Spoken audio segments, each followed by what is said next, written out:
Carl headed for the other group, just in case someone came for them as well. It sounded like Lord Bomgon has asked the mercenaries to target Carl in particular, and not just his entire group. They had mentioned getting him away from his beasts and the dragon clerics, which did make it sound like they were not the target of the mission. He found them waiting near the final group that they had selected for the day, a group of monarch-ranked gnolls led by a single totem-ranked chimera. It was an odd combination, for sure, but they were likely to have originally been part of a larger monster spawn with multiple monster types in it, as many dungeons had. But when Carl approached, the chimera simply turned and fled. That was not the behavior of a monster straight from the spawns. The creature must have used an ability to make the gnolls accept it as part of the group, and now that it had noticed that there was actual danger coming its way, it took the most prudent course of action and retreated. Ray gave Carl an arachnid look that conveyed infinite frustration, and he shrugged. "It's not my fault that he ran away," Carl insisted. "You scared the monsters away," Ray retorted. "Technically, chimera are beasts," Thor added helpfully. If a spider could roll her eyes, Ray definitely did it. "I will wait this one out, so everyone can get more practice in. A good fight pushed me to Totem. I'm sure that it can push everyone to Overlord with enough grinding," Carl informed the others. Tessa smirked. "It wouldn't even be a fair fight if you got involved. A certain someone tells me that you soloed a raid group." The red dragon cleric tapped the side of her head, indicating that it was a mental notification, and Carl briefly wondered if she meant her red dragon patron, or Thor. Dana sighed. "We will have to discuss this later. Ladies, let's show the boss mob how the rest of us do things." Thor led the charge into combat with everyone on his back, allowing Dana to float up into the air just before they reached the gnolls, while Ophelia transformed in midair as she leapt into the battle. Remy was still in snake form, and fighting from Ray's back, adding her bodyguards to Ray's golems and her unit of specter knights, ghostly undead in black armor. Carl shook his head in dismay. Dana said that it was unfair for him to fight, but he had forgotten that he could add a small army of undead to the fight. Ray and Remy were a military unit all by themselves. They had tanks, agile damage dealers, even a spellcaster and healer combo. Remy's healing totems might not be as good as Lotus' version, but they were more than enough for their group. The air distorted beside Carl, but he didn't feel any threat as the portal opened. With delicate steps, a small white dragon with shimmering scales that reflected impossible colors as the sun reflected off its body emerged from the spell, and looked up at Carl with great curiosity. "Interesting. I guess I lost the bet. I was totally certain that you just beat them so bad their minds broke," the dragon whelpling announced. Carl smiled at the strange young dragon. "Oh, what did you wager?" Carl asked. The little dragon growled. "One of my favorite immortal pearls.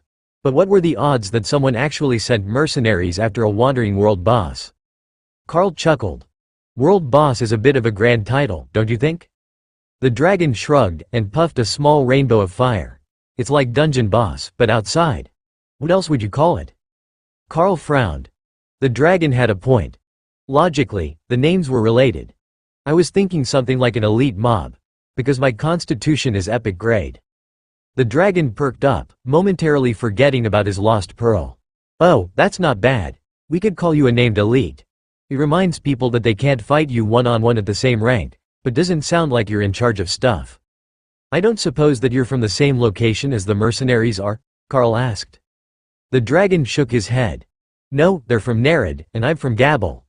Gabble Kingdom, that is. Not here. I live in the opal mine in Gabble City, in a ware over a very nice dwarven inn.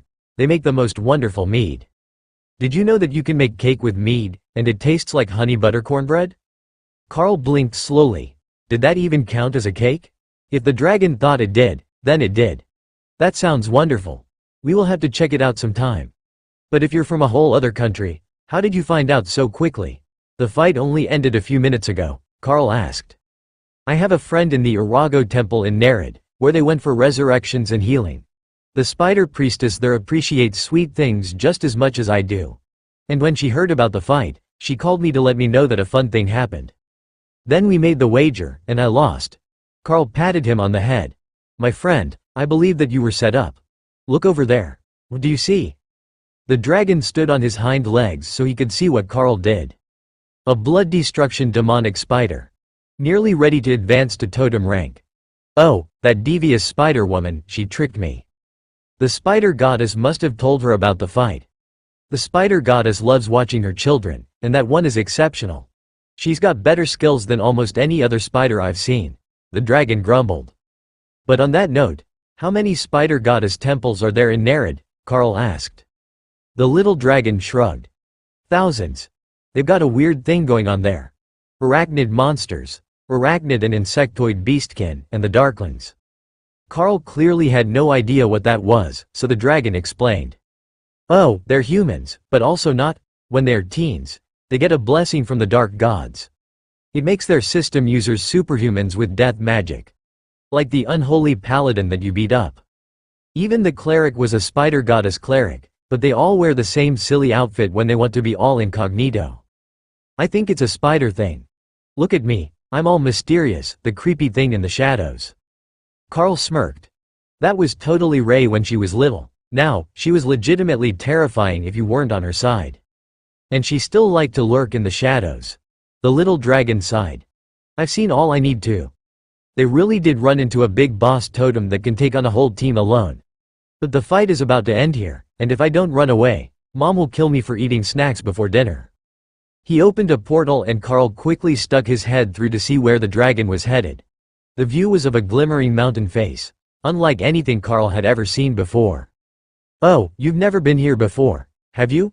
The south face is pretty distinct. You should be able to use that sight to open another portal in this location.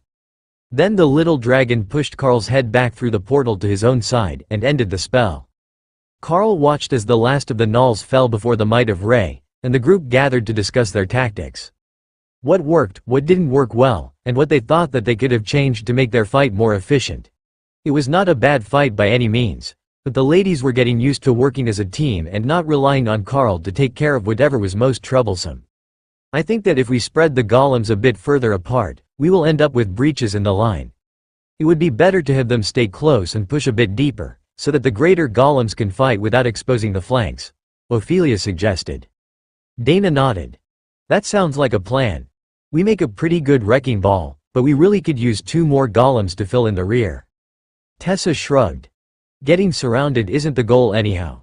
We just need to keep moving so that they can't get too many behind us. Thor does have a tail weapon, so the back isn't fully exposed when we're in a cluster like that. But when Lotus is on the ground doing her thing, we will have to move Ophelia to the back again. Tien was confused by the conversation. Why are they making plans like we're not here? Because we're 2 ranks higher than they are. The things that we'll want to be fighting are too strong for them to deal with. And the things they want to fight to help them grow are too weak for us to interfere without making it pointless for them, Carl explained. Oh, that makes sense. Even Sister Ray is too strong to be picking on these gnolls. Ray turned a glare at the tiny fox. Did he just call her weak? Tien didn't see what he said wrong, or understand why she was giving him evil looks, so he just dismissed his concerns. The fight was over, and now they could go see more stuff. Should we return to the camp and see what they have for us next? Or do you want to just inform them that we finished all 4 tasks, and we're going to wander for a little bit and see what we can find? Carl asked the group. That was a good question. Taking missions was kind of rigid and boring in Noctia's mind. The monsters that were overpopulated weren't just the ones that were directly threatening the towns and the military outposts, so it would be better if they just attacked whatever there was too much of. The dragon shrugged. I think we should explore and fight. Hopefully, we can find some of the larger excess monster spawn packs and start really thinning out the numbers. Nobody else had a problem with it, so Carl opened a portal back to the camp. I will hold this open while I inform them of what we're up to. Just give me 5 minutes. He didn't actually need that long, as there was a scout standing only 10 meters from the portal's opening. Hey, guard. Can you pass these to the general? We finished these 4 missions today, and now we're going to head inland to look for more groups that aren't on the list, Carl called. The dwarf jogged over and took the notices with a smile. Good work, mercenary. We will see you again one day, I'm sure. You can send us updates if you would like, so that we know what else you've managed to eliminate. Some of it might be on the low priority list. Got it. The Black Dragon wants a general culling of the overflow, so there might be a lot of little things on the list. I will have someone write the details down, and we can send them in once a week or something. Carl agreed. That works for us. Good luck. Carl returned to the ladies and closed the portal. "Alright, we're good to go. Do you want to go any particular direction, or just wherever the mood takes us?" Adventure, Lotus and Remy cheered simultaneously. "Well, that pretty much settles it. We will head away from where we know that there are other army units in marked villages, and just look for excessively large groups of monsters." "Do we want to fly or walk?" Carl asked. "I say that we keep walking. I have heard that there is something strange about the layout of the land, and I wonder if we can see it firsthand if we're on the ground and Hawk is in the air," Noctia suggested. There was a slim chance that they would see something different from the ground and the air, but it wasn't zero. Nobody knew for sure if things were actually changing or if it was an illusion. If it was just a powerful illusion or a localized effect, they might be able to provide extremely valuable information to the army units. Gabble, or this part of Gabble, as Carl now knew that there was another region named Gabble Kingdom, had a serious lack of information infrastructure. They might be rural, but not having a proper map of your own country seemed a bit too negligent. Noctia returned to dragon form and made a loop over the area, then gestured for them to follow her to the north. Hawk hadn't seen anything interesting in that direction, but it was away from any of the army units, and headed for the middle of the nation, where they would be the furthest from any of the regular patrols. If they wanted to find monster packs that hadn't been culled at all, that was the best spot to find them. Noctia had only been flying a few minutes when she began to get excited. "I think that I found a fresh anomaly. I think that I just saw it open. At least, I don't think that it's a portal," she declared. "Definitely not a portal. The monsters just appeared all over the place. I think that this place likes us," Hawk elaborated. "How so?" Ray asked hopefully. "Food?" Hawk cheered. The sound of crashing through the brush and long grass alerted everyone that they weren't going to have to go looking for the spawn, it had already found them. And the moment that Carl saw what they were facing, he knew that Hawk was right. This was food. Giant crabs with a nearly circular flat-topped shell and 2 meters tall, to be precise. Their coloration was all wrong for where they had ended up in the grasslands, and the bright oranges and greens were immediately recognizable, but the creatures were incredibly fast, and every bit as large as Ray. Because the spawn had just started, they hadn't had time to gather, so what the group was facing was only 3 Overlord-ranked crabs. But the crabs didn't seem to care about the disparity, and they were charging straight at Thor. The thought confused him. Did they think that he was the biggest threat because of his size? Or did they think that they could defeat and eat him? Both were incorrect assumptions, and didn't bode well for the intelligence of their targets. But they did at least hesitate for a moment when Ophelia transformed. She was covered in fur, not hard scales, and nearly as large as Thor was. However, the crabs still continued to charge for the behemoth, snapping their claws as their legs clattered with their eagerness to reach him. Only when they were 20 meters away did they begin their attack, sending powerful jets of water towards Thor, while Ray prepared to pounce. The crabs worked well together, and the streams all hit the same spot on Thor's armor. But that made little difference with Eternal Lightning active, and the team charged into battle. Dana's golems quickly isolated one of the targets, pulling it away so she could face it alone, while Ophelia worked with Noctia, who was in dragon form, but on the ground. The two were similar in overall size, though Noctia was twice as long, and not nearly as tall as the dire bear. Both were much larger than the crabs, and it was almost comical watching them pin down and pull apart the monsters. Carl could almost hear them salivating. The final one continued its assault on Thor until Ray arrived and cleanly punctured a forward spot on its shell, killing it cleanly with little damage. Her long, armored forelimbs were perfect for the job, as they could get deep enough for a clean kill without ruining any of the potentially edible portions of the crab. "Sorry about your luck, Hawk. We're keeping this one," Noctia called, unsure where Hawk was at that moment. The gigantic Thunderbird had a better crab hunting method. He had gone to find another group, and simply grabbed one by the shell and flew into the air, intending to slice it apart. The crabs couldn't reach the top of themselves, and it seemed brilliant until he got a jet of magical water in the face.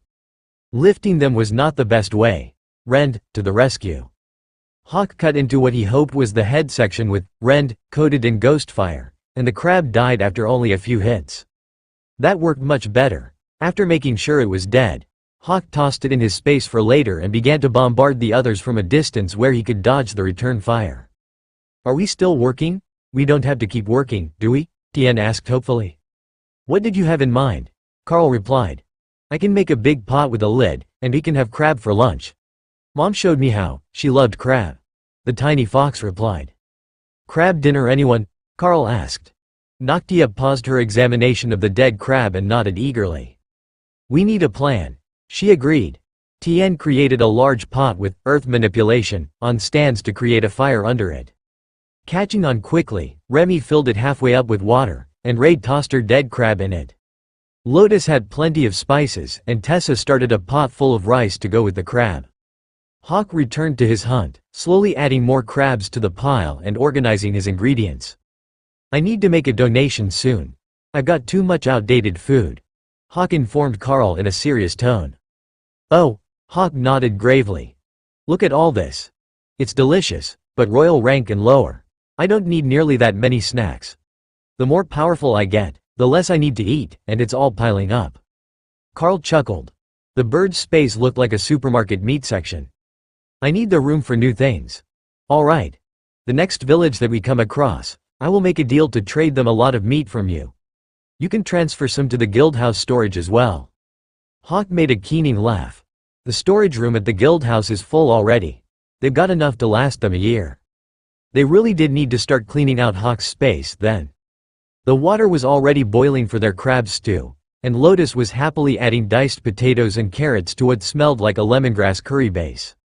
Do you think that this will pull the other groups of crabs to us? Ophelia asked as she settled a blanket on the grass. Hopefully, it would let us stock up without going hunting them. Hawk is already working on clearing some of them out, but as he's at the overlord rank, the same as them, it takes a bit to safely eliminate them alone. In a group, we can take care of them in seconds. Especially if we're not trying to save the corpses, Carl explained. That sounded like a massive waste to everyone, and not just the food-obsessed Hawk. The wonder that was crab stew was enough to end all thoughts of productivity. The smell of spices and crabs together was wafting away on the wind, filling every breath that they took, and Carl knew that there would be no more working done today, even if they were attacked. The ladies would just ask him to kill another for the pot. And attacked by more crabs is exactly what happened. Before the soup was even ready, they already had crabs coming from 3 different directions, and Kara was out hunting them. She had realized that the creatures had a fatal flaw. The actual brain was right between the eyes, and behind one of the least armored portions of their body. The trick was to get past the claws, as they would guard their vulnerable frontal area as they charge. You couldn't attack it from the top, as most would try, and you couldn't attack from below, if you were smaller than the crab. You had to attack it from the front and straight inwards to get a clean hit. But with a bit of practice, she learned to taunt them into snapping their pincers at her, and that revealed the soft spot for her to hit them with a void blast. She definitely didn't want to damage them too badly. These shells were overlord-ranked chitin. Compared to most materials, they were exceptionally durable, and light for the amount of protection that they offered. It might not be as good as some of the special overlord-ranked metals, but Kara was pretty sure that Ray could make some really awesome armor and trinkets out of crab bits. All they had to do was have crab for dinner for a few days, and Ray would have all the materials that she could need to make entire suits of armor. Wouldn't that be cool? They could make it a shop specialty, as it would layer so well in the traditional Drode armor style. Oh, that would look good on the Dana. They should make her new armor. I made her armor a month ago, Ray reminded the badger. That's working armor, not decorative armor, Kara replied haughtily. Ray paused. The badger was right. It was working armor. She could make it look so much cooler if she wasn't worried about function. If she went all out on the decoration, Dana would become a walking billboard for her armoring skills. She could have a limited edition Samurai Dana. She was already getting properly stabby with that increased attack speed, and Ray was proud of her squishy little human sister. She had even made her golems competent with a sword, and that was a real accomplishment. Ray's golems were pretty good, but they were still lacking on the skills front. The Spectral Knights, on the other hand, had excellent skills. They should teach the Dana mage how to summon those. Ray mentally nudged Carl, reminding him that he should be more generous with the skills. Target incompatible with skill, undead army. Boo this system, Ray complained. A whole army of undead knights fighting in front of Dana would be wonderful. Especially after Ray made her some new decorative Lady General armor. Is combat a cosplay competition of sorts? Tien asked curiously. Wasn't it always? Beating up bullies and bad people is only properly satisfying when you look cool doing it, Ray insisted. The little fox nodded. accepting the words of his older sister as gospel truth. Tien began to brush out his tail.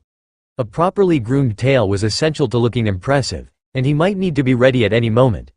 The fact that he weighed all of 1 kilogram and was far too adorable to intimidate anyone never crossed his mind. Carl considered his failure for a few minutes. Maybe there was a way that he could fix that skill? Dana couldn't use bodyguard or army of the dead, but she was good with golems. If he mixed the skills for golem and army of the dead, wouldn't that make something like an army of golems? Of course, the two spells had very little in common, other than that it made a solid construct as a final result, so mixing them wasn't going to be easy. But they had some time, and Carl could work at it slowly while resting and during travel time. The crab stew turned out to be a huge hit with everyone, but the portion sizes were a bit ridiculous for such a small group. In order to hold the full crab, as they wanted, the pot held nearly 400 liters of stew.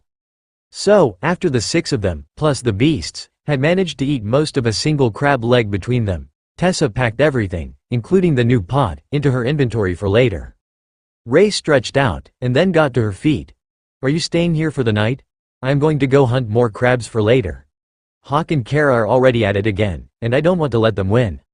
Then she transformed and vanished into the distance with shadow step. Carl would tell her the answer when they had won. Lotus laughed at her impatience and shrugged. "This is as good of a spot as any. If we leave the golems and some bodyguards on watch, we can just rest in the tiny world. Just put the entrance inside a simple tent, and nobody will ever know that it's not the bodyguards' camp." Carl nodded. "There is a nice simple tent in my inventory. But I have a better plan.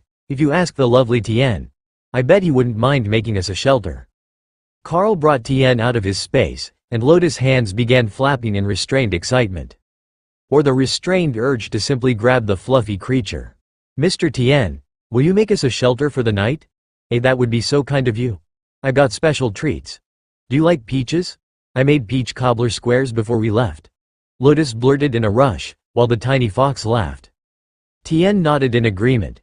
He could make a den for everyone, but an above-ground one, the way that other species did it. A flick of his tail created a dome-roofed circular hut of sandstone with an arched door and a single window. It had a stone sleeping bench on one side, up off the ground, so that bugs didn't bother you, and the thick stone walls would keep the afternoon sun off you, while keeping the hut warm all night. Lotus hung a hastily conjured grass mat over the door, and then a covering for the window. Now it looked like someone lived in it. Then, she held out her hands, one with the peach cobbler square on a small plate, clearly luring Tien back to her. But he didn't mind. As much as he had complained about it, the little fox actually enjoyed having someone stroke his fur. Carl called the Lamia bodyguards, and Dana brought back her golems as additional guards. That should slow down anything that might consider attacking them in the dark. With a pair of totem-ranked Lamia at the hut, they were likely to be the strongest things in the area. "You look like you've got big plans for the night," Dana noted as she led Carl to the reproduction of their bedroom in the tiny world's house. Ray pointed out that if you could use her spectral knights, you would have a whole army of master blade wielders to fight on your side. But you're incompatible with the necromantic magic. So, I was thinking of something more like a terracotta army. A complement to your existing golems and greater golems. Dana smiled. "I have a skill in my skill tree that is along those lines, but not quite as impressive. It's called Blade Spirits, and it will advance my Blade Swarm skill to pick targets on its own with ethereal spirits. I'm only a few points short of being able to use it." Carl frowned. "Isn't that one attack per conjured blade, though?" Dana giggled softly and rolled her eyes at him. "Even skills from an advanced class aren't intended to be everything you could ever want all in one package. Sure, I'd have to call more of them once they attacked, but that's still a massive amount of damage. Plus, I can leave the blade swarm in place until I'm ready to counterattack, and auto parry will let them block incoming attacks. That's hard on the mana usage. But if we're being attacked by multiple enemies, I can continually control the blades on my own to keep them away. It's a failsafe in combat, since I'm usually the closest to Lotus. That isn't the biggest issue we have right now, though, is it? You're 2 full ranks above the rest of us, except Noctia. And given whatever happened to your constitution, you might as well be considered halfway to mythic already. There isn't any realistic chance that we're going to be able to fight in one cohesive group for much longer." Once the beasts start to advance, we will be totally left behind, and operating as two different groups who happen to be in one spot. Carl picked her up and then flopped back onto the bed. You're right. I didn't get to go into details, but while we were apart, I was attacked by a group of mercenaries, who had taken up a bounty placed by Lord Bomgon. A full raiding group of totems. 10 to be specific. And if they hadn't run away to save their surviving members after I killed the healer, it would likely have been a draw. Sure, they weren't anything particularly impressive, and they all used death magic. But if I had Ray and Kara at totem rank with me, it would have been a massacre. I don't want to separate like that, though. There has to be something that I can do that will bring our power levels closer together again so that we can keep traveling and adventuring together. Dana gave him a sad smile.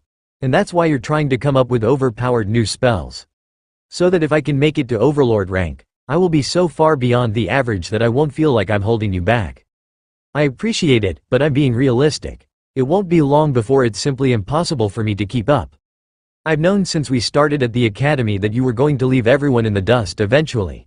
Look at the head start that you got on everyone else. But I'm savoring the time that we can work together. Even after that time passes, I'll still be there for you to come home to. Dana snuggled into his chest, and Carl wisely kept silent about the fact that he had completely overlooked her feelings on the matter in his excitement.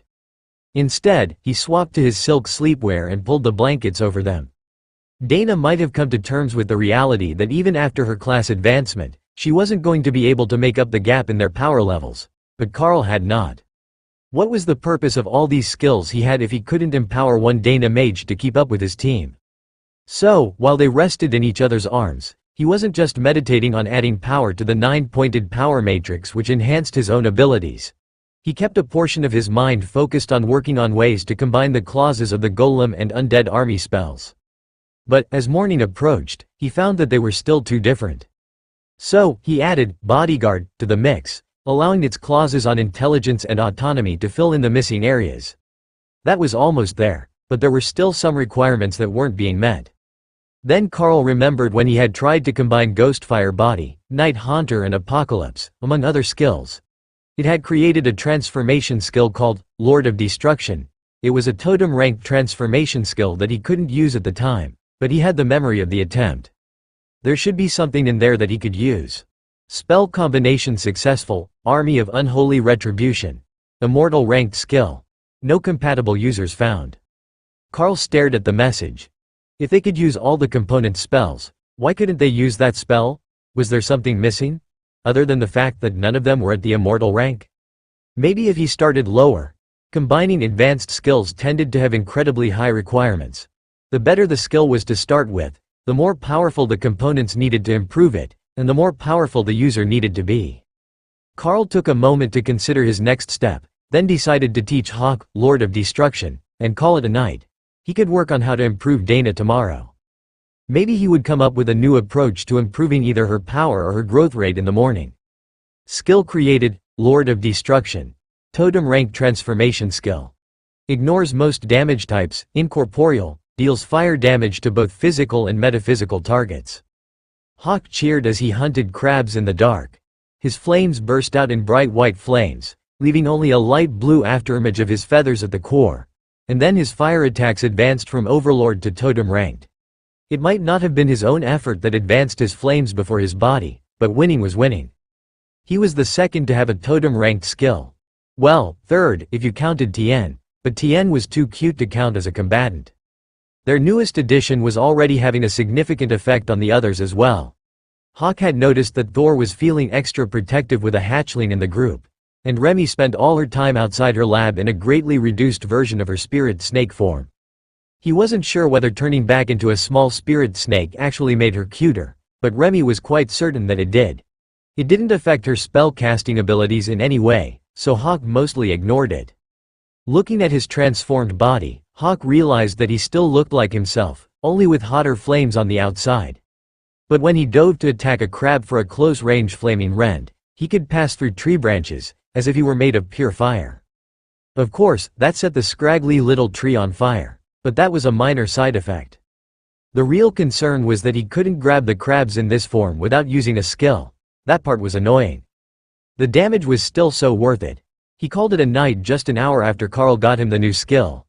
It was already getting close to morning, and he needed more sleep than Ray did. So, if he didn't sleep now, he wouldn't be able to keep up with his scouting duties after breakfast. Even Kara and Ray eventually returned to their spaces to sleep. They had collected so many of the crabs that they had to actually search for more at that point, and the rest of the group still needed something to do tomorrow. Lotus woke everyone up with the smell of blueberry pancakes coming from the kitchen, and the team gathered to make their plan for the day. Should we go look for the core of the anomaly to see if there are good things? Or should we clear out all the crabs we can find first and see if it collapses? Ophelia asked. She knew that the beasts had been hunting in the dark, so there should be hundreds of crabs in storage by now. Speaking of which, can we still reach the guild store? Tessa asked. Lotus shook her head. I had to make my own ingredients today. We're out of range of the guild store. But we can put things in the main guild bank and let them collect them. Carl shrugged. We can also open a portal back. Just let me know when we need to get something, or ask Dana. Lotus smirked. I have come prepared. Plus, with this class advancement, I have incredible nature magic. We don't need to worry about plant-based ingredients. I've got nearly a month's worth of average potion sales stocked at the store as well.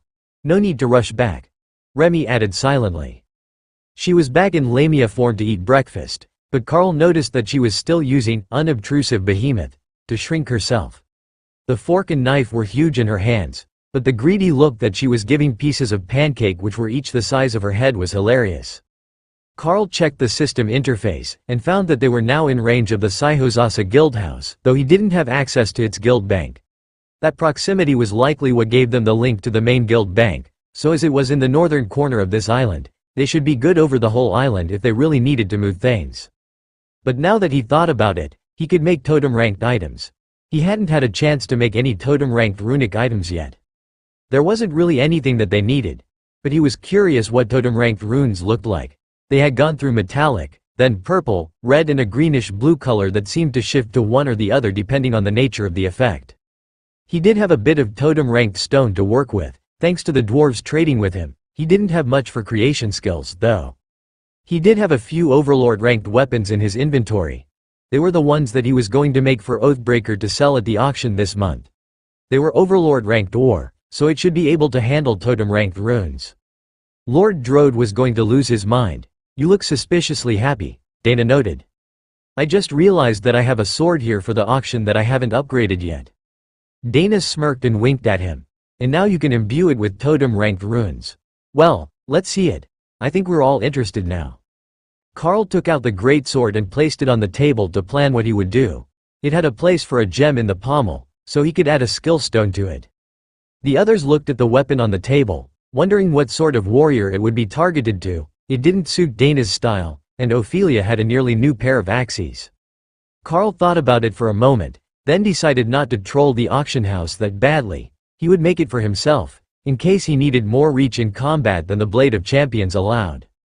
The Epic Guard was quite fond of the Haint Claw, and it was using it more often recently. That didn't cost Carl anything, as he still got the soul energy feed from the weapon even when the Epic Guard used it. So, a backup sword for fighting larger targets would be alright. If he put Life Leech and Shatter type runes on the blade, along with increased skill damage and durability runes, that would make a good base. Then the gem could be Gravity Slam, so that he could counter much larger and heavier weapons. Carl took out a totem-ranked earth stone to carve the spell, then got to work on the blade. Only when they were both finished and the gem was mounted did Carl begin to add the mana to upgrade the runes. The change in his power level was obvious as the runes rapidly flickered through the colors as they improved, a nearly effortless process on Carl's part. The runes turned from red to blue, and then the light seemed to be sucked out of the room as the runes went pitch black. Carl stopped as the rune's power level equalized with his own, and admired his handiwork. The gem had turned entirely black, hiding the runic writing. But the blade remained the same shimmering silver of elven steel, but engraved with delicate black lines, thanks to the tiny writing necessary to get all the effects that Carl wanted without writing too close to the edges of the blade. Achievement obtained, craft a totem-ranked runic item. Title awarded, Rune Lord. Carl picked up the blade, and immediately felt the resistance from the Blade of Champions. It had been some time since he tried to use another weapon, and he had totally forgotten that the blade was actually intensely territorial. With its effect, Carl wasn't sure that he could properly bond the weapon at all.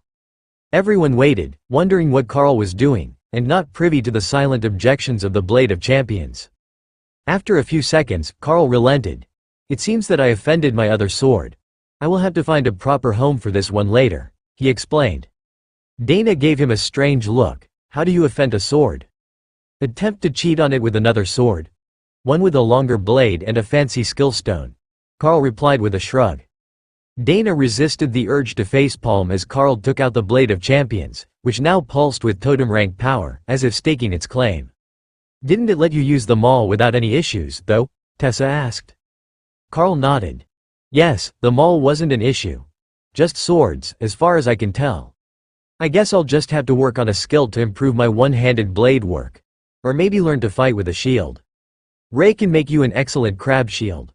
Well, once she's done with the one that she's making for whatever she's doing," Kara suggested. Ray looked up from her sketchbook.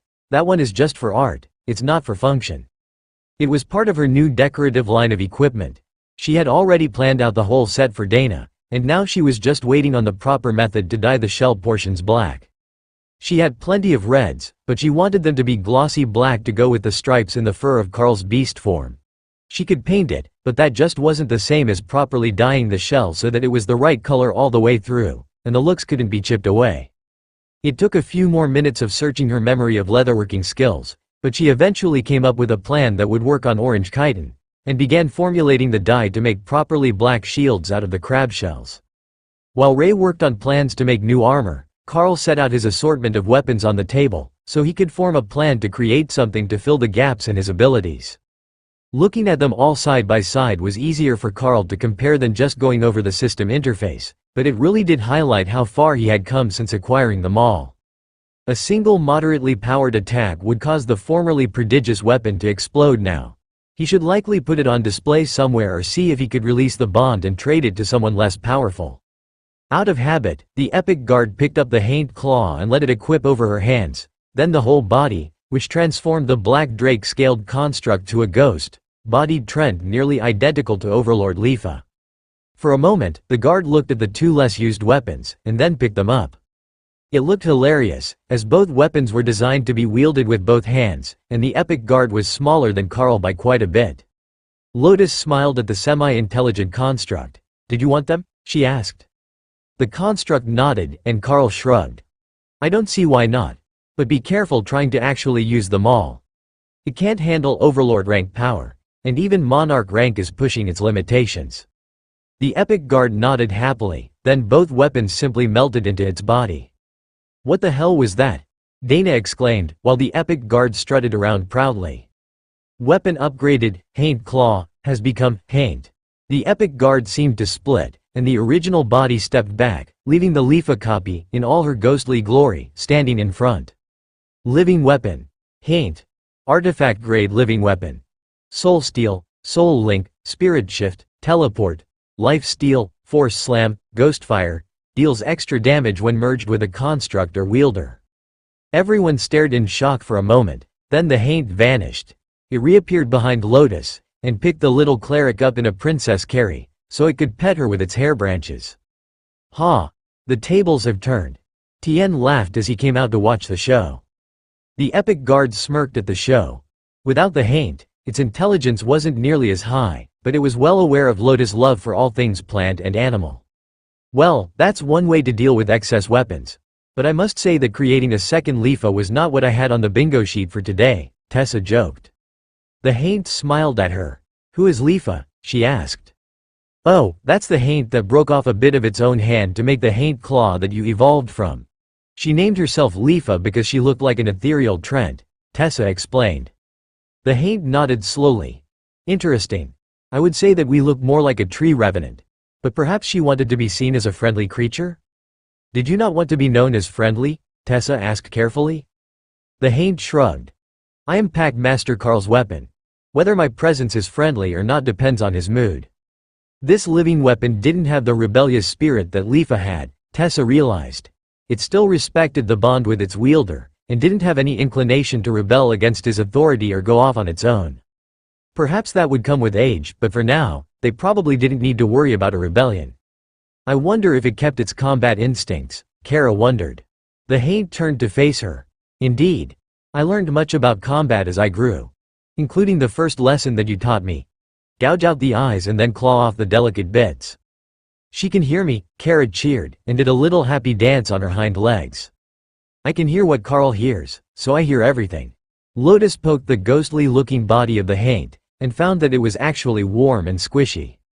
Can you put me down now? A brave crab approached the camp, and the Haint extended on hand, then made a rapid up and down gesture that lifted the creature, then slammed it to the ground. Thor's eyes opened wide. That was a brilliant use of gravity slam. It only took him a moment to realize that the skill had evolved, and that her version was called force slam, but it only took a nudge to get Carl to transfer the altered spell. Pass that one all around. Kara complained. Skill transferred, force slam. Skill transferred, force slam, target incompatible. Target incompatible, well, at least I got it. Sorry about everyone else's luck. Kara gloated as the rest of the team except her and Thor proved incompatible with the gravity magic. As he watched the Haint methodically disassemble the giant crab, Carl realized that most species would be horribly adapted to trying to defend against that skill. Not many were evolved to keeping themselves attached to a surface. That was what gravity was for. But when gravity was reversed, and you were suddenly lifted, most targets would be nearly helpless unless they could resist the skill directly. Carl assumed that at higher levels, some magic resistance was normal. He wasn't sure if he had any, but it was likely in the system stats somewhere, if he went searching through the options. Should we go look for the rest of the crabs now? I know that Ray and the others cleared out a lot of them last night, but we should look for the source anomaly and clear the remainder of them from the area, Carl suggested. The Haint put Lotus down and stretched her clawed fingers, ready to go hunting. Why don't you take your new friend and go look for the anomaly, and the rest of the team can go hunt crabs together? Dana suggested. That would leave them with plenty of protection, and Carl wouldn't have to be bored all day, facing monsters that he could kill a whole group at a time with a single strike. Carl thought about arguing, but if there was an instance of some sort at the anomaly that spawned the crabs, then it would be the final requirement for him to do his class advancement. Requirements for next class advancement: a reach totem rank. A fill all beast slots or combined spaces to remove redundant areas. A visit any dungeon, instance or relic with system integration. He had reached totem rank. He hadn't started to form a new space yet for a totem ranked pet, and if there was something in the anomaly, it would be the final requirement. Fortunately, Carl already knew exactly where he had to go. Hawk had done extensive scouting of the area yesterday, so everyone knew where the remaining groups of crabs should be. But it also revealed the anomaly that spawned them, which would be Carl's target for the morning. Unlike most spawns, there was no guard around the entrance. Ogres and giants would remain there, as well as most other monster species.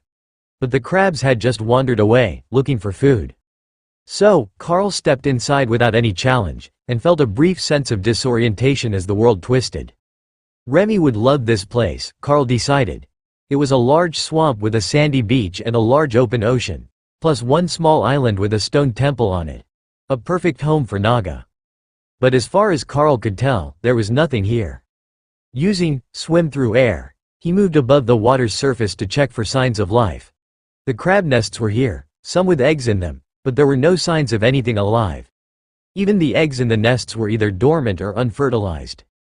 So, Carl opened his system interface, and found himself pulled into the familiar class change option screen. Welcome, enlightened user Carl, the system message floating in the air in front of him greeted. Please select a class. Carl looked at the options, then did a double take. There were no normal class options this time. Everything was a strange and unique sounding progression. They also came in multiple ranks. 3 had blue rings under them, 2 had purple, and 1 shone with golden light. Starting with the blue, which were likely the lowest ranked option, Carl began to read the options. Beast Lord, a rounded combat class that specializes in joining their beasts in combat. Class skill, Rampaging Beast. Transforms the Beast Lord into animal form and doubles the bonus stats gained from their partners. Pack Master Elder, trade skill class specialized in raising packs of beasts. Gains multiple bonuses to taming wild beasts, and to successful breeding of hybrid species. Class skill, Mystic Husbandry. Allows the Pack Master Elder to increase the chance of successful mating between magical beasts under their influence. Pack Guardian. A defensive specialist class. Gains multiple bonuses to defense and regeneration. Class skill, Invulnerable Pack. Grants the greater immunity effect to all bonded beasts as well as the Pack Guardian. Carl nodded as he read through the options. Each of them was good, though not ridiculous. But they were also the least shiny of the options. Kara would approve of this method of sorting. The more rare they were, the shinier they got. It was definitely a Badger-approved method, and even Hawk would immediately understand the meaning of this sorting method.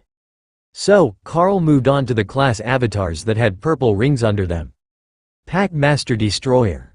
A brutal combat class, specialized in wide-scale destruction. Grants bonuses to all stats gained from bonded beasts.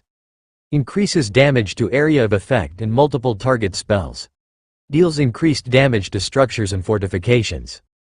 Class skill, Bring the Pack, doubles the destroyer's number of available beast spaces, and the growth rate of beasts resting in their assigned space.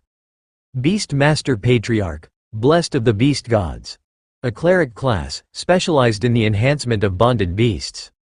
Class skill, Pack Territory, domain effect. Doubles beast damage within the domain, and increases enemy skill energy requirements by 300%. In his space, Tien laughed. We could be a destroyer, and bring all our friends with us. Nobody would dare to bully us if we had 15 sisters. Why 15 sisters? Carl asked. Sisters are much scarier than brothers. Tien explained, as if that should be obvious. His living situation might have been shaping his developing views of society. Ray and Kara were much scarier than Thor and Hawk. Sister Remy is the terrifying one. You should see what her failed potions can do to people, Tien countered. Becoming part of a lab experiment was much more horrifying than being torn apart or pranked to death. That left only one more option. The version of Carl in a casual suit, standing in the golden shining ring of light. Carl examined the final option with his fingers crossed for good luck. Beast Master Champion. Avatar-type class. Blessed by their patron deity, the champion grants a wide variety of skills to their bonded partners, as well as gaining increased strength, and improved mana pool, and growth rate bonuses. Class Skill 1, Bestial Champion. Passive skill. Doubles the applied effect of all buffs cast by the champion on himself or his bonded partners. Class Skill 2, Avatar. Transformation skill. The Beast Master Champion transforms into the incarnation of the wrath of their patron deity, and gains a corresponding bonus, based on the nature of the patron. Class Skill 3, Ascendant Divinity. Passive skill. The Beast Master Champion's soul power increases at an improved rate, based on the progression of their power matrix. Fundamental rule comprehension increases with soul power. Carl read the final class skill again. When he reached totem rank, the system told him that he was compatible with 3 fundamental rules: chaos, fire and mana manipulation. The problem was that there were no instructions on what exactly that was supposed to be used for. So, he focused on the newly improved Ghostfire skill, and then on the fundamental rule of fire. The flames immediately burned a bit hotter, and gained something extra. Carl got the feeling that the extra power from the rule of fire would be nearly impossible to resist, as if the world was being bent to his will. Assuming that he was using the power correctly, that comprehension should be the difference between powerful and overwhelming force. There didn't appear to be any downsides to the Beast Master Champion class. It had more class skills, better class skills, and it should be a reliable one for his own progression, with the 3rd class skill constantly improving his power level as he worked on his power matrix. Class chosen, Beast Master Champion, Patron Deity detected, World Dragon. Skill bonus confirmed, Avatar. While transformed, the avatar of the World Dragon may walk freely anywhere within the World Dragon's influence. Increases resistance to negative statuses that impact movement and thought. Portal, spell range limits increased. Carl frowned. That was not the sort of bonus that he thought he would get from the avatar skill. Shouldn't it have been some sort of buff? Well, it was a buff, in a way. It increased his resistance to control spells. But with the bonuses being based on freedom of movement suggested that Carl had greatly misunderstood the nature of the World Dragon. Was the Golden Dragon god in charge of the system actually a free spirit? Someone who didn't like to be tied down and loved to travel? That was a hard thing for Carl to comprehend. But after a few seconds of thought, Carl realized that he was most likely thinking about it the wrong way. The movement wasn't the point. Nothing stopped the world dragon from doing as it pleased. The bonuses probably weren't about wanderlust, but the unstoppable nature of the world dragon's will. He would have to test that in the future, but it was the reason that made the most sense to him right now. The class selection menu faded, and Carl realized that he was not alone in the anomaly.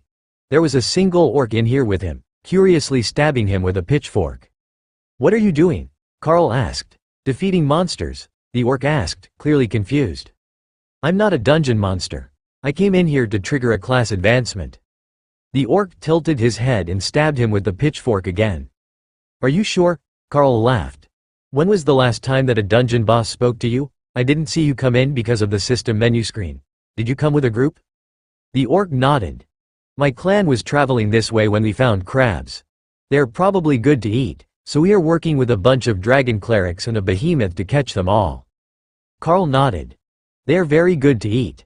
I am traveling with the impenetrable bulwark behemoth and the others. There should be a black dragon and a ghostfire thunderbird around as well, but they might have flown off together to hunt separately." The orc sighed in relief. If he knew that much about the group, he couldn't be from the dungeon. Good thing too. He had proven immune to the skills used on him when the orcs first entered.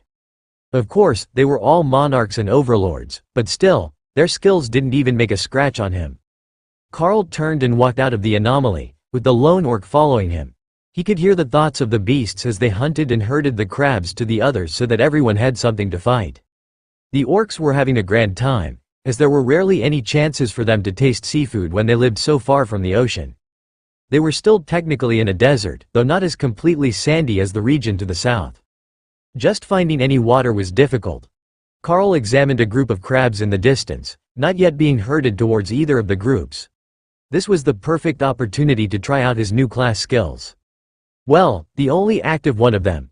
Carl took a few long-running steps towards the crabs, then activated Avatar, and watched the world shrink beneath him. New information about how to walk on 4 legs and operate wings entered his mind as the spell completed, and Carl realized that he had missed the most obvious possible answer. Of course, the avatar of a dragon god was a dragon. A rather large one. Curious about his power, Carl swatted a crab with one front paw, and watched as his claws dug deep furrows in the shell without activating any skills at all. The creature went flying, then bounced for a few more rolls across the dry grass. That was way more fun than expected. No playing with your food. Kara laughed as she realized what Carl had done. "I can see why you do it. They fly so well," Carl joked. Carl punctured the next one, saving the shell in case Ray needed more materials. Then he pinned one down with his tail as the orc gleefully stabbed it with his pitchfork, using cleave to kill it. "Good work." Carl congratulated him, and realized this form could only speak serpent. "Thanks. Is that a skill, or was the other one a skill?" the orc asked. "Both of them are skills, actually. My natural form is much less impressive to look at," Carl laughed. Carl smashed his way through the small group of crabs, then let the orc go to rejoin his clan. It was a good chance to go for a flight in dragon form, and see just how fun it was to fly on your own. Powerful muscles extended enormous golden wings, and a single downward thrust hurled Carl into the sky. With Agile Flyer from Kara, and Swims Through Air from Remy, flying in dragon form was effortless. On top of that, the knowledge from the Avatar skill told him exactly how to work his transformed body, and soon Carl was soaring through the sky, looking for anything that the rest of the group might have missed. Noctia flew over to greet Carl, once she took a look at his name tag with the system interface and realized that they didn't have another totem-ranked visitor. "Looking good in gold. Did your transformation spell change? I think that Dana will miss the fur," she called over the noise of the wind, which was oddly muffled in dragon form. "No, I managed to update my class, and now I have a second option for transformation. Cat form, or dragon form," Carl called back. Noctia dipped to the side, and Carl followed, chasing the dragon through the air as he got used to moving around on 2 wings. Hawk came over to fly alongside the others, and to see how Carl did in a winged form. He could kind of fly before, but nothing like he was doing now. The skill turned him into a totem-ranked world dragon, at least in appearance, and he was half again larger than Hawk or Noctia. So, when he opened his wings to soar, Carl floated on the drafts much better than either of them, and his immense strength let him cut and bank every bit as well as the smaller duo. Though, he did have a habit of losing spatial awareness and ending up upside down after a maneuver. They didn't totally slack off, though. Every minute or so, they would dive down and take out 3 more crabs, just enough that the others couldn't accuse them of just playing around all day. But the orcs weren't fooled. They knew when someone was having fun in battle. Fortunately, they also assumed that the dragons were making an effort not to steal all their potential food supplies, as the team on the ground had already made huge progress. The orcs took that as a sign of kindness, as they were always short on food in the desert, as well as the surrounding grasslands, and mentally noted that these clerics and their companions were friends. When the crabs were nearly all gone, Carl led Noctia and Hawk down to meet with the orcish chieftain, to say their farewells, or make a trade. Whichever worked for the chief. But the moment that he landed on the ground, the desert shifted to long savanna grass, and the orcs were gone. "Dana, do you see what I see?" Carl messaged, after checking the mental link to the beasts. "We do. Everything just changed around us, and the orcs are gone. So are the rest of the crabs, and the anomaly that spawned them," Dana replied quickly. A quick flap of his wings brought Carl halfway over to the others, where he transformed back to his bestial form and jogged the remainder of the distance. "Does anyone have any clue what just happened?" he asked, after verifying that they didn't lose any team members in the event. "The time changed. The sun moved back towards morning," Kara informed him, intrigued by the sudden change. "I think it's a time distortion. We weren't targeted for a move through time, so it didn't trigger any of the resistance skills. But the world around us changed to a different point in time," Tessa offered. "Can we message the guild house?" Lotus asked. "Hey, Ashbringer. How are things going in the forge? We're out of the store's bank range, but we can send things to the main guild bank if you need it urgently," Carl asked. "Everything is fine here. I've got enough elven steel to last me for months still, and the sculptors are doing incredibly well. I think that the alchemists might cry soon, though. We just had a caravan come through and ordered 1,000 commander rank healing potions to be shipped off to the front lines," the demonic blacksmith replied. "Everything seems fine at their end. Ashbringer didn't mention anything about a long absence, and he's not running low on materials yet. So I think that we weren't part of the effect," Carl explained. Remy nodded. "I was talking to the alchemists before and after. Nothing changed in the conversation. I also gave them the recipe for bulk potions, so they can make them in the big cauldron, instead of 5 potions at a time." Noctia transformed back to human inside. "And now we know why the maps of Gabble are a mess. Nobody knows what the inside of the nation looks like because it has changed over the course of however long these time distortions cover. So, it really is different every time that they send another group in.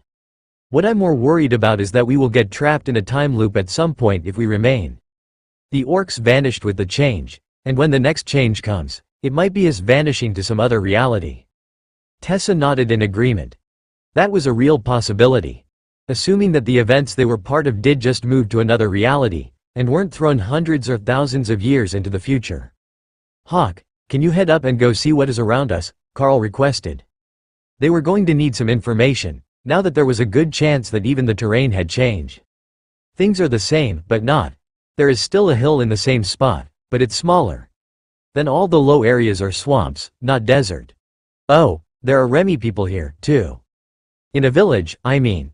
I don't see any wandering monsters, just some food. But some of the food has people watching it. I don't see farmhouses, though.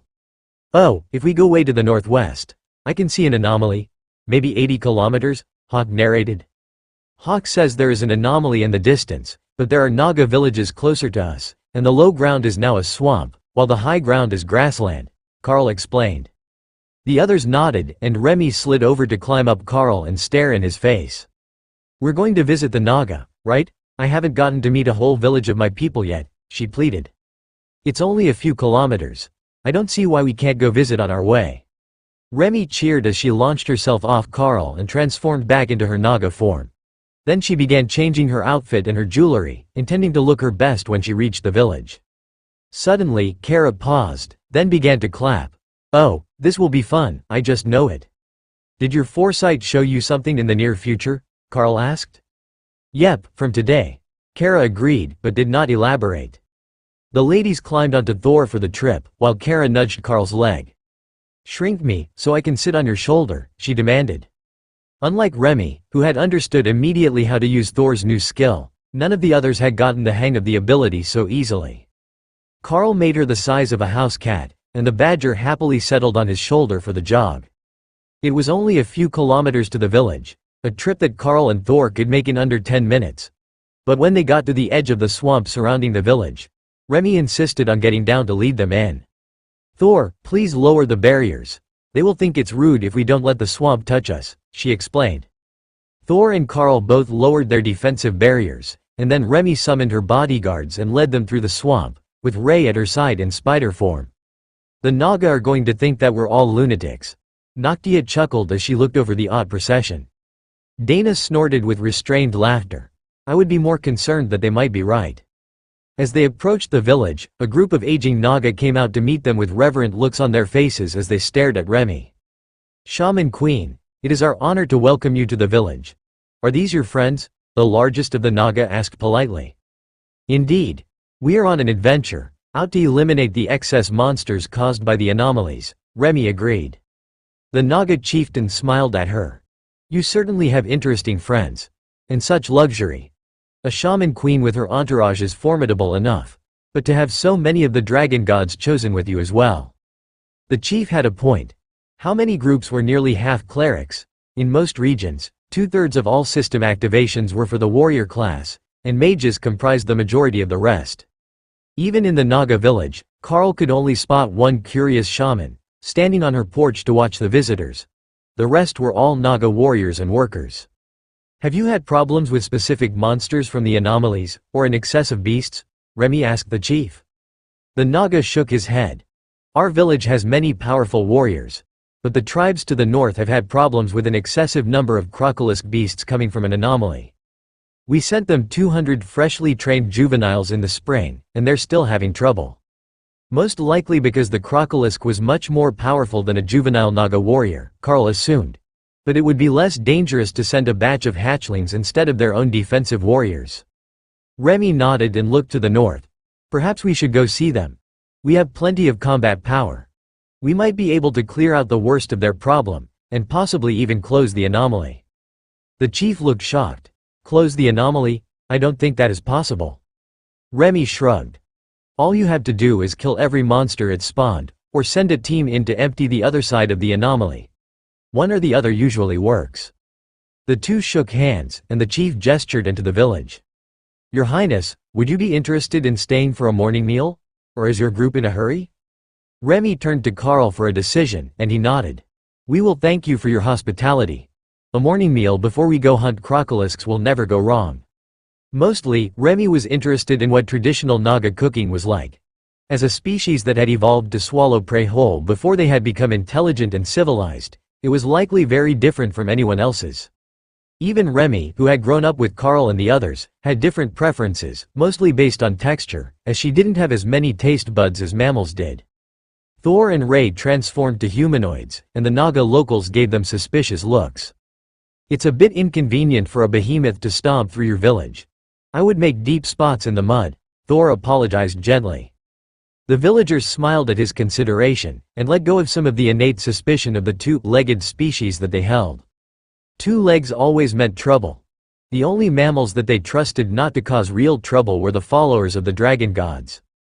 Carl motioned for the others to fall back and let Remy and her bodyguard lead the way through the village. The Naga queen was much more important to these people than the rest of the group was, and separating themselves from Naga royalty made them more approachable to the rest of the villagers.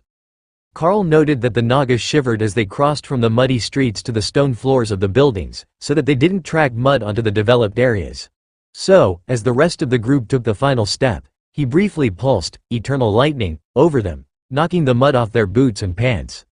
The only one he didn't have to compensate for was Dana, who had been using swims through air to walk on top of the water instead of standing in the mud. Even if Remy said that it was better to let the swamp water touch you as a show of courtesy, she wasn't a big fan of walking around for an unknown amount of time with wet feet. The chief led Remy into a large building that looked like a temple, with an enormous carving of a 6-armed Naga woman at one end, while a group of servants led Carl and the others to the building next to it. They weren't really separated, in Carl's mind. They were on separate sections of the stone floor. But the buildings had stone pillars holding up the slate roof, and no walls, so he could see what was going on just fine. They were even a few steps higher than the spot where Remy and the elders had gone. It had a thin layer of crystal clear water over the floor, while their spot was dry, with low tables designed either for Naga, or for sitting on the floor to eat. Possibly both. Are any of you familiar with traditional Naga cuisine? One of the servants asked quietly. Everyone shook their heads. We from Demonlands, Carl offered as an explanation. The Naga servant smiled and bobbed her head. If you like demon cooking, you should like Naga cuisine. It also tends to be mildly spicy. A few seconds later, more servants came with platters of what appeared to be sushi rolls. Most of them were slices of raw meat on rice, but there were cooked shrimp, vegetable rolls, and a bowl of stew placed in front of everyone. That dish is a spice paste. You can add it to your preference. The vegetable rolls cleanse the mouth between flavors. It is recommended to eat all of the one type at a time, then switch, unless you want to try a new flavor combination. The servant explained quietly. Carl glanced down at the lower platform, and saw that they all ate with their fingers, so at least he wouldn't have to learn a new type of utensil. Lotus had other ideas, and brought out chopsticks for everyone, which seemed to confuse the Naga. To keep your fingers clean, so you don't move the flavor between bites, Lotus happily informed them. That made the servants smile. They rarely got visitors, but visitors who were enthusiastic about trying their food were even more rare. The dwarves didn't understand the appeal of raw meat and fish, while the orcs didn't understand the appeal of food served in small bites. Every roll had 2 to 3 different textures, Carl noticed. They were excellent, with vibrant flavors so that the Naga could actually taste them, but he could tell that they were really designed to be swallowed whole, not chewed. The amount of food was nearly overwhelming, and Carl could see the staff's amusement as the ladies began looking for polite ways to not try the new platter. You can just stop. It's fine, as the staff will eat all the leftovers from a formal dinner, the servant Naga girl whispered. The servers nodded happily, and Carl saw that they had a whole cart full of platters waiting. That was far more than his group could be expected to eat, so they had definitely prepared enough for themselves after the guests had eaten their fill. Remy and the chief's advisors chatted about issues in the swamps and surrounding grasslands. According to them, the largest issue was just the anomaly to the north that was spawning crocolisks, but according to Hawk, that one was a small one, with far fewer monsters than the anomaly to the northwest in the grassland. But the anomaly to the northwest was spawning a form of lion monster, and those were unlikely to enter the swamps. Remy and the elders of the village finished their meal, and Remy passed them a few potions as a first meeting gift, and then motioned for everyone to join her on the walkway in front of the buildings. It has been a great pleasure to meet you all today, but as the morning light is burning, we should get going on to help the other villages with their crocolisk issues, she was saying as Carl joined them. Thank you for dining with us, Your Majesty. We look forward to the day when we see you again, and thank you for assisting with the crocolisk infestation. Thor transformed back as they left the village, and Remy led the group north towards the location where Hawk had found a large group of overlord-ranked crocolisks. They were a 10-meter-long 6-legged reptile, similar to the common crocodile on a massive scale. Hawk was curious about them, and their powerful water magic mixed with earth magic. When he hurled fireballs at them, they turned the swamp around themselves into thick mud and simply sank out of sight. It was infuriating. Tien thought it was a valid tactic, though. Hiding under the ground when there was a flaming attacker was a good idea. The fact that it was muddy ground was irrelevant to the little Stonefur divine fox. After all, he could just use his stone fur ability and shake it all off him when he emerged. As they approached the next village, a beast that could make a run for the title of mother of all crocolisks emerged from swamp waters that were clearly too shallow to have hidden its body. Compared to the 10-meter bodies that Hawk reported for the others, this one was easily twice that length, and carried a long lifetime of battle scars on its body. A perfect accompaniment to its totem rank status. Then, dozens of snarling beasts emerged from the swamp to surround Carl's group, and Kara began to cheer from her perch on Carl's shoulder. He had totally forgotten that she was still there, reduced in size to more easily spectate. Carl called on the Haint along with his sword, but didn't merge with the weapon yet. Having the Haint and the Epic Guard surround the massive beast would be more effective than adding a bit more damage to himself. Lotus giggled as the haint began to splash her feet happily in the water, glad to be out of storage. The beasts briefly paused as golems and bodyguards were called out, and the enemy numbers increased. But only for a few seconds before they launched their attack. The Crocolisk matriarch was surprisingly fast, but physically outmatched. Its first strike began with its massive maw opened around Carl, who landed a punch on its nose and stopped its forward momentum before aiming a swing at its neck, leaving a shallow gouge across its throat as the creature retreated. Cunning eyes stared at Carl, assessing his abilities. If it couldn't simply overpower him, this would not be an easy fight, but not one that it didn't believe there was a chance to win. A massive swamp shambler, a mud and vine construct made of the swamp itself, rose from the shallow water and lashed out at Carl with a club as the Crocolisk matriarch moved to attack his unarmed side. Carl sidestepped the attack before being distracted by the sound of a monster to his left howling in pain and frustration. Kara had her garrote wire out again, but she wasn't using Void Blast on it. She was standing on the back of a Crocolisk, one hand on the thread and riding it like a rodeo bull as the creature thrashed and flailed wildly, trying to dislodge her.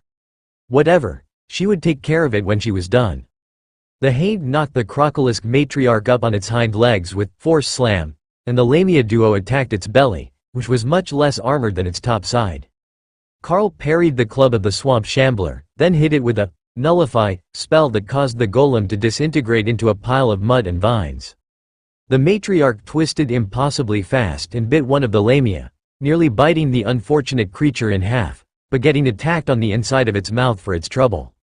The pain made it retreat, and the Lamia began to regenerate rapidly.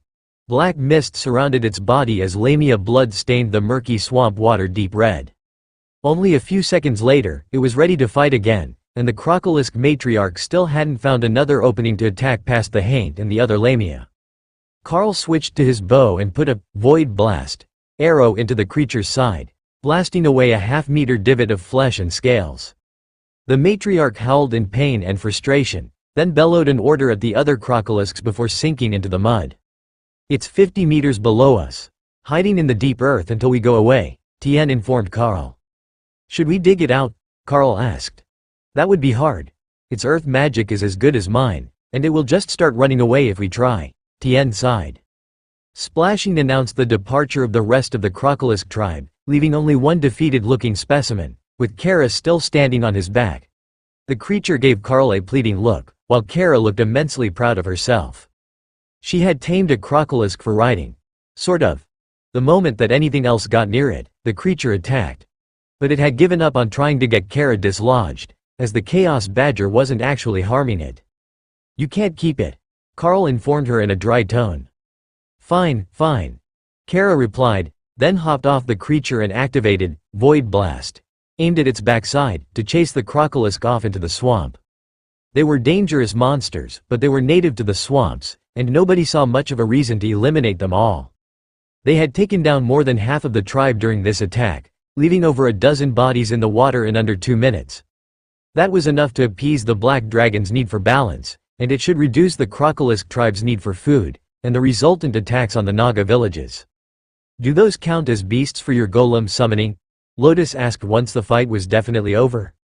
Carl checked his summoning options, and then called a pair of totem-rank Crocolisks out. They were only slightly larger than the overlords, not nearly as impressive as the matriarch, which was a higher-level magical beast, and not an option for the golem spell. Lotus smiled and climbed up the golem's leg to sit on its back between the ridges. Crocolisks are excellent swamp transports. They can walk on soft mud and swim very well, she declared. Kara took a spot on the other one, sitting upright in the same position that Lotus was, and Carl chuckled in amusement. They had been giving each other strange ideas again. "Are we ready to move out again?" Tessa asked from Thor's back. The village was only a kilometer away, and they were watching the group from the walls, ready in case the team of strangers wasn't any more friendly to Naga than they were to the beasts of the swamp. An enemy of your enemy wasn't always your friend. Let Remy lead the group again. They'll likely respond better to her than to anyone else, Carl agreed. They took up the same formation as before, except that Ray was gone. She had retreated into her space and was sorting through her treasures and blood supply.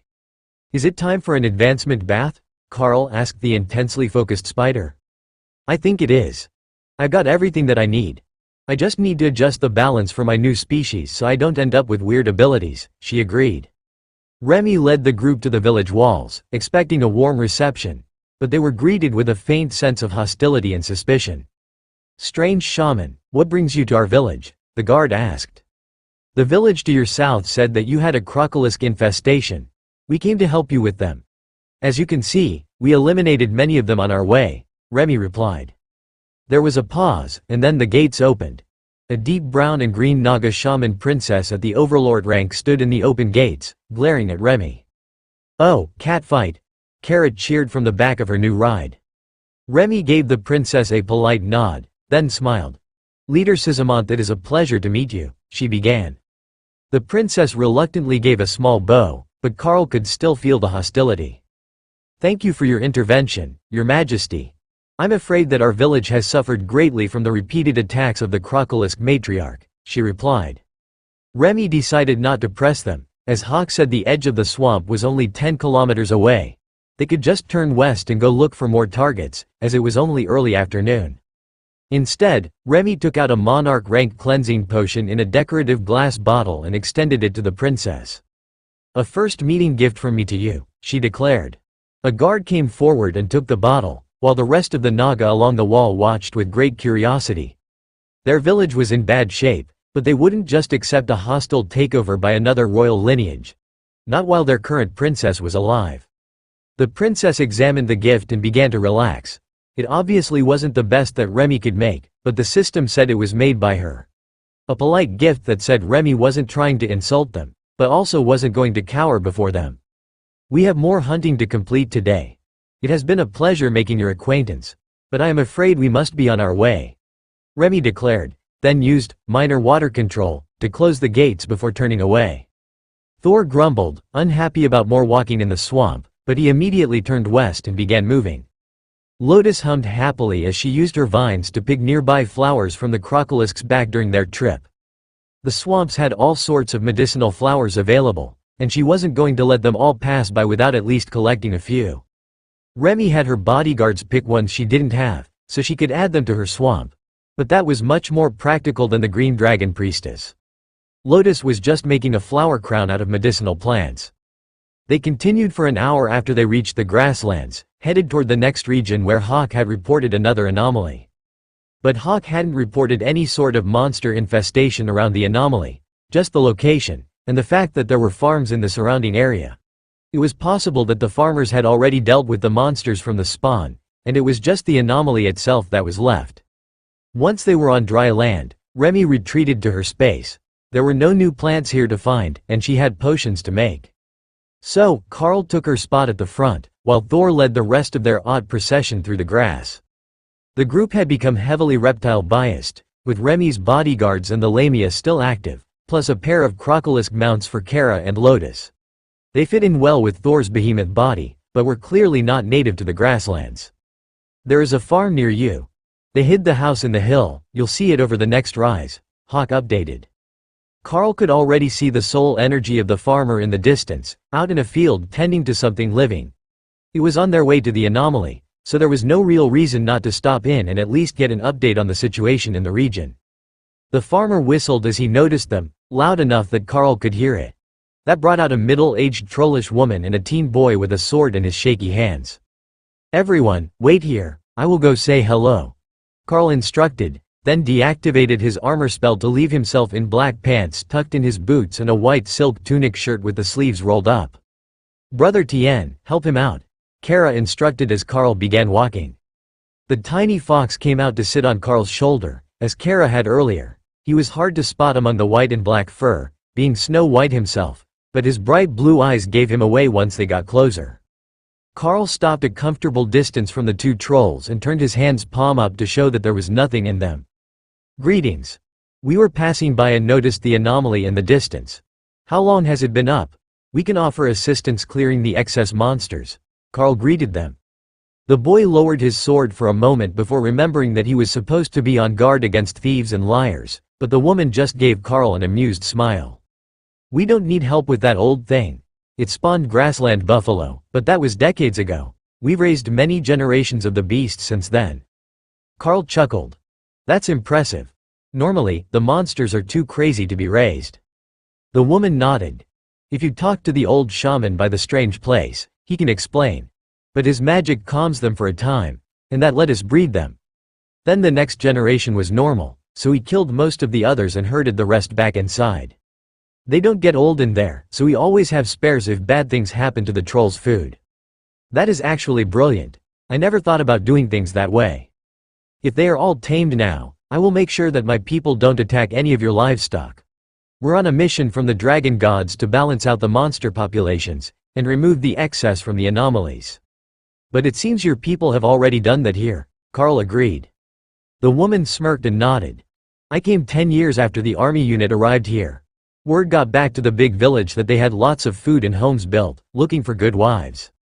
And a good trollish woman will box her husband's ears until he becomes a good husband as well, Carl joked. The woman nodded. Exactly.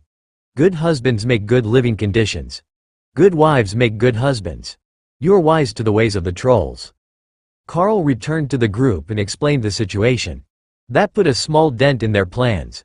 It was hard to clear out anomalies when the locals were using them as reserve livestock. Instead of heading for the anomaly, they loaded everyone in the wagon and followed Hawk's directions northwest toward an area that clearly had far too many monsters, and no local farmers. That one should be something that they could fight against. There is a nice spot here by the river. Why don't we call it a day and start hunting monsters in the morning? Dana suggested most of an hour into their trip. That's not a bad idea. We're not trying to speedrun the clearance, and with all the changes that we have seen, it would be wise to stop and see if this is stable. Noctia agreed. There was no real advantage to clearing the whole area if it was just going to reset, and the number of anomalies didn't actually go down. A short break before they had to do any more fighting would be good for everyone. They didn't take nearly as many breaks as most groups would in their situation, but that didn't really bother most of them, except on the days when they wanted to just lie around and do nothing. Today was one of those days. They had been on plenty of adventures lately, and they really could use a few down days to just relax. Nobody wanted to burn out, and they had been much more active than nearly any other group of elites that they had met since they had come to the Dragon Isles. There is a really nice stand of trees over there, Ray suggested as they reached the river. It wasn't a huge shelter like the ones that they would usually choose, but the small poplar trees were enough to hide the parked carriage from long-range observation. That was enough to get them through the night in safety, and then they could go looking for more fights tomorrow. That was enough for everyone in the group, and especially for Ray, who had big plans for the night.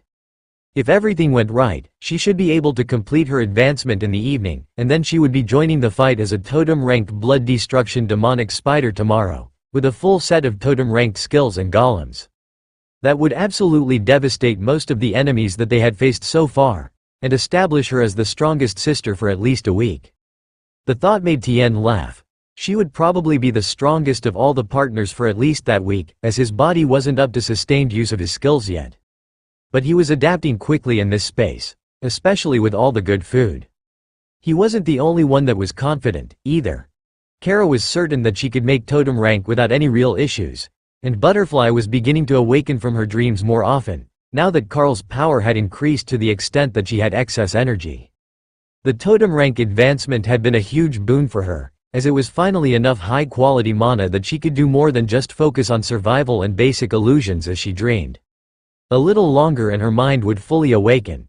Once that happened, her powers would be much more formidable, and she could join the rest of the team in fully participating in combat events, as well as travel. Thor was doing all the transport now, but with her solid illusions, Butterfly was certain that she would be able to do at least that well. She could even make flying mounts for everyone.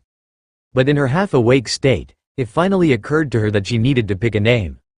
The Carl had asked her that once before, but she was sleeping. She couldn't introduce herself as some random butterfly when she had already made friends with these people in her illusionary world. It had to be a good name. Something suitable to her species, but still easy enough to pronounce for others.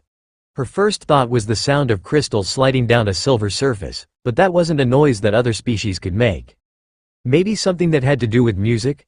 The language of the glass-winged illusionary butterfly was entirely musical notes created by their crystalline bodies. That made it difficult for her to pick a name, as all the good ones were impossible for others. How could she even explain that the best options were unavailable when nobody else spoke the language? But didn't dragons have the same issue? They picked two names, one in Draconic, and one for everyone else. Most species couldn't roar at all, and few could mimic a dragon's roar well enough to pronounce a dragon's true name. So, she could have two names as well. The first would be her favorite sound in the whole world, while the common name would be something easy to remember. Argent? Eris? Lyra? No, none of those were quite right. She needed to come up with a name, but it had to be a good name. Something that she would be proud to introduce herself as. They had Hawk and Thor, Ray, Remy, Kara, Noctia and Tien, Dana, Lotus, Tessa, and Ophelia. All the names were so different that she couldn't even use them as a reference to pick one for herself. What about Nautila, since she was found in the shoreline waves of Drode? No, that would just lead to Kara making naughty jokes at her expense. Opal? She could be Opal. The stone shimmered like the reflection of light on her wings. Yes, that would be her name. Opal Karlsdottir. She had already studied the dwarven and human histories, and that was definitely the proper family name for the daughter of a Karl. Now, she just had to find the perfect time to introduce herself to the others. Maybe after this nap. A little more sleep would do wonders for her mental clarity. Ray settled in for the evening, preparing her bath, as Tien set them up with a shelter for the night. Like the first one he had made, it had a domed roof, but this one had flat sides so that they could more easily hang hammocks across the length. The ladies were suspicious when Ray didn't make an appearance during the camp setup, as everyone knew that she reveled in the chance to decorate their spot for the night. Especially this one, as Tien's tastes ran to a fox's den, and he only made simple smooth stone walls and a rounded roof that looked like the one in the den where they had found him. Eventually, Remy knew that she would have to expose him to dwarven architecture. They loved stone as much as the stone for Divine Fox did, and they were much more decorative in their creation methods. The small building was functional, though. It was totem-ranked magical stone on all sides, so nothing was getting in except through the door, and once Lotus spent a few seconds with her plant growth skills, it looked like nothing more than a small hill. That pleased the little fox. Dens should be hidden from sight for safety. Is there a reason we're making a bomb-proof hidden bunker? Dana asked as they finished the evening's shelter. It makes Tien happy. Carl replied with a shrug. Dana shook her head in dismay and looked at the half-meter thick walls of their shelter. It might be overkill, but the thick stone held its temperature very well, and it was much cooler in here than outside. While they settled in to make dinner, Ray was balancing the contents of her bath with a level of precision that Remy's alchemy students would be envious of. She had used a totem-ranked ogre base, but with hints of hill giant, a dash of crocolisk rescued from the last fight, a large splash of lamia blood, also from the last battle, then a generous sprinkle of crab blood for seasoning. That made the base scent and a balance of earth, water and beast-focused energies. Then she added half a liter of the mythic-ranked monster blood that the dwarves had procured for her and gave it a stir.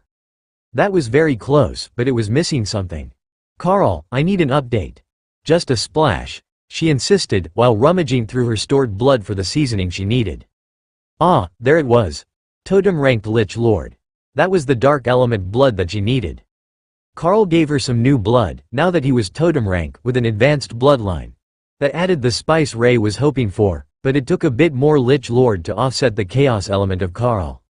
With the balance now perfect, Ray had Remy cast Unobtrusive Behemoth on her and hopped into the pool of blood. Now that the pool of blood was massive compared to her body, like a human in the Golden Divine Academy's swimming pool, Ray was absolutely certain that she had made the correct choice. Her body was processing through the blood at an astonishing rate, and her aura was soaring with the combination of monster, beast and undead energies. The balance was just right, slightly demonic, but mostly shadowy and bestial. The extra dose of totem-ranked Carl was an interesting high note in the energy flow, as it was somehow both monstrous and bestial at the same time, with notes of dragon and void. The extra energy types were adding more possibilities to her advancement, but Ray knew just what she wanted. There was only one universal truth that really mattered to her. Everything in the world should be afraid of the things that go bump in the night. As she worked to integrate the mythic rank energies into her body, Ray felt an icy and dispassionate gaze upon her mind. Instinctively, she knew that it was the true attention of the spider goddess, and she smirked at the divinity. She wanted to see how her offspring were doing. Ray would remind her that she had created the perfect predators, and that one day soon, This particular child of her spiders would be standing before her with pride.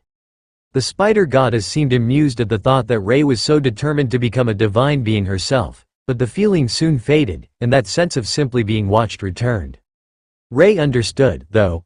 The spider goddess loved her children, and waited for one to make her proud, but she wouldn't do anything for them that they could do for themselves. But that thought gave Rei a great idea. All this time, she was using blood to advance, and somehow she had managed to overlook the most obvious of all ingredients. Herself. Rei clipped her underside with one sharp foreleg and let her own ichor mix into the bath. The added source of energy, from the open wound on her abdomen, massively increased the influx of power. However, it also added a hint of herself to the mix, and helped stabilize the energies, which now had overtones of her existing power to them. If she could find a more powerful spider species for her next advancement, that might be even better, but so far, it hadn't happened during their travels.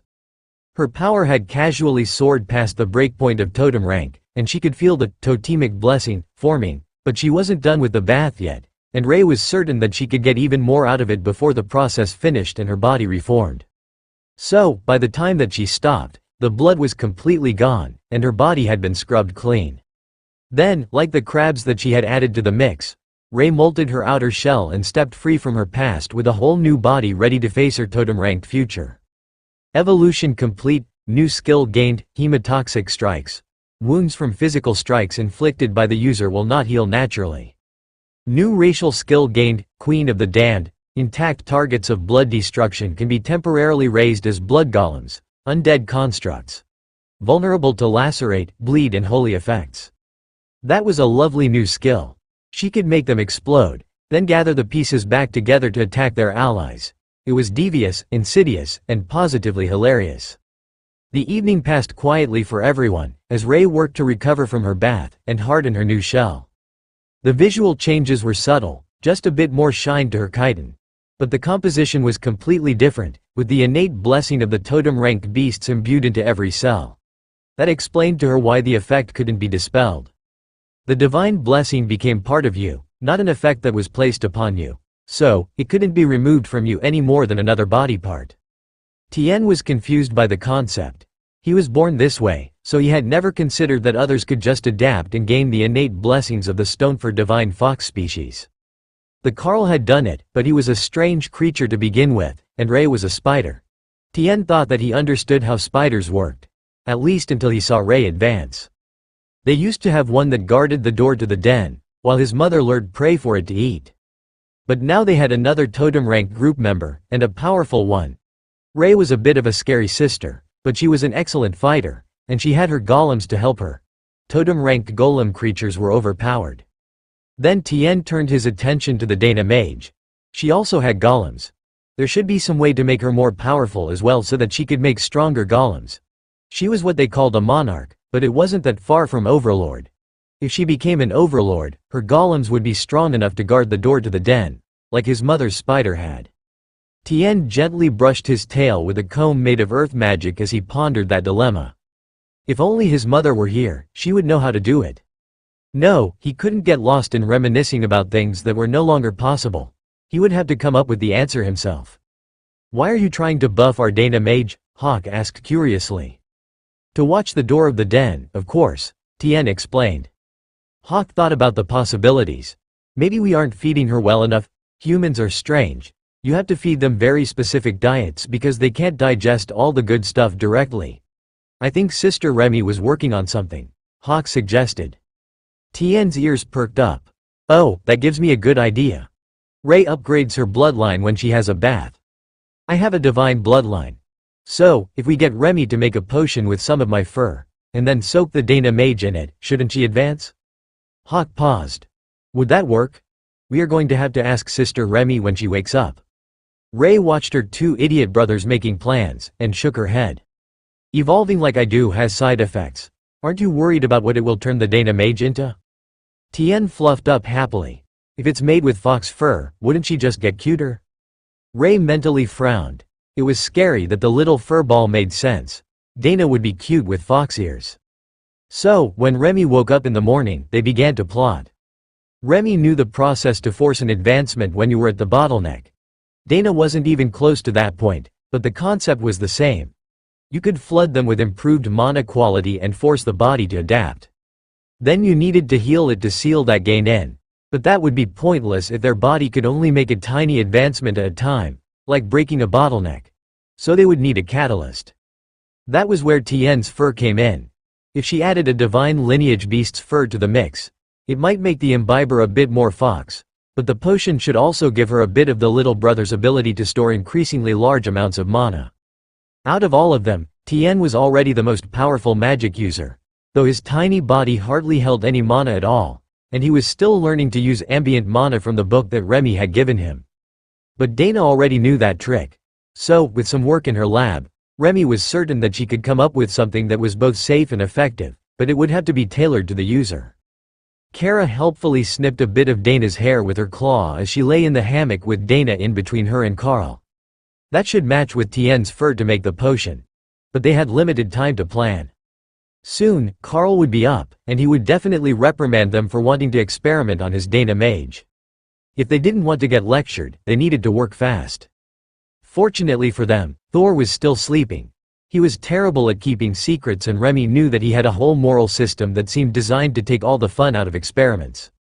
So, she started on the potion right away, using the past experiments that she had done with various forms of mana recovery potions, as well as healing, stamina and recovery potions. Remy knew what almost all the ingredients she had available did, though there were possibly additional uses for some of them that she hadn't found useful yet. So, it was with great confidence that she produced a glowing silver potion an hour later. It sparkled with embedded runes and the holy magic leaking from the sample of Tien's fur that had been dissolved into it. But the fancy appearance shouldn't hurt anything. Now, she just needed a good way to get Dana to drink it without making anyone suspicious. If they tipped off the others, and it didn't work, they might not let her have another chance to upgrade the Dana mage. Kara was the one who came up with the solution. They would borrow Dana from the hammock and move her into the Dana space, where they could be alone. With everyone else sleeping, they could wake her up just enough to get her to drink the potion, and then wake up Carl to give him the good news once the whole process was completed and the evidence of their methodology was hidden. The first part of the plan went off without a hitch. The Dana mage was extracted from bed, moved to her bed in the Dana space, and then gently shaken awake by Remy, who presented her with the potion. "It's a health tonic. Try it and tell me how it tastes," the Naga insisted. That was far from the strangest request that Dana had been woken up for, so she simply downed the potion, then tilted her head and pursed her lips, trying to understand the flavor. That was where it all went wrong. The power in the potion was overwhelming, with a huge dose of Tien's totem rank essence, and a powerful overlord rank base. Dana's body began to flood with mana, but it was too fast. The potion didn't push out the old mana on its own, and by the time that Dana realized and started to do it on her own, her skin had started to split, and Remy had to bring out the healing totems to help her keep up. The epic guard was active, so she would have void body active on her. But if Dana was taking that much damage this early in the process, things were definitely not working the way that she had envisioned them. "Tien, we need assistance. You have healing, right?" Remy asked. She had healing totems, and if she needed, healing splash, but neither of those was a high-output healing spell. The tiny fox came out of his space and began to pull external mana to focus Sacred Heal on Dana. That stopped the damage, and surrounded her body in a golden glow of healing magic as she took constant magic from the effects of the potion. Black energy from Void Body mingled with healing energy, flooding the tiny world with power, but the potion's effect was still peaking. Dana's power was definitely upgraded, flowing out at a distinctly overlord ranked quality, but if they had to wake Lotus to resurrect the Dana mage, they were going to be in so much trouble. So, they kept at their healing efforts, unaware that Carl was now very much awake and aware of what they were up to. He could feel what happened in the tiny world, and this was definitely not a subtle action, with Tien pouring totem-ranked healing on Dana at his maximum output. The effect of the potion began to fade, and Tien was finally able to end his healing efforts, though Remy kept her totems up as a precaution. As Dana recovered enough to be able to do more than focus on survival, she turned a glare on Remy that made the Naga consider that her good intentions might not have been as highly appreciated as she had anticipated. New skill gained, Fox Charm, passive skill. Grants the user an alluring appearance that attracts others of all species. Increases chances to bargain, negotiate, and induce possessive feelings toward the user. The notification startled Dana, but didn't change the glare she was giving the errant Naga. "Congratulations on making Overlord?" Remy asked hesitantly. "And?" Dana asked. "And? I'm deeply thankful for the research data on the new potion? And perhaps you would like to apologize for giving me a strange thing that almost killed me without warning me first?" Dana asked, her tone harsh. "Oh, that too. It wasn't supposed to cause any damage. I will have to work on that part. Perhaps some more runes for slow release." Dana's glare said that was not the right answer. "You're supposed to be sorry for almost killing your friend, not looking for ways to improve your potions right now," Carl informed her. "Oh, good point. Wait, how long have you been up?" "Long enough. Now apologize to Dana and make sure there is no lingering damage." Remy hugged Dana, and then handed her Tien as a comfort fluff and distraction. "Sorry, I got carried away with my idea to make an advancement potion. I should have thought more about your safety and feelings," Remy said softly. Dana petted the back of the little fox's head and then smiled at the Naga. "Carl caught you, didn't he? But how did this good little brother get caught up in your scheme?" Dana asked. "I'm the best magic user, and because I have a divine bloodline, my fur is great for helping other creatures advance," Tien explained as he nuzzled into her hand, looking for more head pats. Brother Thor was so right about the pats. "Remy is getting more tricky. She knows it's impossible to be mad at you for long," Dana sighed. "But it was a good potion. It made you even cuter," Tien added. "It changed my appearance?" Dana stood and went to the attached restroom to look in the mirror. She still looked like herself, but a bit more flawless, a bit more fair, and her eyes seemed to have a slight tilt to them now that gave her a lazy and seductive resting appearance. "Personally, I was hoping for you to get earth magic, but no luck," Tien informed her as Dana examined her new face. Dana read over the details of the skill notification. A seductive face wasn't always a good thing. Fortunately, she had a beast form to fall back on if her face attracted too much attention. "I think it's about time that someone talked to Remy about the possible side effects of giving strange things to others. I'm glad that I'm cute like a fox, but having an alluring appearance can be very troublesome for a lady," Dana informed the little fox. Tien was confused. Isn't being cute always better? "When you grow up, you will understand. Being cute is good. But there are many people that you don't want to notice your appearance. Bad people with bad intentions." Tien wasn't sure quite what she meant, but the Dana mage was a big sister, and big sisters knew things. Moving to the tiny world had been a good call on their part, as the commotion hadn't been noticed by anyone but Carl. But now that they were done, they could go and chase Lotus out of bed to make a celebratory breakfast. "Oh, good idea. I want blueberry pancakes with honey," Tien declared. "It's Dana's celebration," Remy reminded him. The fox gave her his best pleading look, and Dana laughed. "All right, we can have the breakfast you want, but you have to be the one to wake Lotus up to cook it. You will find that my cooking skills are somewhat lacking in comparison." Tien laughed as she carried him out of the tiny world and placed him on the hammock that Lotus and Ophelia were sharing. Tien immediately rubbed up against Lotus' face, and her eyes shot open. She had been sound asleep a half second ago, but the soft fox fur was very different from Ophelia's fur, and Tien smelled like holy magic after his morning exertion. After training in the seminary academy, the smell of holy magic in the morning always got clerics right out of bed. The dorm matrons would use switches made of holy magic to chase you out of bed if you slept in, and nobody wanted to be on the receiving end of that. Even Tessa and Noctia had been dragged from slumber by the lingering aura of holy magic. "What's going on and why does Tien smell like holy magic?" Tessa asked sleepily as she changed from nightwear to her usual robes. Dana placed a hand on either of Remy's shoulders and pulled the lamia forward. "Yes, why does Tien smell like healing magic? You should explain to the group," she insisted. "Carl, help," Remy pleaded. "I think you're stuck this time. I'll rescue you after." Remy shifted uncomfortably. "I made a potion to help our Dana mage reach Overlord rank, and it was a bit more potent than expected. So, it took a bit of healing to prevent damage, but look, we have an Overlord Dana," Remy insisted, then twisted out of Dana's grip to push the mage in front of her for examination. Tessa chuckled at the Naga trying to hide, when it was clear that her potion had more issues than being just a bit too powerful, but Dana was an overlord, so it wasn't a complete failure. If she had all the details, she would certainly be much more upset with the Lamia's lack of common sense, But she was only half awake, and Dana looked unharmed. "Well, now that we have an advancement, I suppose that we should have a celebration meal," Tessa replied, as she realized that was the reason to wake them up so early, and for giving Tien to Lotus. Everyone knew that she wouldn't say no to anything that the fox requested as long as he was willing to suffer her attention. Carl wrapped an arm around Dana and picked her up to rest against his side. "Why don't we move this to the tiny world? There is much more room to celebrate in there. We can have a golem watch the door," he suggested. "Speaking of golems, where is Ray?" "She's usually around first thing in the morning," Tessa asked. "She also had an advancement last night, and she's asleep right now. The advancement baths take a lot out of her, so we're letting her sleep," Carl explained. Lotus turned her full attention on Carl. "Ray made it to totem rank? Did she change a lot?" Carl nodded. "Yeah. I suspect that it was the reason that everyone got so worked up about advancing Dana. But I will wait for Ray to be fully mobile again so that she can show off her new power level without spoilers."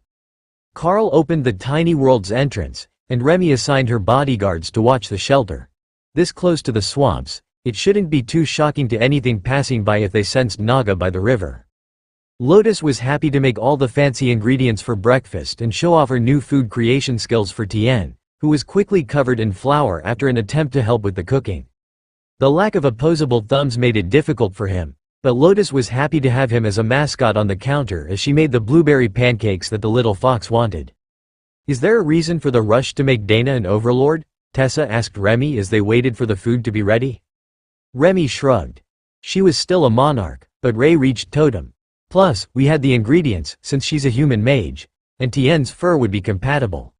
I considered how to do it for dragon priestesses, but I don't have the ingredients that we will need. I might be able to do it for Ophelia as well, but I need to adjust the recipe. So, basically, just because you could. Alright. I believe that I understand how things happen now. But I don't think that you're going to make friends if you keep turning out potions that risk killing the imbiber for the chance to advance. Tessa chastised her, while Remy looked suitably contrite. Well, not here in the Dragon Isles. If we sent the recipe back to the Golden Dragon Nation, they'd start giving it to everyone who hit a bottleneck, Ophelia retorted sarcastically. Carl shrugged. He had seen firsthand what people would do for even one more rank, if there was a chance for royals to become monarchs, and especially for monarchs to become overlords, they would definitely risk giving them an experimental potion. They'd do it with healers present because those people were all valuable assets to the nation, but they would definitely do it. I am going to have to set an alarm to wake me up before you do something crazy again. To think that you even dragged young Tien into your plans, Thor admonished. Hey, some of this was his idea, Remy countered, but Thor wasn't buying her excuses. Tien was much more sensible than that. Dana smiled. You know, that's not a bad idea. I don't mean this potion, that's too risky. But I'm sure that Remy has something that will help grow an elite's potential to a lesser degree that she used as the base. I can send a message to Ahmad, and let him know that we have something helpful for him. Carl chuckled. How about I send him the message instead? In fact, I can send him one of the potions as well. Everyone turned to look at Carl as he finished speaking. How exactly would you send a potion to the leader of the Golden Dragon Nation? Tessa asked, breaking the silence. Well, I do have a portal spell, and I'm a totem, with a massive mana pool. It shouldn't be hard for me to open a small portal back to the capital. Then I just pass the potion to someone trustworthy, and send him a system message to come get it. Dana flicked him on the forehead. And you don't think that a random totem showing up in the capital will cause absolute chaos? Carl smiled, and Ophelia began to laugh. How does that saying go? It's not a bug, it's a feature? The berserker joked. Kara nodded happily. It would be hilarious to go back and make them panic. Actually, they could send Ray, and she could check on her baby rogue, and visit Niall as well. We could send Dana in disguise. If there is a spy present, they might report that one of the exiles showed up again, and that could cause troubles for the people in charge, Tessa suggested. Dana smiled and activated beast form, then paused as the expected furry stripes didn't appear on her hands. Instead, she was bright white, and had longer fur than she remembered. Ooh, see, I knew that she would be pretty, Tien cheered. Tessa chuckled and took out a mirror from her inventory to show Dana her transformed appearance. Under the effects of beast form, she was no longer a cat demon, and she was nearly identical to Carl in pattern. This time, the spell had turned her into a fox demon, complete with long fluffy ears and a fox-shaped head. She no longer got larger with the spell, and thought she might have actually gotten more slender. But it was her voice that startled her the most. "Well, that is unexpected. I thought that the spell was set after you used it the first time," she began, then paused as her musical tone reached her sensitive ears. "Fox charm is powerful," Tien bragged. "And how am I supposed to interact with people when my voice has become a magical seduction technique?" Dana asked. The little fox shrugged. "Just threaten them with the Carl if they get handsy." "You think this is funny, don't you? I was actually happy with how I looked," Dana snarled, but it came out as a gentle pout. Tien held up his paws in defeat. "Got it? Not funny. You still make a beautiful fox, though. I wonder if you can go all the way with a stronger skill, and become an actual fox. I bet your tail would be super fluffy." Dana shook her head in dismay. She was wearing robes still, so her tail was trapped underneath. And it was super fluffy. Once she swapped outfits, they would adapt to her form having a tail. But for now, she could keep that information to herself. "Well, if we're not doing anything else, why don't I take Ophelia with me? She can do the job of bodyguard without me needing to call golems," Dana suggested. Ophelia laughed. "I think that you've forgotten one vital fact. A werebear and a fox demon would attract way more attention than just showing up as ourselves. After all, it was Carl that was actually banished. We just chose to join him in his exile. So, technically, we're not breaking any rules by going back for a visit." Remy quietly handed the berserker a basket full of potions, along with a notebook, and Ophelia put it in her inventory for safekeeping. Both Dana and Ophelia changed back to their human forms, and Ophelia stretched her body, unused to being in this shape. "Carl, you might as well open the portal. We've got 10 minutes before breakfast, in and out," she insisted. "All right, I know the perfect place to send you to," Carl agreed. Carl focused on the first place that he had met Niall, the Inquisitor's office in the capital. Then he opened the portal, and laughed as an irate overlord-ranked rogue hurled a dagger at him. "Good morning, old friend. We have a present for Totem Ahmad, and we were hoping that you could pass it to him." Carl began as Niall glared at him. "You damned near gave me a heart attack. Do you know what it's like to have a totem-ranked monster open a portal into your office? Especially when the office in question is supposed to be warded against travel skills." "Technically, I have never had an office. But I get your point. Good reflexes though, the skill hit right on the throat," Carl replied. Niall sighed and stepped through the portal, then looked around the main room of the replica guildhouse in the tiny world. "Where are we?" he asked. "A separate space I learned to make with a skill. But currently I am traveling with these lovely ladies through the Dragon Isles. We just so happened to come up with a potion that will help trigger breakthroughs if you're at a bottleneck, and thought it should be shared," Carl explained. "I can demonstrate if you want. Do you want to be a totem?" Remy asked hopefully. Niall smiled at the Naga's best pleading face. "Why does that sound like a threat?" "No, I would rather not be a totem at the moment with all the chaos that's happening at home." Lotus brought over a stack of pancakes and a coffee for their visitor, then recruited Ophelia to bring the platter to the table they had set up in what was the store in the real world. "Let's sit and talk. Have things gotten bad since we left?" Carl asked. Niall sighed as he sipped the coffee. "You could say yes, but also no, there have been 4 more unexpected totem rank advancements in other nations since you left. But there has also been another in the Golden Dragon Nation. Worse, from a political standpoint anyhow, it's another elite from the younger generations.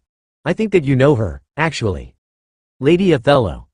Now there's a huge argument over whether she should be the next head of the church, as she's a paladin and not a cleric, but she's the most powerful member of the clergy. However, every time someone tries to force her, they get zapped by that damnable sword she carries everywhere. I don't know what spell is on it, but you can't try to physically force her to go anywhere." Carl chuckled. "It's supposed to punish perverts who attempt to grab her with lustful thoughts. It might be a side effect, misinterpreting their desire for her to be in charge as desire for her." Niall nodded, then frowned. "How do you know about the sword?" Dana smirked at the rogue. "He made it." Ophelia stacked her plate as the last of the food came out, and gestured with her fork. "Are you sure you don't want to be a totem? It would make your job easier. And then you could try using Remy's potions on one of the clerics. If they don't die, they can take over the leadership role," she suggested. Niall sighed and stuffed his face with pancake to give himself a moment to think before answering. These are excellent, by the way. But no, I will stay at Overlord as the head Inquisitor for now, and then advance later. The power level on the whole continent is slowly increasing, and within a few years, I suspect that I might break through to totem rank naturally, he sighed. A few seconds passed in silence as everyone digested that new information, then Niall smiled. Where is my favorite spider? I would assume that since her bonded partner has reached totem rank, she has as well, the Inquisitor asked. Carl nodded. Indeed she has, though just last night.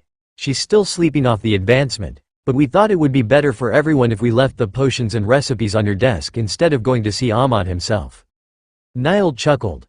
He's been moved to the Imperial Palace, and that's protected better than anywhere else on the continent from portals and teleportation type skills. He's good friends with the new king, and has been for some time. But he was actually moved closer so that they could brainstorm ways to change the nation. That had everyone's attention. You see, Ahmad has the idea that if we can properly mobilize all these new awakenings from the last 2 intakes, we can completely overhaul the nation's production facilities. Advanced technology combined with magic has already proven to be every bit as effective as the traditionally made magical items. At least, in some ways. Explosive rounds for artillery have proven to be highly inefficient, using more mana than just putting the mage in a helicopter and letting them bombard the battlefield. Same with magical bullets for guns. The overall effect of that one was pretty good, but in practice, it's better to just let the mages do mage stuff. Plus, magical barriers make the bullets essentially useless anyhow. So, there's no need for both at the same time. But what really took off was the new bulldozers. Some mage got the great idea to enchant the blade with earth magic, and it made clearing solid stone with heavy equipment as efficient as moving clay. The first construction projects it was put on are months ahead of schedule. Carl chuckled and Dana winked at the assassin before explaining. Here, the demons use earth and fire magic to make entire cities. The dwarves use earth magic to carve out whole mountains, and they can make a skyscraper in a matter of days, not months or years. It's absolutely brilliant, as long as you don't think too deeply about the engineering behind it, she explained.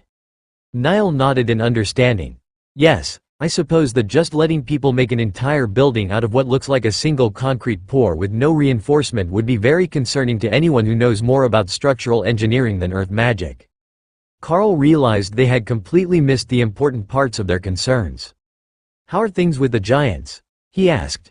Niall shrugged. Not bad. They retreated after the last major battle, and they're back within their own borders. Once they realized that the full push on the capital had failed, and that their infiltrators had all been flushed out, they gave up on the war plans. Of course, part of that was the death of their new leader, and the need for the mountain giants to elect a new chieftain. But the war is officially over, and we're back to nothing more than tense relations with everyone else. There have been a few more dungeon spawns as well, and that's not helping anyone's nerves.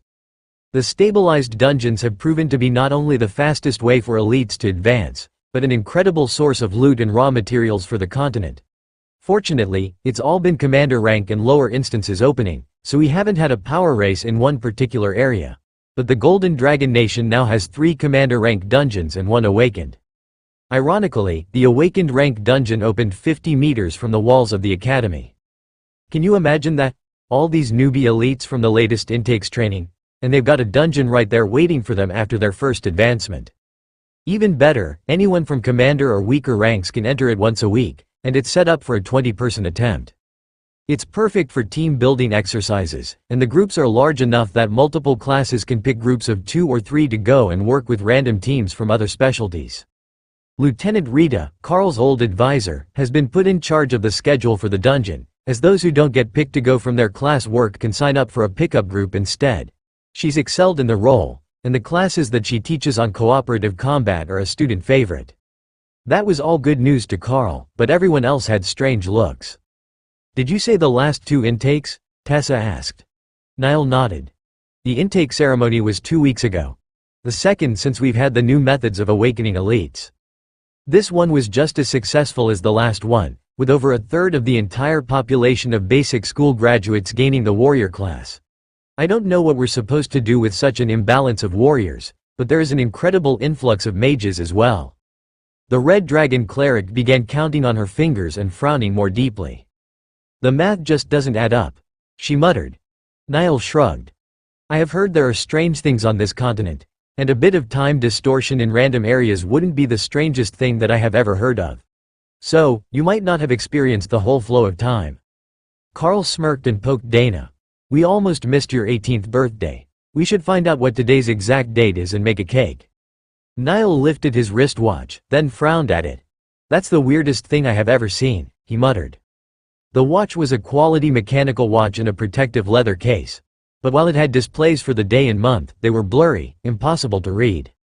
Well, now we know how to determine if we're in an area with a time anomaly. We just need to buy a watch, Carl joked. But for Remy, there was a more urgent concern.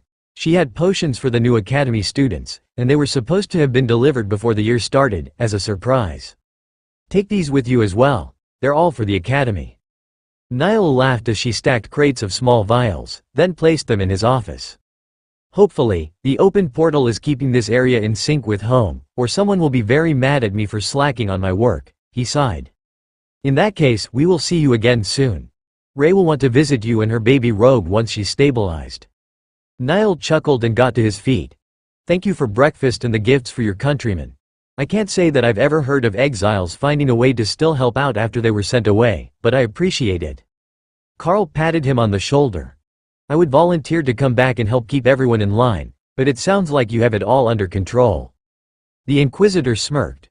You think now that you're a totem that you can flex on the other nation's leadership? Carl winked at him and leaned in to whisper conspiratorially. I was rewarded with a special epic grade constitution. At this point, I can reliably solo a totem-ranked dungeon boss, without bringing my beasts to assist. If you have a problem with the others, let me know. Even 5-on-1, it's unlikely that they can do significant damage to me, and I've got so much damage reduction that even a direct meteor strike wouldn't do it. Niall shook his head in dismay. You live up to your reputation, Monster Man. Warn me before you send Ray so that I can shield my quarters and not alert anyone that she has arrived. Then he turned and returned to his office, so Carl could close the portal. We never did find out what the exact date was.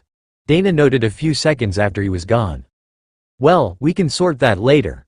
Once Ray wakes up, we can get back to our hunting patrols. If we can't pin down the exact date, then we can just pick one to celebrate, Carl suggested. Now that the excitement was over, Remy returned to her lab to work, and Hawk went outside to take a loop around the area, looking for threats. Ray was going to need all day to recover, and she would likely only wake up once the sun was down again. That was her natural active time, and each of the advancements was a bit harder to recover from. They took a lot out of the spider, even though it was an advancement. Can we expect the others to advance soon? Lotus asked, meaning the rest of the beasts. Thor still has a ways to go until he reaches the bottleneck, but he also advanced last, so he's still on pace. Remy has a bit more work to do as well, but Kara is close. She just prioritizes amusement to power growth, so you never know when she's actually going to advance, Carl joked. Kara shrugged. She was powerful enough for what she wanted to do. When she wasn't, she would advance. That was just how it worked. A soft mental nudge caught Carl's attention. Oh, I think the butterfly is almost ready to advance as well. Perhaps once she reaches totem rank, she will be stabilized enough that she can come out and socialize. Carl felt the mental nod, and that she was learning from Ray, and planned to make a grand entrance to introduce herself to the rest of the group properly. They were all aware of her work, and she had interacted with them in her dreamlike state, but it would be the first time that she got to meet them all in person. That was a big thing, even bigger than just an advancement, so she had to make it grand. With nothing important to do, everyone settled into their daily tasks. The three priestesses spent most of the day in prayers. Ophelia and Thor went to spar, while Dana mediated to improve her mana pool and the stability of her new advancement. Carl did the same, but he had another goal. One of his class skills improved his soul power based on his power matrix. He currently had it at 9 points, and that had been excellent for his progression, but he had a solid vision for the 27-point formation. In theory, that should triple his growth rate, and the amount of mana that he could transfer to the beast spaces, up to his personal limit. So, keeping the focus on Supreme Lady Matilda, whose image he had used for the 9-point formation, Carl began focusing on filling in the extra spaces and rearranging the focal points into a much larger matrix. While he worked, he couldn't move any mana at all to the beasts. But the whole process only took a few hours of intense concentration, and left him with a pounding headache that faded after a few minutes. Then, Carl gently began to flow mana through the new formation, checking for imperfections before everything settled into a permanent position that he would have to destroy to alter. He didn't find any bottlenecks or instabilities as he pulled mana through to his limits, so, he focused on the Blade of Champions and the life energy that it had stored. The Haint had absorbed almost all that it had stored when it awakened, so he let it keep what little soul energy it had left. He had enough work to do just with the Blade of Champions and the Beast Spaces. Working on advancing them was his highest priority, as only the two were actually at the totem rank. The rest were close, but not quite past the breaking point yet. That would change tonight. The spaces were improving much more rapidly than Carl had expected, now that his level wasn't a limiter on their advancement. Something outside would surely notice the mana imbalance from the amount that he was pulling, but Carl was careful not to mess with the mana balance inside the tiny world so that it didn't interfere with the others' work. That was another thing that Carl realized he should work on later. He was much more powerful than he had been when he formed the tiny world. If he wanted to, he could greatly increase the limits of the space. However, there was plenty of room, even for dragons who wished to fly around and relax. So, Carl focused on a different project. He created a massive crystal near the guildhouse in an unused hilly section that Thor and Ophelia had deemed unsuitable for practice. As he formed it, Carl coated the entire thing in mana storage runes. He could use it as a massive mana battery, like the Lich Lords had done with the crystal in their wagon. 20 tons of totem-ranked runic stone would be able to slowly collect an absolutely enormous amount of mana. That should be enough to power not only the space, but all the practice that was done inside and the training of the others. Flooding the body with higher-ranked mana was an effective method of pushing toward an advancement, and once this was full, everyone else should be able to drag themselves toward Overlord. It might not be the most effective way to pull lower-level companions toward the highest group member's standard, but it was hundreds of times better than just letting them fumble along on their own. In a way, it was like having a mentor, as the Spellblade clans did. Someone who could teach you and help your growth progress smoothly, only, it wasn't limited to just one class, but to members of the Darklight host and others that Carl trusted enough to bring into this space. Perhaps he should put some protective runes on the crystal, or the platform it was sitting on, to prevent theft attempts or misuse if someone broke in. Ray woke up after midnight that night, and flexed her limbs to make sure everything was working as intended after that odd molting incident. It made sense, with the crab blood that she had used, but it was a new experience for Ray, who normally just grew and reshaped herself a little. It wasn't bad, though. She felt brand new and refreshed, ready to face the world in a whole new totem-ranked body. "Did you want to do your reveal first or second, little sister?" Ray asked as the sun began to come up in the tiny world. The butterfly thought about it. "Together. I will set the stage and we can make a grand entrance." Ray waited while her little sister made the final plans. Everyone was awake now and getting into the showers, so that was the perfect moment to set up their entrance. 4 ranks of illusionary spiders flanking either side of the walkway to the house, with a light fog around ground level to let Ray camouflage herself more effectively until she was ready for her grand reveal. Then butterflies and sparkles in the air above them, where she would be hovering and waiting for Ray to appear and get her praise, so she could swoop down for the fireworks and then introduce herself to the group. Ray tried not to laugh as she saw the royal procession that had been prepared for her, with all the illusionary spiders bowing before her. Remy and Thor dragged the group out into the yard to watch, and Lotus was practically vibrating with excitement as she realized that Ray was going to make a dramatic entrance. Ray started off invisible, then blended herself with the fog as they approached. Slowly, she adapted back to her natural black and red, as if she was emerging from the fog as she slowly strutted down the path. Whistles and cheers greeted her approach, and Lotus ran up to hug her while the others laughed. "Congratulations, Ray. Excellent work on making it to totem rank." Carl congratulated her, while fireworks began to explode overhead in the morning twilight. Then the butterfly appeared. Not as an illusion, but actually outside of her space for the first time since she evolved. "Good morning, Sister Butterfly," Carl greeted her. "You may call me Opal. I like that name. It is a pleasure to meet everyone," she replied. She fluttered down, her meter-wide transparent wings reflecting the sunlight, and creating shimmering rainbows on the ground, along with the sparkles of shed mana as she moved. That was an unavoidable side effect of her species, but now that she was powerful enough, she could recover far more than was needed to sustain the loss, and she could limit the spread of the mana particles to nearly nothing. Some loss was unavoidable, but the stronger she got, the better she was at controlling it. It was strange being outside, not as much mana, and all sorts of new scents and auras. But she got to actually touch people. That was surprisingly fun. "So, you can finally join us on adventures, Opal?" Tessa asked. "Only a little bit. I will be a totem soon, and then I'll be able to stay outside all the time if I want. But it's more comfortable to stay home and let the illusions do it. Illusionary domain is my world, and being outside of it just feels weird, even if I do get to meet new people and see new things," Opal explained. That was understandable. Her illusionary world was so realistic, with illusionary people, plants and buildings in it, that there wasn't much reason for her to ever leave home. She was essentially a city lord for a city of her own creation, with hundreds of subjects under her control. A gentle ringing, like a doorbell, filled the tiny world, and then a portal opened next to Carl. That should not be possible, Carl knew.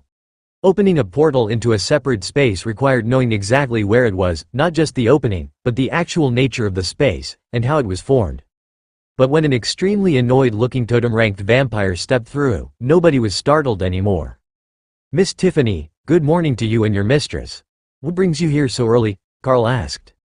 The vampire examined him carefully, trying to determine what this strange man had done to himself since they met last. "How did you make yourself an elite creature?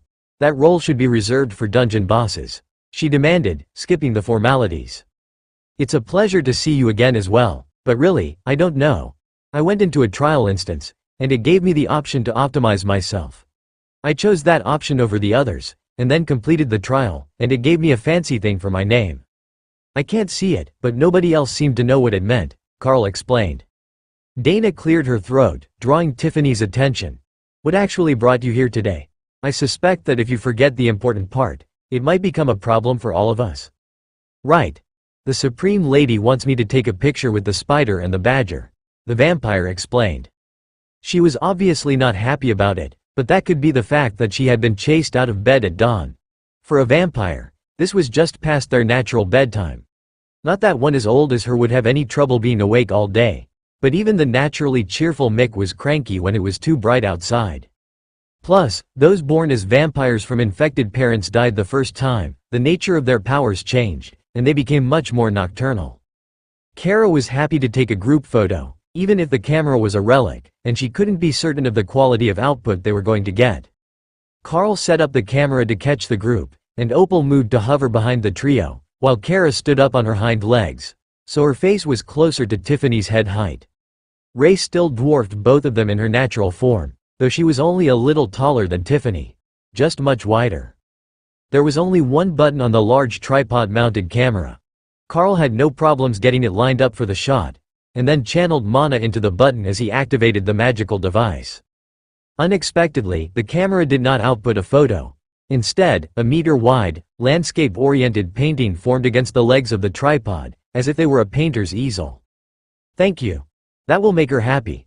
She's been annoying me to get a picture of the Chaos Badger for ages, and now that there is a totem-ranked child of the Spider Goddess in the guild, she had to be the first to record it." Ray snorted in amusement and transformed into a humanoid.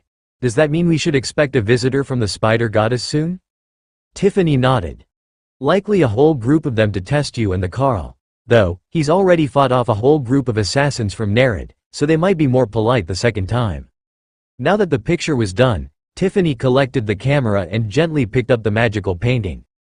"As much as I enjoy your company, I have much to do today. Thank you for your time," she announced. Once she was gone, Ray began to laugh. "She really does hold a grudge, doesn't she? That vampire hates you with a burning passion." Carl shrugged. "Not my fault that things turned out the way that they did.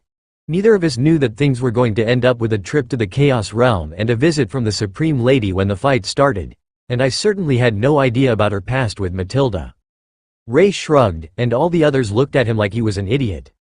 "It doesn't matter that it wasn't my intention, does it?" Carl eventually realized. "Not even a little bit. The fact is that you're the only other one involved, so you're the only other one to blame," Tessa agreed. Ophelia shrugged. "She does look healthy, though, doesn't she? I don't think that the dragon is treating her too badly.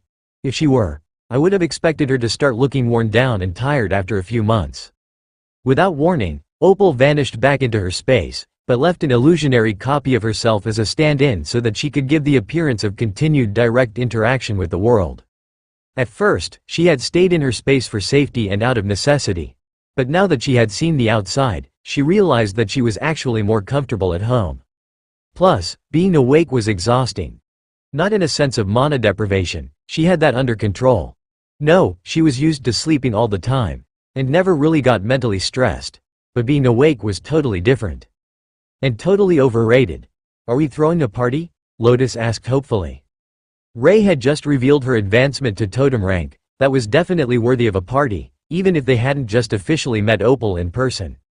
That was when Lotus realized that the butterfly floating overhead was an illusion. She hadn't even noticed when the real one vanished. The transition was that smooth. That skill would be incredible in an infiltration situation, where they needed to send an actual person. But, it was most likely because she could retreat to her space without using a spell. Ray picked Lotus up and carried her back inside. We're going to make special snacks for today. I hope that your new food creation spells are up to it. Oh, what did you have in mind? Lotus asked. Ray had said the magic word, snacks. I am thinking that we need cake because it's a celebration, but I'm thinking that instead of the sweet jam that you usually put in pastries, what if we made strudel with rhubarb and green apples, then topped it with whipped cream? Lotus frowned. Would that be good? Maybe it could be. Over the next 3 hours, Lotus and Ray made a dozen different variations on sour and savory versions of pastries, including some pulled pork steamed buns that turned out really well. Hawk was really looking forward to those. They were visually the same as sweets, but with meat in them. He hadn't realized yet that they weren't sweet in any way, just a convenient way of eating pulled pork on the move. But it was a new recipe for Ray and Lotus. Now that she was awake, Opal found that she easily got bored, so she ended up creating illusions to do all sorts of things around the tiny world. Some helped Ray and Lotus cook, some tidied the house, and when that wasn't enough distraction, she prepared an outdoor amphitheater to put on a play. The latest episode of The Noble Knight Thor and His Companions was a huge hit with the group, who generously overlooked the parts where she heavily embellished reality to make it more interesting. After all, they couldn't very well have scenes where the hero of the story was simply standing on the sidelines or clearing out trash mobs while others did the real work. There was no harm in adding in a few more impressive enemies to the story. You've got yourself a reliable cheerleader, Dana joked as they finished the show. Thor nodded happily. Sister Opal had done a wonderful job with the production of the latest episode of his memoir. He was greatly looking forward to the next one. Ray lounged back on one of the stone benches of the illusionary theater and popped a pastry in her mouth. Sweet and sour pastries were a great idea. It was a good thing that they made hundreds of these today because she was adding them to the usual snack rotation. But now that they had celebrated her advancement and watched a movie, she was getting curious about what might be hiding out in the wilderness around them. She was a totem-ranked predator now, and there shouldn't be many things that she couldn't hunt. But maybe there was? Just the chance that there was still something around that might manage to escape from her or put up a real fight was exhilarating. So, as everyone settled in for another night of meditation or rest, she snuck out of the tiny world and got the Naga bodyguards to update her on the situation outside.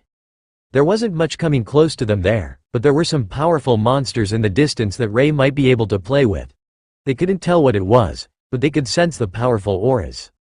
Ray activated Night Haunter and went to see what she could find. Her new body was incredibly powerful, and Ray found that she could run nearly as fast as Noctia could fly. Faster than even the buses of the Golden Dragon Nation. It was an incredible feeling, and in mere minutes, she had found the dangerous creatures that the Naga had sensed, but they weren't prey. Just orcs. But the orcs weren't a total loss. Hey, I'm bored. Anyone want a brawl to first blood? I will wager 2 bags of rice that I win. She shouted from the edge of their camp in humanoid form. When everyone else woke up for the morning, Ray was in a wonderful mood. Not only did she get her fight, she also managed to get a good trade out of the orcs. After she won a flute carved from monster bones in the first fight, and an antler-handled dagger in the second, she managed to trade the orcs the rice she brought as a wager for a necklace made of sand mouse skulls. She was currently wearing it to annoy Hawk. To him, mice were nothing more than food. But Ray found that the small skulls made wonderful accessories. The orcs even gave them war paint and stuck shiny stones in the eye sockets. Did you get your power level stabilized? Carl asked as Ray sat down with them at breakfast. Ray nodded. Yeah, I went to stretch my legs a little last night. There is a group of orcs not too far away, and they agreed to spar with me. That's where I got my new necklace. How big is the tribe? Should we go offer them a trade? Tessa asked. Ray shook her head. There are only like 20 of them, with 2 totems. It's more of a hunting group than a full clan. I traded them 2 bags of rice for the necklace after the sparring match, and that will last them for weeks. Tessa nodded. Did you remember to ask them about monsters in the area? Ray smirked. What do you take me for? Of course, I did. I even drew a map of all the spots that they found good fights and tasty things. Carl isn't the only one that is good at talking to orcs. The war cleric examined the map, then passed it to Carl and Thor, who would be the only ones outside as they traveled. Hawk went to scout, and Ray activated Night Haunter, and transformed into her natural form before taking a seat in the cargo area at the back of the wagon. That way, she could watch the scenery pass in comfort. If there was something dangerous enough that they could sense her, they should be dissuaded from attacking by the fact that both her and Carl were outside the tiny world. Where are we headed? Lotus asked from the window of the carriage as Thor began to move. Hawk found a whole group of sand howlers from a monster spawn. I thought we should start the day off by eliminating the truly dangerous creatures. They have a few totems with them, but the group is mostly overlords. A bit over-level, but I have a theory that this is actually the fastest way to push everyone to advance, Carl informed her. Lotus retreated into the carriage, and Thor trotted happily across the hard grass. The monsters were confirmed to be from a spawn, so he just had to head in their direction and they would attack. That gave him plenty of time to prepare, as Hawk already knew where they were. Nothing had really changed with his tactics, but Thor had some new ideas on how to look epic while they were in battle. After all, what was the point of being a behemoth if you couldn't look impressive? Carl tried not to laugh at Thor's plans, which mostly revolved around ending charges and defensive maneuvers with impressive poses without putting himself out of position for the next move. 500 meters. Everyone, get ready. Carl called into the carriage as Thor slowed to a stop so he could put the wagon away before the battle. The ladies piled out of the carriage, and Ray made preparations for the battle. With her pair of golems out, and then the undead army of spectral knights, she had a full force ready.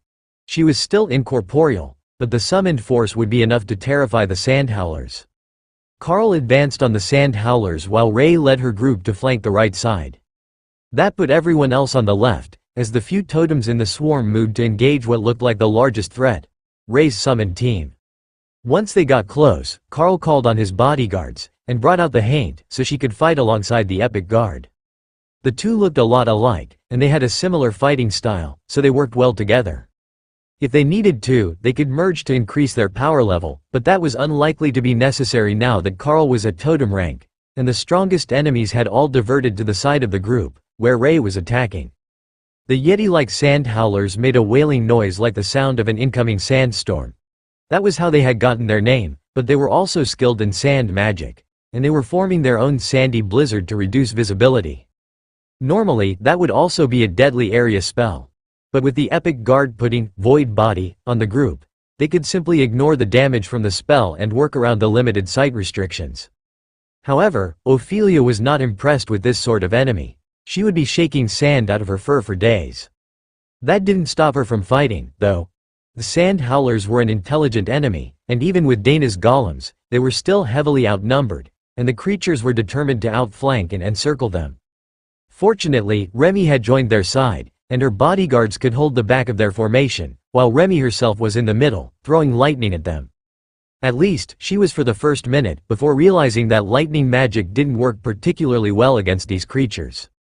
Fire didn't either, though not to the same degree of resistance, but water turned them to a soggy mess, and cut through their fur much more effectively than either of the other elemental effects that they had tried so far. The fur that was so effective at protecting against the lightning and fire elements effectively trapped the water on their bodies, and increased the lingering damage that they were taking.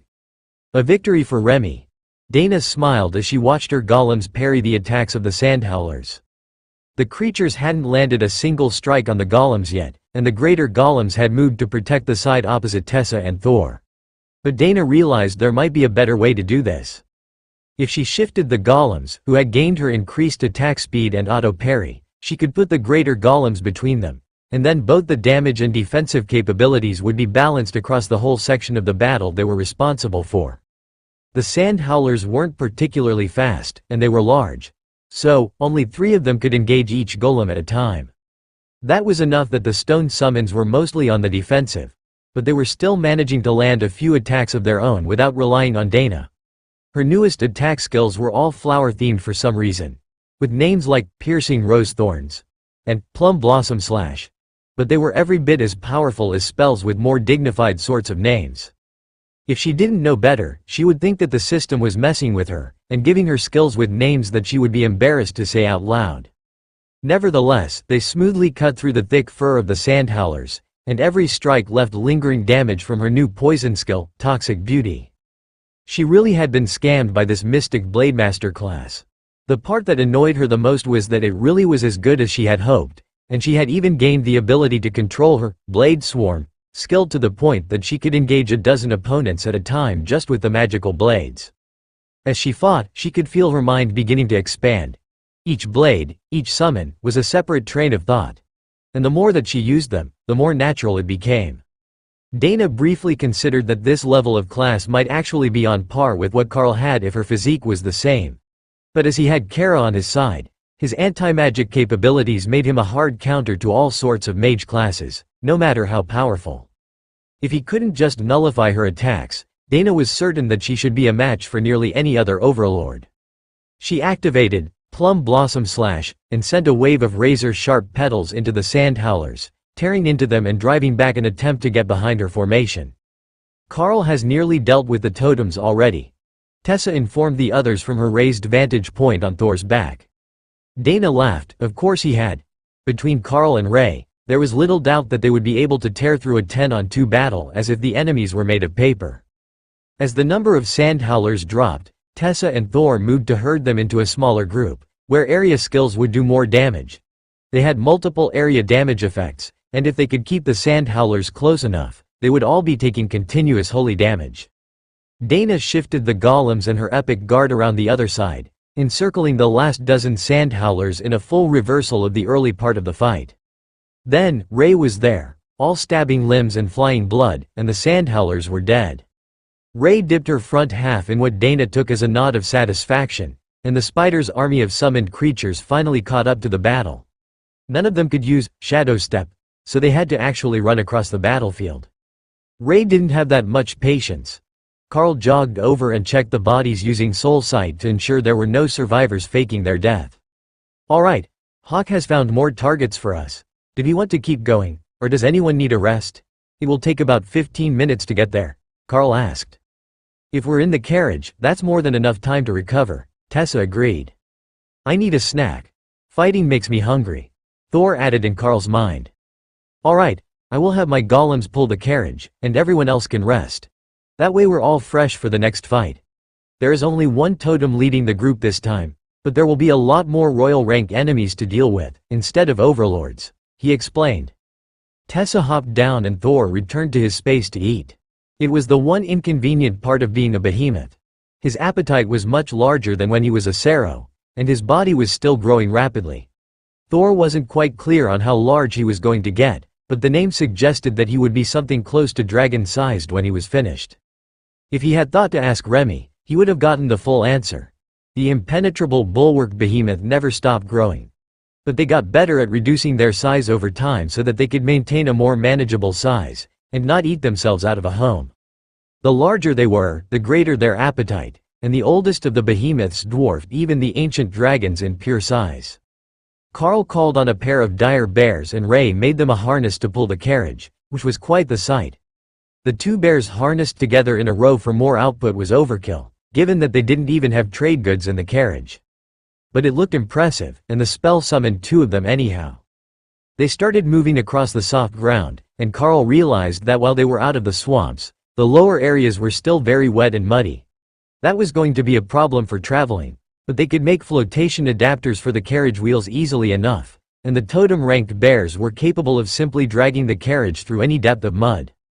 As long as the carriage held up to the abuse. The second group was also sand howlers, but less powerful ones from the same spawn. Hawk, do you see the source of the spawn? Carl asked. I think that it might be gone. Look closely at them, some of these have a lot of old damage on them. I think that they've been out here for months or more, Hawk replied. If that was the case, it would make sense that the origin anomaly was long gone. The changing terrain of the inner regions of Gabel actually explained a lot of the issues that they were having closer to the shoreline. The monsters changed with the changes in terrain, so even if they cleared out all the ones that were coming out, and then went across the whole country in a wave of destruction, as soon as things changed, they would have to start over. The best that they could hope for was to keep them contained to the central areas. But there were said to be system stones, or something equivalent to them, in the middle of the nation, and Carl was hopeful that they might actually manage to find them if they could find the center of the region that was being altered. A couple or 10,000 years without maintaining a defensive illusion might be enough to cause this chaos, assuming it was powerful enough. Opal shook sparkles from her wings in excitement. Yes, that could happen, if you upgraded illusionary domain to something that would affect the real world. Her illusionary world could get a bit out of control as it was, since she created beings with an approximation of intelligence and free will. Left unsupervised, they would often do strange things, and she would have to add further instructions to keep them from changing too much. That was why she didn't put dwarves in the illusionary world at the guildhouse. If she left them unsupervised, they would renovate the whole city, and she would have to either learn the new layout or change it all back. Both would be chaos for the guild members who worked in the area, like the alchemists. The orcs are coming our way, Hawk warned when the group was almost to the Sandhowlers. We've got incoming orcs and a fight. Everyone get ready, they might want to compete, Carl warned. The orcs turned toward their group, so Carl altered course to meet them instead of the monsters. Well met, chieftain, Carl shouted as the orcs approached. Totem Carl, well met. Are you hunting Sandhowlers for fur blankets? The largest of the orcs asked. Blankets? No, we have plenty. We're hunting them for fun, and because it makes the black dragon happy to bring the monster numbers back to balance. The orc laughed at Carl's explanation. Well, if that is the case, would you like to have your people and mine compete? We can deal with the totem, and then our clans can see who gets more pelts. Carl nodded. Ray, go collect the totem's body and bring it back to us, so the others can start their challenge. The orc looked confused for a few seconds until Ray reappeared with a decapitated sandhowler. It had taken all her tricks to ambush that thing, and her golems had punched a half-dozen holes in the front before she cut the head off from behind. But it worked fast enough to impress the orcs. There aren't more totems in your group, are there? The chieftain asked. Carl shook his head. Just the two of us, but we have some powerful overlords. The orc shrugged. Powerful overlords were good counterparts for his tribe, and his orcs had many more people. Not more overlords, but more combatants capable of dealing with royal rank sandhowlers. The ladies got out of the carriage, and the chieftain smiled. Oh, you have a good group. Red, black and green dragon priestesses. Though I see that they have all managed to advance their classes. Yes, this should be a good fight. Then Kara came out to join the fun, and the orcs began to look confused. What is that? It looks like a void badger, but with wings, the chieftain asked. She was originally a winged void badger, but she managed to enter an instance and evolved into a chaos badger, Carl explained. The chieftain nodded slowly. I suppose there really are things beyond our comprehension in this world. To think that an apex predator could evolve even further. You have powerful friends, Totem Carl. A blood destruction spider, that chaos badger, a naga queen, a behemoth, multiple dragon clerics, and a black dragon, plus a blade master. Then the orc did a double take. Oh, I am sorry, Miss Ophelia. I thought that you were another summoned assistant, like the dire bears. I didn't notice your name right away. That was something that Carl realized he really should do. Keeping the system interface active would let him know who around him was illusionary or created by a spell without using soulsight. Soulsight didn't fail him often, but redundant scouting methods were best. The sand howlers were already running at them, so the chieftain stopped speaking and motioned for his team to engage. Ladies, you're free to engage. Whichever team gets more pelts wins the fight. The three totems will sit out the fight unless you get in trouble, Carl explained. Tessa laughed. There were dozens of orcs here, all eager for a fight. The sand howlers were the ones in danger, not them. But Dana rolled her eyes. Always a reason to slack off, she joked. I will get started on the setup for the feast after the battle, Carl offered. Make plenty of tables. It looks like even the kids want to get in on this challenge, she agreed. She wasn't joking. Even the commander rank orcs in their teen years were taking out blades and joining teams of more powerful warriors. The only ones remaining behind were the pregnant women and the small children. Even an ancient-looking old shaman woman was hobbling toward the fight with her cane. Carl smiled at the chieftain. Those must be some good blankets. The very finest ones that you can find. Sand howler fur is resistant to both cold and heat, durable and self-cleaning. If you shake it, everything falls off. It doesn't even hold scents. Maybe they should keep a few of them, Carl thought. A few fur blankets would be an acceptable stylistic counterpart to the silk comforters that Ray made. Plus, they could make cloaks out of them, the way that they had with the cut-down frost giant capes during their early battles. Ray thought that was a brilliant idea, and began cleaning the totem so that she could stretch and tan it in her space. Did you need the bodies for anything? They don't smell like they would taste good, Carl asked. The orc shrugged. They don't. But we feed them to the livestock, and the bones are good for making tools and such. Waste not, want not. Carl nodded and gestured to the remains of the one on the ground. In that case, you can have the rest of that one. We don't have an artisan who specializes in bone art. The runecrafters could make items from bone, but they had plenty already, and they were too far from the guild store to send items directly there from here. The chief nodded in acceptance, then shook his head in dismay as he realized that Hawk had started bombarding the area with meteors. It had turned the group of sand howlers into a war zone, with artillery explosions raining down among them and driving them into the two forces at the edges of their ranks. Instead of planning a proper attack, the monsters were simply charging at the enemy, trying to escape the deadly rain. But Hawk hadn't forgotten the assignment. While he was dropping spells on them, he had reduced the temperature of the fire enough that it wouldn't singe the fur. They were supposed to be collecting pelts, so he couldn't destroy them all. Carl did notice that his meteors weren't the same as Remy's.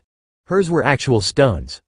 Hawk's were simply balls of magical energy, like a solid ball of rend. Hey, look over there. That is a great weapon. Tien cheered, directing Carl's attention to his left. One of the orcs had made a blowgun, and was using it to fire a poison skill at the sandhowlers. Tien wasn't interested in poison, but that tube would be great for firing stones at enemies. I will make you one later, with runes on it to improve the function. If you fire stones through one like that, it will be just as good as using your skill directly. Carl informed the little fox. Carl watched as a sand howler leapt over Thor's back, headed for Tessa, who was transformed into her fully scaled dragonkin form for battle. But the outcome was not what he expected. Tessa casually swung her shield, shattering the creature's skull and sending the body flying dozens of meters away, without interrupting the skill that she was using with her other hand. When she had advanced to become a dragon crusader, she had gained a skill called compliance, and it appeared that the physique improvement was no joke. Compliance creates an area of oppression 10 meters per user rank, and grants the dragon crusader the physique of a red dragon at their own rank. It would certainly take draconic strength to toss a 200-kilo sandhowler like a rag doll. The chieftain smiled at Carl. The women of your clan are fearsome. Carl shrugged. And this is when they are in a good mood. The chieftain laughed, and a few of the pregnant women watching the kids snorted in amusement. A blast of black mist flowed over the battle from Noctia, who had been fighting in human form, and nearly half of the remaining sandhowlers simply dropped dead. The chief sighed. It seems to be our loss. There aren't enough of them left for us to catch up. The dragon does not play fair. He didn't seem to actually be upset by the outcome, but Carl knew that was mostly because the ladies had been well ahead of the orcs even before Noctia had used dragon breath. Are you just here to hunt monsters for the black dragon? One of the orcish ladies asked as the last of the sand howlers were eliminated. Carl shook his head. No, we're also looking for the Great Temple, though it might be known by another name. The location of the lost system stones.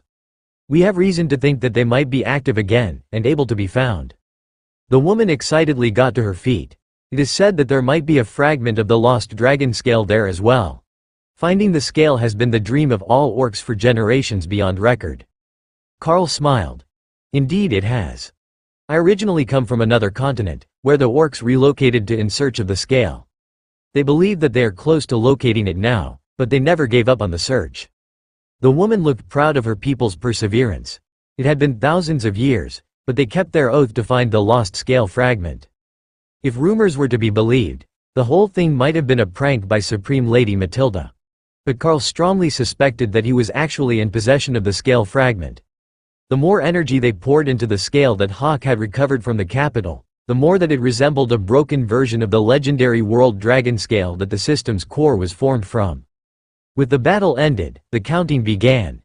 The outcome was clear, but the precise numbers were important to the record-keeping of the orcs. Whether they won or lost, the combat capability of their tribe, and how it compared to others they met, was vitally important information. Now, how do you feel about a pig roast? We have a slight surplus of royal rank boars, Carl asked. Maybe two. I collected too many of those ones, Hawk agreed. A pig roast sounds wonderful, but we should start setting up the tables we promised before the ladies get back, the chieftain agreed. Tien, can we get tables and benches, please? Simple stone is fine. Tien had enough seating for everyone made in a matter of seconds, along with a large fire pit with a rotating spit for the giant boars that Hawk wanted to get rid of. Your people are generous in victory, the chieftain noted, and Carl chuckled. Nobody wants to celebrate a defeat, and we've got good reason to celebrate lately. One of the ladies just made it to the overlord rank recently, and soon the others are likely to join her. If they can keep up that pace, we will be celebrating for a year. The chief nodded in agreement. Overlord was an important advancement, as it was so uncommon for most species to make it to totem rank. If they could just advance to totem without any issues, the orcish tribes would dominate the region, and not be relegated to nomads. To the north of here, the trolls are doing the same. They just got a new village chief's successor at totem rank a month ago, he explained. Are they easy to get along with? Carl asked. As much as trolls ever are. They are currently led by an aging shaman who remembers the old ways, so we don't have any issues. But the younger generation is different. They have ideas about isolating the tribes from other species. Even the orcs don't do that. Just because we don't trade for things that we can make ourselves doesn't mean that we don't wish to interact with others, the chief explained. If you didn't interact with others, how would you know how strong your kids were? Comparing them only to each other doesn't give you a good measure of their progress, Carl agreed. See, you understand. If you don't watch how others are doing, you can fall behind without ever knowing it. The orcs and the ladies started to gather as they returned from the battlefield, and Lotus began to show off her advanced food creation skills.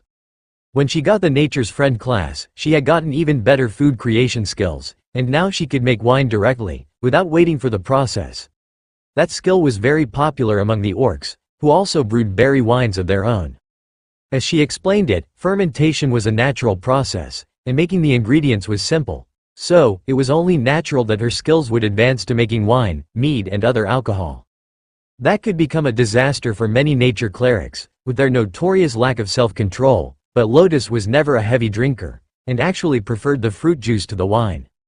But the wine was a big hit among the orcs, as it went well with roast pork, which was on the spit now, and being helped in the cooking process by a healthy dose of fire magic that increased the temperature of the whole carcass without burning the outside.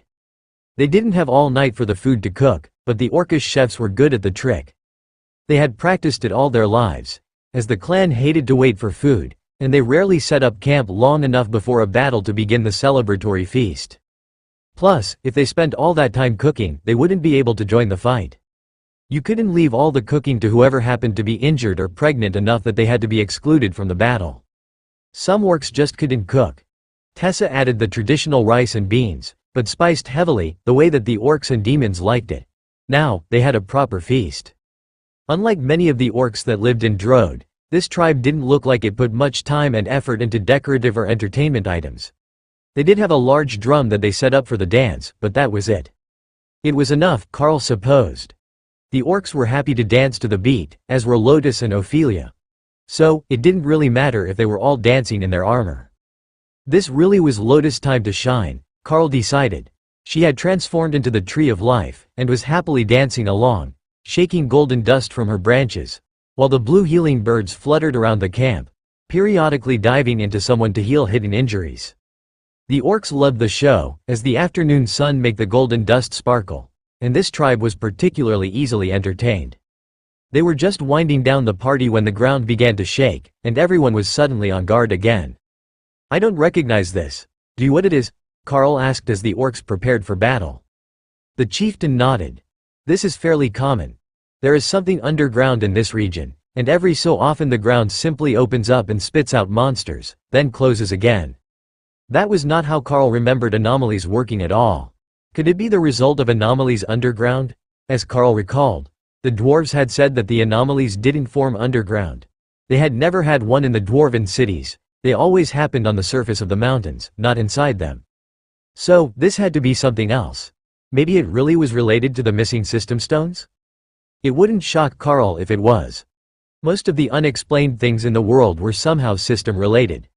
So, if there was some sort of underground monster spawn trapped here, or perhaps a stable portal underground, it would explain the monsters trying to escape. Or, they could be in an illusion, and the monsters were actually already there, and just broke through the spell. Both were possible, but Carl didn't know enough about what was going on in the region to really understand what was simply possible, and what was actually likely. Hawk was in the air, scouting, but so far, he hadn't seen anything. It is shaking the ground, but it isn't shaking the air. Earthquakes should shake the air. I can tell when a hard impact hit the ground nearby, Hawk complained. Kara agreed. Earthquakes would shake the air. But when she flew even a single meter high, she couldn't feel any disturbance from the shaking ground, and that wasn't right. So, if she could feel it on the ground, but not in the air, in Kara's mind that meant it was likely a trick. And tricks of magic could be nullified. Kara cast Nullify, and the air seemed to distort for a moment, which encouraged her to recruit assistance. Carl, help me out here. I think that we're standing on something good, she insisted. The chieftain recognized the spell right away when Carl started casting. If it didn't work, then there was no harm. But if this strange adventurer could prevent a disaster from occurring near them with a nullification spell, that would be an even larger cause for celebration. With both Carl and Kara working, the distortions in the air began to increase, as did the mana load as they worked to overcome the spell. It was obviously higher level than either of them, but the spell felt unstable. Carl had to continually adjust his nullification, as parts of the spell would dissolve and reform, like the spell was collapsing on its own, but being maintained by someone on the other side. Or something. Finally, the distortion increased to the point that they could clearly see that there was an ancient stone building all around them. That was cause for the orcs to cheer and begin a new song on the drum. This song made the distortion in the air even stronger, and the temple clearer. It had to be a form of bardic magic, Carl thought. Then, the world twisted, and they found themselves standing next to the temple, looking out over fields of long grass filled with domestic animals. They hadn't broken the illusion, they had thrown themselves through it. Head count. Carl and the chieftain demanded at the same time. It was quickly determined that everyone was here. Even the summoned bodyguards had been brought along with them. I don't think that we moved, one of the orcish shamans announced after a few minutes of verification. The sun is in the same spot, and will set in the same spot as expected. So, we are near the same latitude, on the same day of the year, he added. Remy agreed. It was more likely that they had moved through time than space, but she had no way of measuring that.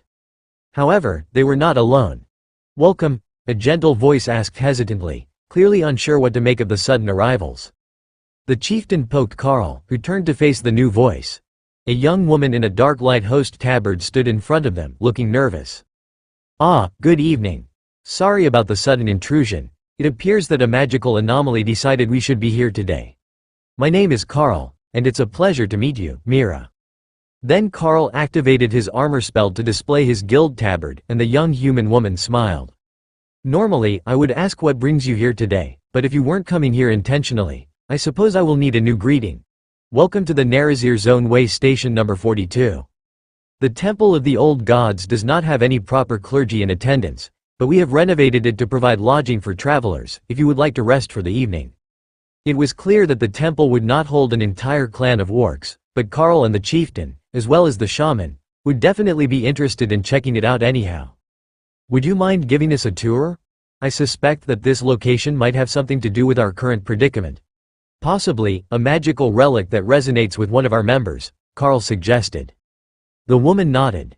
Of course. Well, the parts that are accessible. The majority of the basement levels of the temple collapsed long ago, and the location is a historical site, so we didn't try to excavate and renovate them. The chieftain smiled, but turned to Carl with a confused look. I can't understand her. He whispered. That seemed like solid evidence that the system functions were not working properly here. Carl could understand her, but she was human, so they were likely speaking the same language.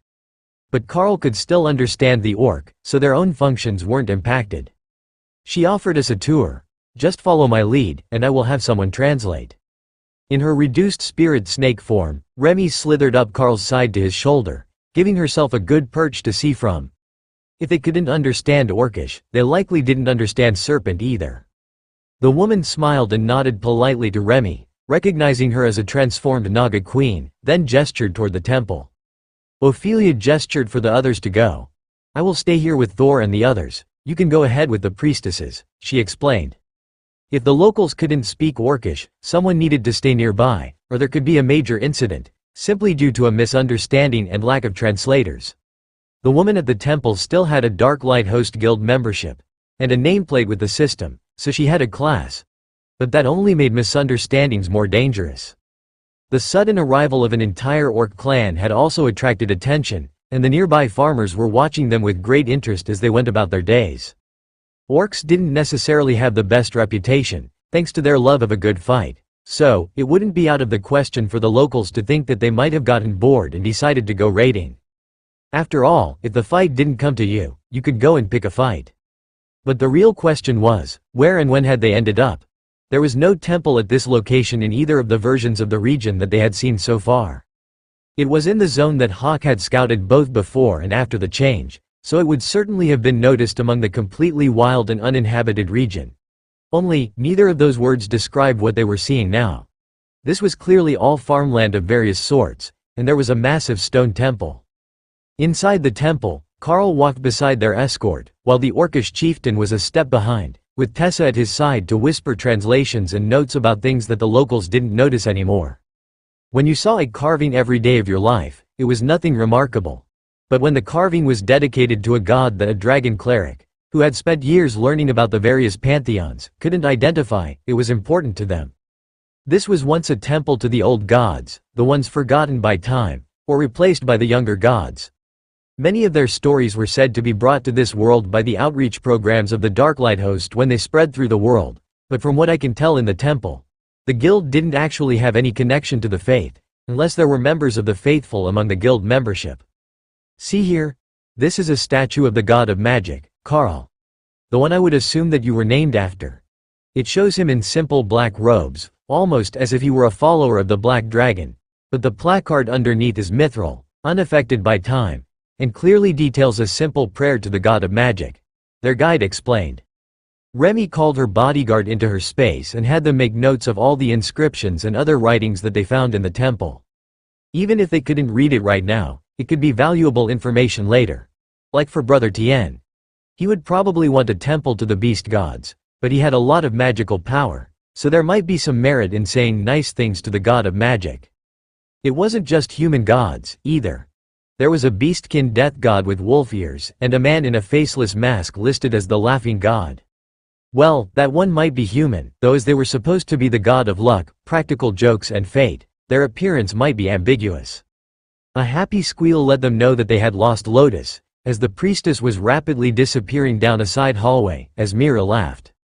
Oh, she must have noticed already. We would have gotten there in a few minutes. The hallway that the green dragon cleric vanished down leads to the altar to the god of life and fertility, a bunny. Tessa laughed out loud, then translated for the chieftain, who gave an indulgent look as he turned toward the hallway Lotus had taken. Noctia motioned for them to keep going. I will keep the little one out of trouble. The presence of the dragon gods is also strong here, and I am certain she won't damage anything. Thank you. We will be along in a few minutes, Carl agreed. Mira gave him a curious look. You and the other clerics I can see, as you represent the beast and dragon gods. But how did your entourage end up traveling with a whole clan of orcs? Are they here to represent the war god? Carl shook his head. We were actually just finishing a fight alongside them. A challenge to see who could eliminate more of an anomaly-afflicted and overpopulated sand-howler tribe when there was a magical distortion. It deposited us here. We weren't traveling together before that. Mira sighed and twisted her hair up into a loose bun. Things have gotten strange since the system started to recede. I have heard that many regions have been troubled by insane monsters in the past few years, but that's more of an urban legend.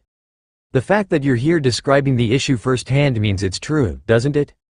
But more concerning is that I have heard many of the younger guild members have failed to access the class change menu on time. They're getting stuck at their base class, she explained. When did the translation feature stop working in this region? Carl asked. Translation feature? You can read these inscriptions? Mira asked, startled. Well, yes. But I meant spoken. You clearly don't speak Orcish, and they can't understand you. However, they can understand me, Carl explained. That's because you speak Orcish, Mira reminded him. Carl shook his head. That's the system. It's helping me with the translation. I have never studied Orcish a day in my life, but I still understand them, and they understand me. Does that mean you hear it as me speaking Orcish when I talk to them? Mira nodded. And Serpent when you speak to the Naga Queen or the Black Dragon. The Lady Noctia answers in Human Common, which is strange, as you spoke to her in Serpent. Tessa frowned. We have run into this before. When we were traveling through Nuban. The trolls and orcs understood you just fine, but everyone else had issues. So, they were facing the opposite of what he had seen at home. The system was receding, and they were losing access to everything, one feature at a time. Back on topic, has the system never translated for you? Carl asked. Mira shook her head. No, everyone just speaks the common language to each other. The Dark Light Host and the Dragon Gods both run schools to teach the language, plus literacy skills to children. What branch are you from? Anyhow, the Drode City branch, Carl replied casually. Mira nodded. Oh, on the southeastern island. That makes sense. Though, I was shocked to hear that you had been to other continents. Or is there a Nuban somewhere in the Dragon Isles? Carl shook his head. No, it is on the Kabtumia continent. As far as I know, there isn't another nation by the same name. Mira snapped her fingers. That's it. I just realized why you traveled so much. The portal is still active between the Demon Temple in Drode City and the Beastkin Temple next to the Great Lake, isn't it? So, you can just use the platform to move between continents. Carl smiled. I can also use the portal spell. So, I can move between continents once I have been there once. Mira sighed. That must be nice. Being the only one stationed here gets so lonely. There were supposed to be replacements coming, but I've been having issues with the system messaging function lately, and I don't know when they're going to arrive. Carl pulled up the system interface and looked at the guild interface. Guild members active, 999+, guild rank, War Champion. Full guild privileges granted, guild branches in range, 12. What branch are you from? If they're in range, I can send a message for you and hope that someone receives it, Carl suggested. All the others silently checked their interfaces at the same time. They were all Dark Light Host members, but they hadn't thought to see if they could interact with the guild in a while, since the only members were them plus Supreme Lady Matilda and the two under her branch, which now included Tiffany and one other. We've been here before. This timeline. This is just before I met you for the first time, Kara announced. She had been watching random events in her precognition spell mirror, and just happened to see their current activities, which came with a basic time reference. It might be off by a few years or a decade, but it should be close. Well, this should be interesting. Everything really was shutting down at this point, and it would be a very long time before they came back online again, Carl informed her. Yeah, Spicy Dragon agrees that it's going to be fun to have us here. Wait, what? Carl asked. Oh, I messaged her once I realized we found a fun place. We keep each other up to date on new developments, Kara explained. And, as they were thousands of years into the past, this would have been the first time that the two had spoken to each other. But apparently Supreme Lady Matilda had just rolled with the flow, and didn't question what Kara was talking about. Or, she might have already foreseen this event, and wasn't shocked. It was hard to tell with the Chaos Dragon. Carl sent off a guild message, hoping that someone would reply. I am at the 42nd Narazir Zone Way Station. There is only one guild member here, waiting for replacement members who are overdue. Does anyone know their status? There was a long pause, then a return message came to him. Who is this, and how did you reactivate the guild messaging function? Tell Mira to retreat to the Keysdala guild house. The outposts have been abandoned, and the guild functions are failing fast. Narazir is completely lost, she is the last active member there as far as we can tell. But tell her to stay away from the troll armies. They're waging war to take Narazir as their own, and the dwarves have retreated below ground. World Dragon be with you, War Champion. This might be the last message I can send. The name on the message was corrupted, showing as incomprehensible symbols, and there were multiple corrupted characters, but Carl managed to translate it well enough. Well, hopefully. If they meant somewhere other than Kiesdala, he might be sending Mira on an adventure in the wrong direction. This is War Champion Carl. Be safe, and keep trying with the system functions. There are still many guild members who have no idea what is happening. After a minute, there was no reply, so Carl had no way to know if the message had even been received. But he had gotten enough information to at least relay to their guide. Mira, I got a message through. I don't know who sent the reply, but they said to go to Kiesdala.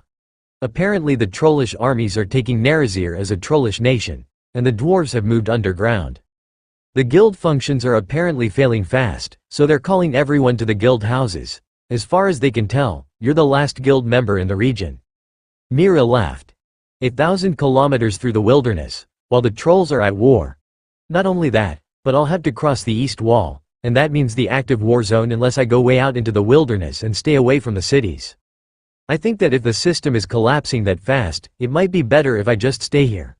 I might not be much of a cleric, but I am a cleric, and the farmers rely on the Darklight host for emergencies. If the armies show up, the farmers should protect me.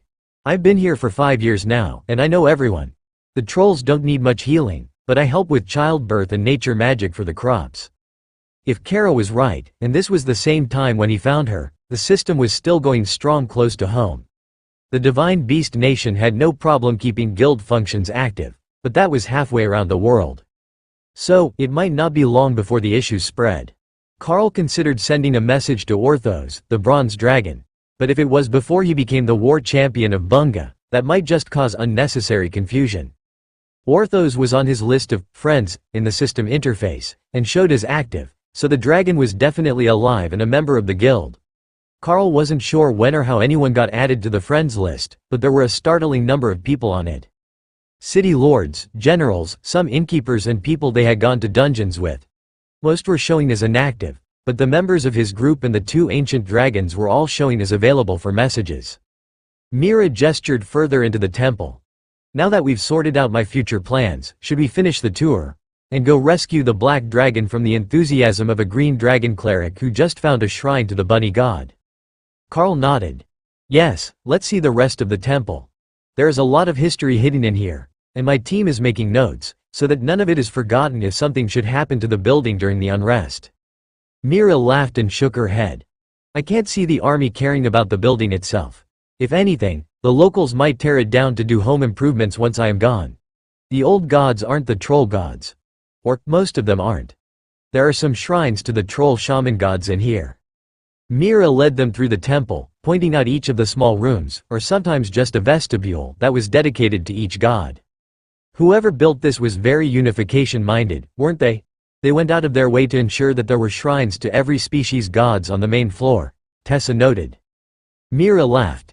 It was made by the Darklight host, of course. The top 2 floors are made for guest rooms, the basement is a reinforced shelter, and there is an outbuilding for giant species. Most of the way stations are nothing more than an overnight stopping point, with some nature-aligned guild members to provide food and water for travelers. But this one is truly ancient, and it was built around the existing temple. As the historical records go, they found the statues dumped here from a destroyed shrine, or a lot of them. So, they stood them up, found out who the more obscure ones were, and built a new temple to all of the gods who look over this world. At one point, this was part of a royal retreat, and it was supposed to have a strong enough connection to the gods that it could help with system class advancements. But if my guild messaging isn't working, I would say that time is long past. Personally, I suspect that the removal of the royal treasures is the cause. There was a rumor that they had a set of relic stones in the treasures, and that was the source of the temple's divinity. But I suspect that it was something more incredible than that because the relic stones are actually still in the basement floor, and they've been inactive for the last 1,000 years. I read the caretaker's journal entry from the time when they went inactive. Carl and Tessa turned to stare at each other. They had found the lost system stones entirely accidentally. Tessa whispered the translation to the Orcish chieftain, who looked pleased but not too concerned about the stones. Those weren't the goal of the orcs. Ask her if she knows where the treasure went, he whispered. The chieftain would like to know if you are aware of the new location of the royal relics. He believes that there might be a relic of the Orcish clans there, and they would like to trade to get it back, Carl explained. Mira nodded. They're at the royal temple of Shash, under the supervision of the divine fire dragons. The kingdom that they belong to no longer exists, but the dragons like to protect historical relics of value. So, they collected them, and put them into stasis storage. Tessa relayed the message and the chieftain smiled. This was the closest that his people had come to finding a solid lead on where the lost scale piece was. It was a long way to Shash, but it was on this island, so they could walk there eventually. The question was whether they would manage to get there before whatever strange anomaly had brought them to this place ended. It might be range limited or time limited. If it only lasted a few days, there was no way that they could walk thousands of kilometers to the Grand Temple. Can we see the floor with the relic stones? I would like to sketch it, Tessa requested. Of course, follow me down the stairs, and I will show you. They're on the floor of the main basement room. Surprisingly, they haven't worn down at all in the time they've been inactive. They look as good as new, they just don't function, Mira explained. She led them down the stairs and into a large meeting room, where hard wooden chairs were arranged around a circle of golden stones on the floor. Carl smiled as he realized that he knew all these runes. At least the ones that were on top of the system stones. It wasn't some grand magical spell, it was the words to a prayer to the world dragon to grant them their heart's greatest desire. What do you think will happen if you speak the words? I mean, you got Avatar of the World Dragon for your skill thingy, right? Remy asked in Carl's mind. Carl's attention was drawn to his system interface, just in case he had read the message incorrectly during his advancement. Patron deity detected, World Dragon, skill bonus confirmed, Avatar. The Avatar of the World Dragon may walk freely anywhere within the World Dragon's influence. Increases resistance to negative statuses that impact movement and thought. Portal, spell range limits increased. Yes, it was the World Dragon that the system had identified as his patron deity. And the prayer was to the World Dragon. So, in theory, he might be able to make the system stones work again. The repercussions of actually reactivating them after centuries of inactivity, and during a downturn of the system, when war and destruction were spreading wildly, could be extremely unexpected. The monster species were asserting dominance now that the other species were losing access to the system, and with it most of their power. Over the next few decades, as the shorter-lived species aged out of combat ability, the monster species would gain utter dominance of most of the world. Carl knew that from history, both at home and from this continent. Most species still had some magic, but a lot of it was system-linked, and without the assistance of the system, only a fraction of the population was capable of gaining enough power to defend their people. In the Golden Dragon Nation and the other human nations, it was the Mage Towers. But even then, their influence was limited, and most humans lived in hiding. The dwarves had retreated into their mountains and locked the doors behind them, but that wasn't unexpected.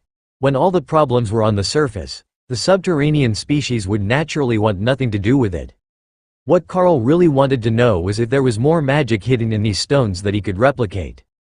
If he could make a whole new set of system stones to send home, or place in the courtyard of the guildhouse, he would become a living legend among the World Dragon's followers. The man who granted class advancements as soon as you were qualified. Why don't you use that avatar skill and see if you can activate the stones? At least then we will know if there is more magic on them, Remy suggested. Did you forget what the avatar looks like? A totem-ranked world dragon will not fit in the basement of the temple, Carl reminded her. Oh, good point. Without the skill, then. Do you mind if I cast a spell to examine the stones? I would like to make a full record of the magic on them, if possible, Carl requested. Half a continent was searching for these in his time. It was really only the orcs and the dragons who weren't trying to find them to either use or destroy them.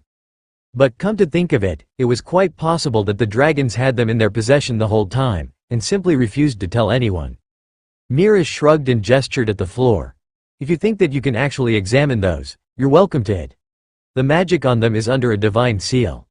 Many over the years have come here and tried to inspect them, but none have managed to learn anything about their usage. I won't allow you to pull them up, but anything you can do with them in place and undamaged is fine. Carl looked over his notes, and rearranged the activation prayer a little so that it flowed better. It wasn't written in common, but some ancient language that used the runecrafting runes.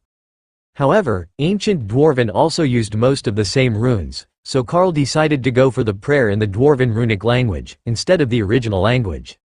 Mighty World Dragon, Creator of Worlds, overseer of might, patron of righteousness, grant us insight into the wisdom of the ages. Carl began, following the inscription. An amused voice echoed in his mind.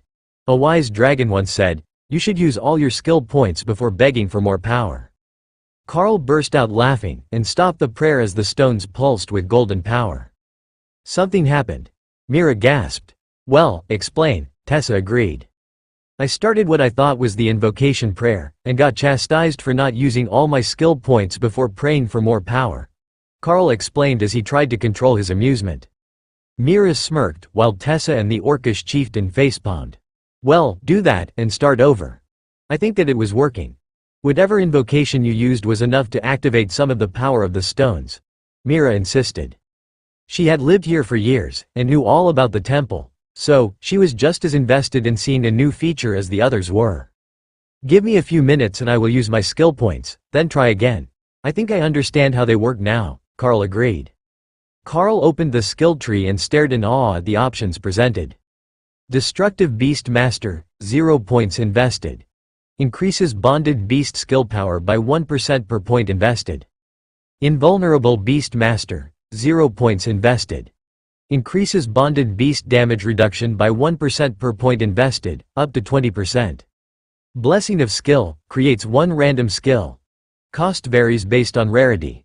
1 point for common skills, 5 for rare, 25 for epic skills, 50 for artifact grade skills, 500 for legendary skills. Blessing of Family, 50 points, creates 1 additional beast space. Planeswalker, World Dragon Patron exclusive skill. 100 points. Allows portals to open between adjacent realms the user is familiar with. Compared to many classes, it was a very short list, but what it could do was incredible. Choosing random skills with very limited skill points was a dangerous pastime, but depending on what it gave, it could be incredibly valuable. He didn't have 500 skill points, but another legendary skill like Thousand-Year Flood would be insane. The spell scaled to an incredible level. While Remy could create 7 million liters a minute at Overlord rank, Carl would be able to create 8 million cubic meters a minute, more than 1,000 times what she could. At Mythic rank, it would be 9 billion cubic meters of water a minute, and after that, things would just get insane. But what if it was a legendary defensive or attack skill? What sort of insane scaling would a skill like that have? Even Apocalypse was only considered epic. Though, Carl did have enough points to get a single artifact grade skill. 20% more damage reduction would be the logical place to start, as it would spread to the whole group and make them even more invulnerable. 2 epic skills was also tempting. Or damage reduction to the cap and 1 epic skill. The others could wait, this decision needed a minute. Now that he thought about it, 50% more damage, using all the points that he had saved up, wasn't bad either. Well, 50% more for the beasts, which would likely transfer a portion back to himself. A 50% buff to raise damage would be insane, and even Thor's mostly defensive skill set would be a good match for the bonus. There just wasn't a bad option, even if he didn't currently have a use for Planeswalker, as he didn't know any adjacent realms to his world. Unless Tiny World and similar spells counted, he would have to find out once he got the skill, but that wouldn't be today. "You know, you could just get 50 common grade skills, and then we could do everything," Kara suggested. That alone was an insane idea. But somehow it was suitable to the Chaos Badger. Just learn to do absolutely everything, teach it to the beasts, teach everything that others could use, and you would have the best rounded group in the world. But common skills weren't all that great, and might not be a game changer, even if they did learn 9 new ways to attack with fire. 10 rare skills might be a better way to spend 50 points. Greater Golem was a rare skill, as were Offensive Adaptation and Disintegrate. All of them were staple skills of an adventurer, so there was little chance that they would go wrong by getting 10 more of them. In short, he was stuck. There were too many suitable options, and people were waiting. Carl did have to make a decision, though. Reluctantly, he went with a compromise. He would get the 20 points of damage reduction, as that was indisputably the group's specialty at this point. Then he would go for 1 epic skill, and hope that it turned out to be a good one. Points used, max level, Invulnerable Beast Master, 20 points invested. Increases bonded beast damage reduction by 1% per point invested, up to 20%. Carl crossed his fingers for luck and chose again. Random epic skill book chosen, 25 points deducted. Skill book obtained, brutal pugilist. Brutal pugilist. Increases unarmed physical and skill damage by 15% per user rank. Unarmed strikes target the opponent's weakest resistance. Carl chuckled as he read the deceptively simple skill. For him, it was a decent, though not overwhelming, skill. But for Ray, that was absolutely devastating. A spider didn't need and couldn't hold weapons.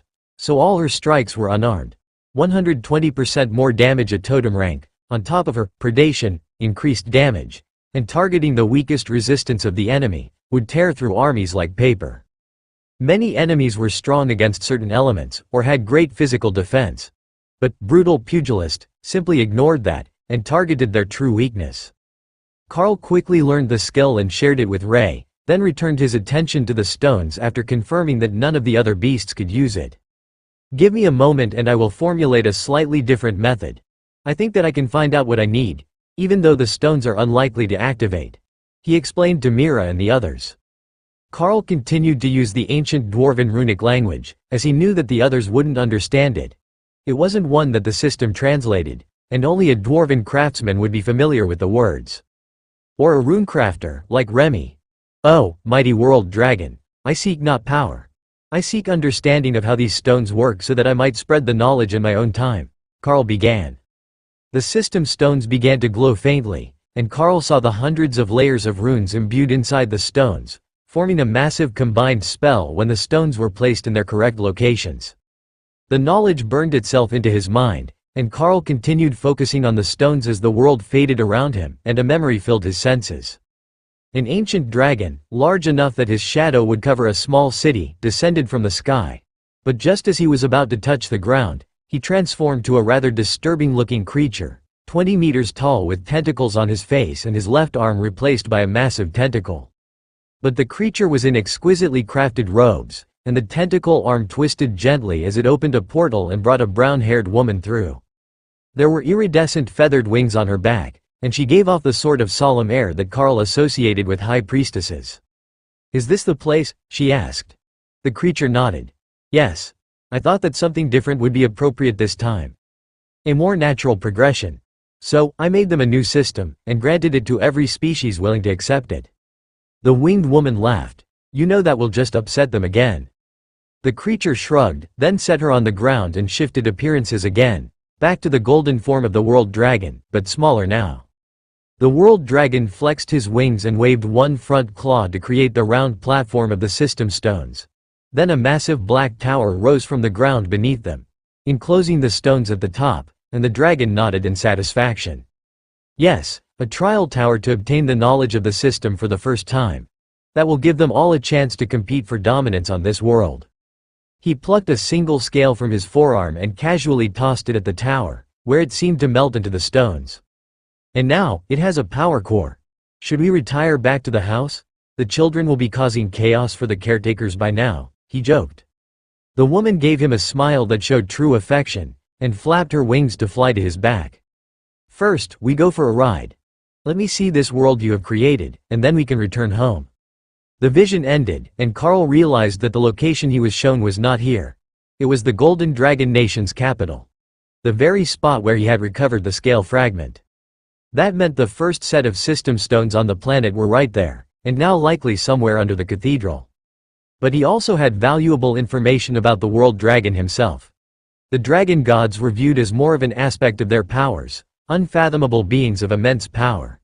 But the world dragon had shown up at the world he had just created with what appeared to be his wife.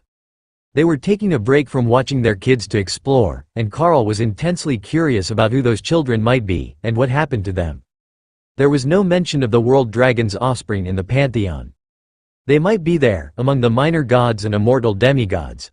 However, no knowledge of them being born of the world dragon had been recorded by the people of this world. Tessa snapped her fingers in front of his face, and Carl shook his head. "Sorry, I was immersed in a vision from the world dragon about the creation of the first set of system stones, when the world was first created." "So, you know something about how it's done?" Carl nodded, then considered what was needed to make them. "I do, but I don't at the same time. The process involves immense amounts of divine power. So, while I could place the base spell, or push to activate these ones, It would be entirely up to the world dragon whether the prayer was answered, and it actually worked. It's not something that a mortal can do under their own power. But now that he thought about it, he had learned something else as well. He had seen how the trial towers were made. That was something that he could actually do, though to a much less impressive standard than the one that the world dragon had made. It was a form of tiny world spell, combined with solid illusions, inside a physical stone building. Whether that knowledge was relevant or not was questionable, but when they got back to Drode, he might be able to create an upgraded training ground for the guild house. That would be a huge attraction for the city guards and other visitors.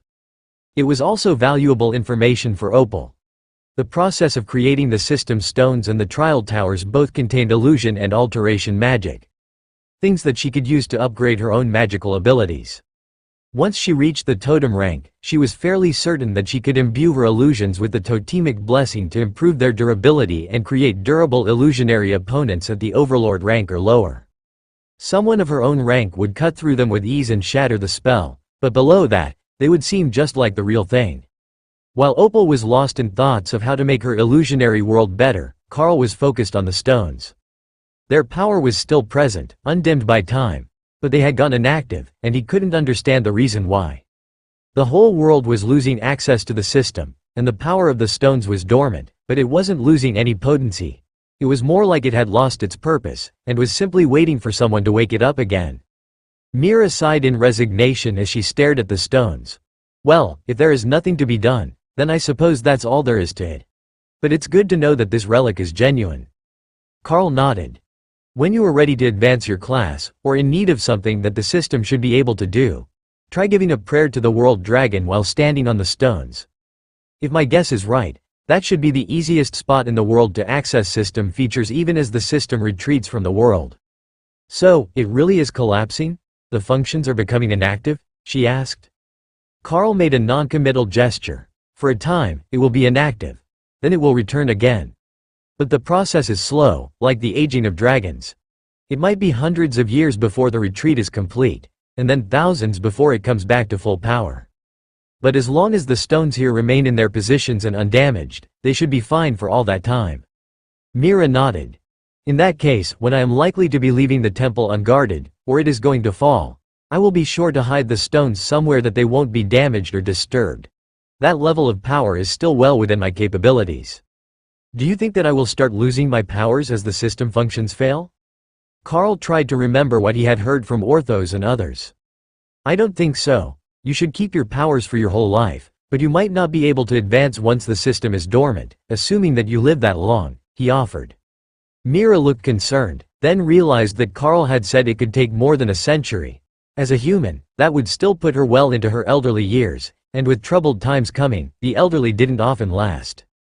Happy Lotus noises from upstairs distracted everyone, and Carl led the group up the stairs to make sure that the little cleric wasn't getting herself in trouble.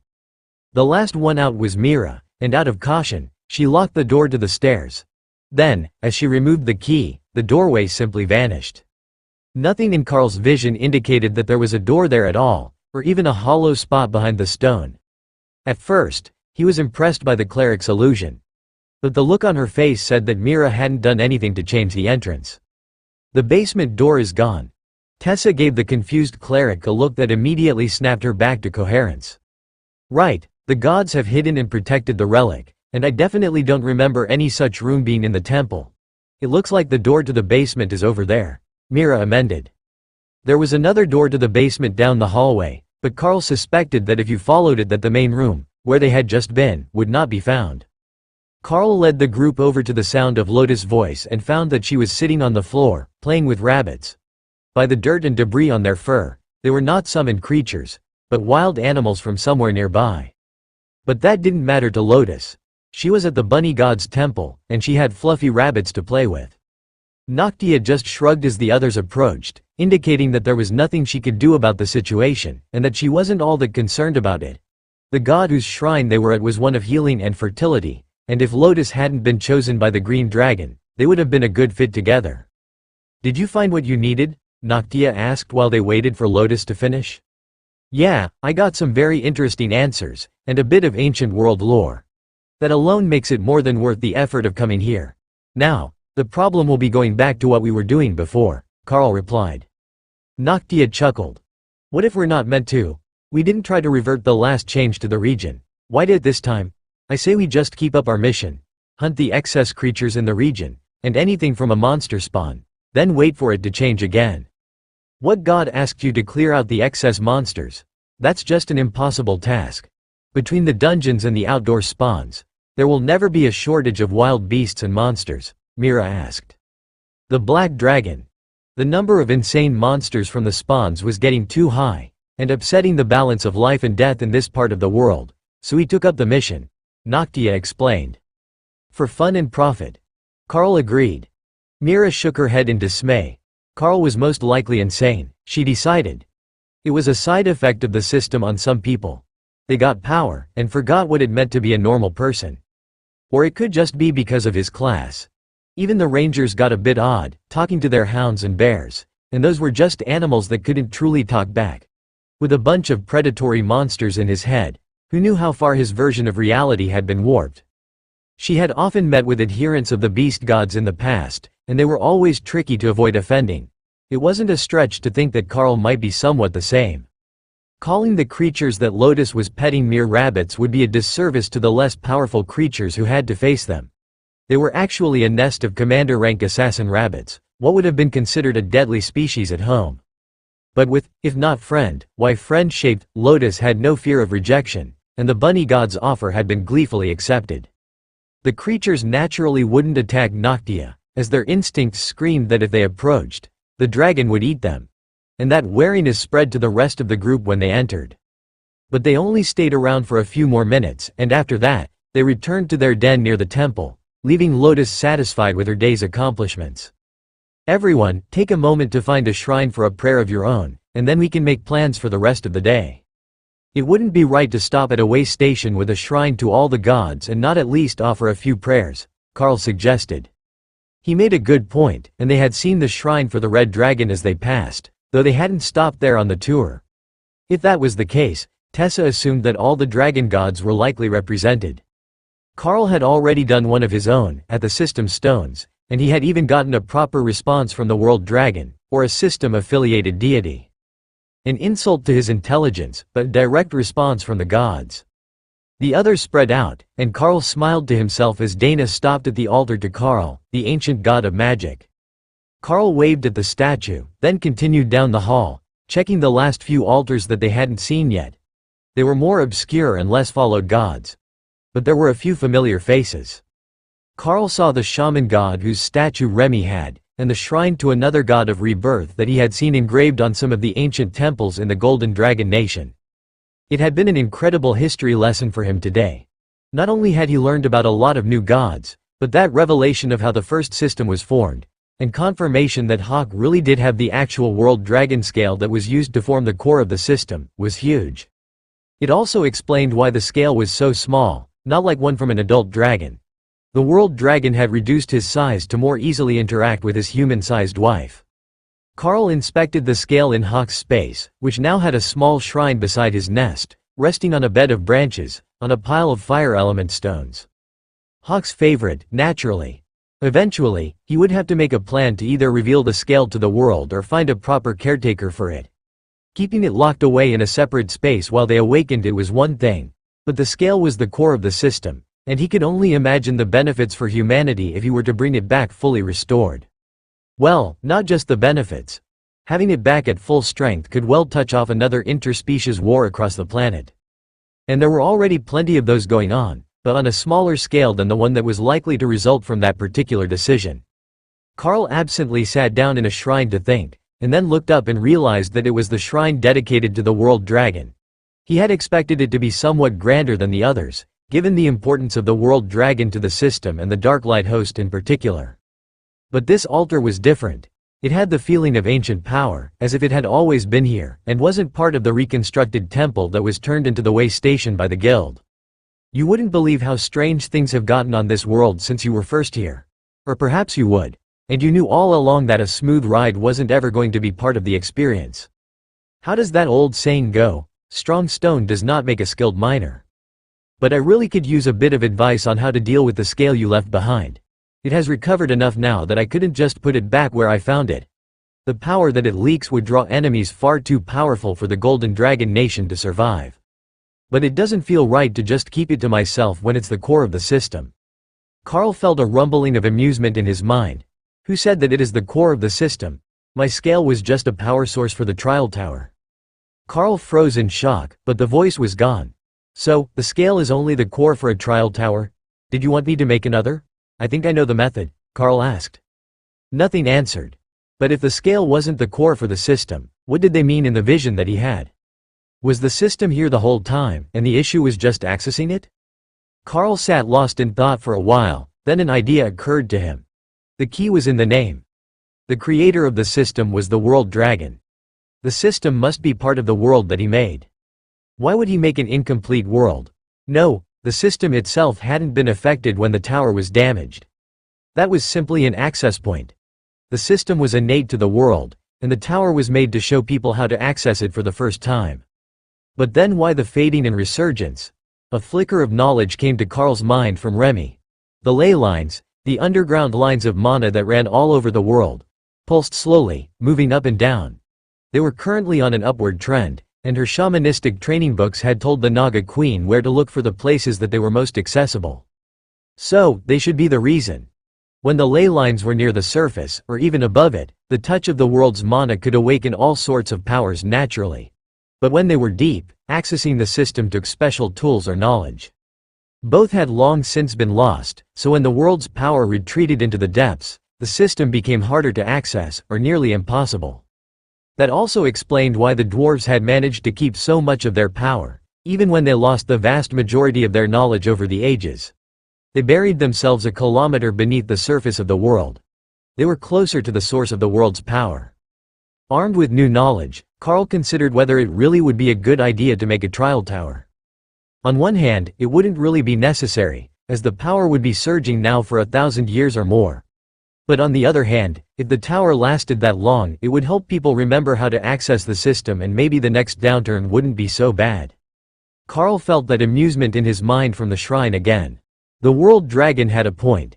Even if he built the trial tower now, in 1,000 years, nobody would remember how it was made, and it was more likely that they would either believe it was cursed or inactive, depending on if they could still remember how to use it. So, they would probably tear it down, as the first one had been. That was the thing about time. Even the bronze dragons, with their infallible memories relegated irrelevant to the back of their minds, and if nobody thought to ask them, they would never think to go looking for those memories. Carl suspected that nobody had told most of them to begin with, but even the bronze dragons weren't immortal. As generations passed, those irrelevant memories didn't get passed down. Carl blinked, and a vision appeared in front of him. The skies were filled with colorful wains, and the ground was filled with giants. Between them, a million totem and mythic ranked skills exploded at once as the dragons and titans went to war with each other.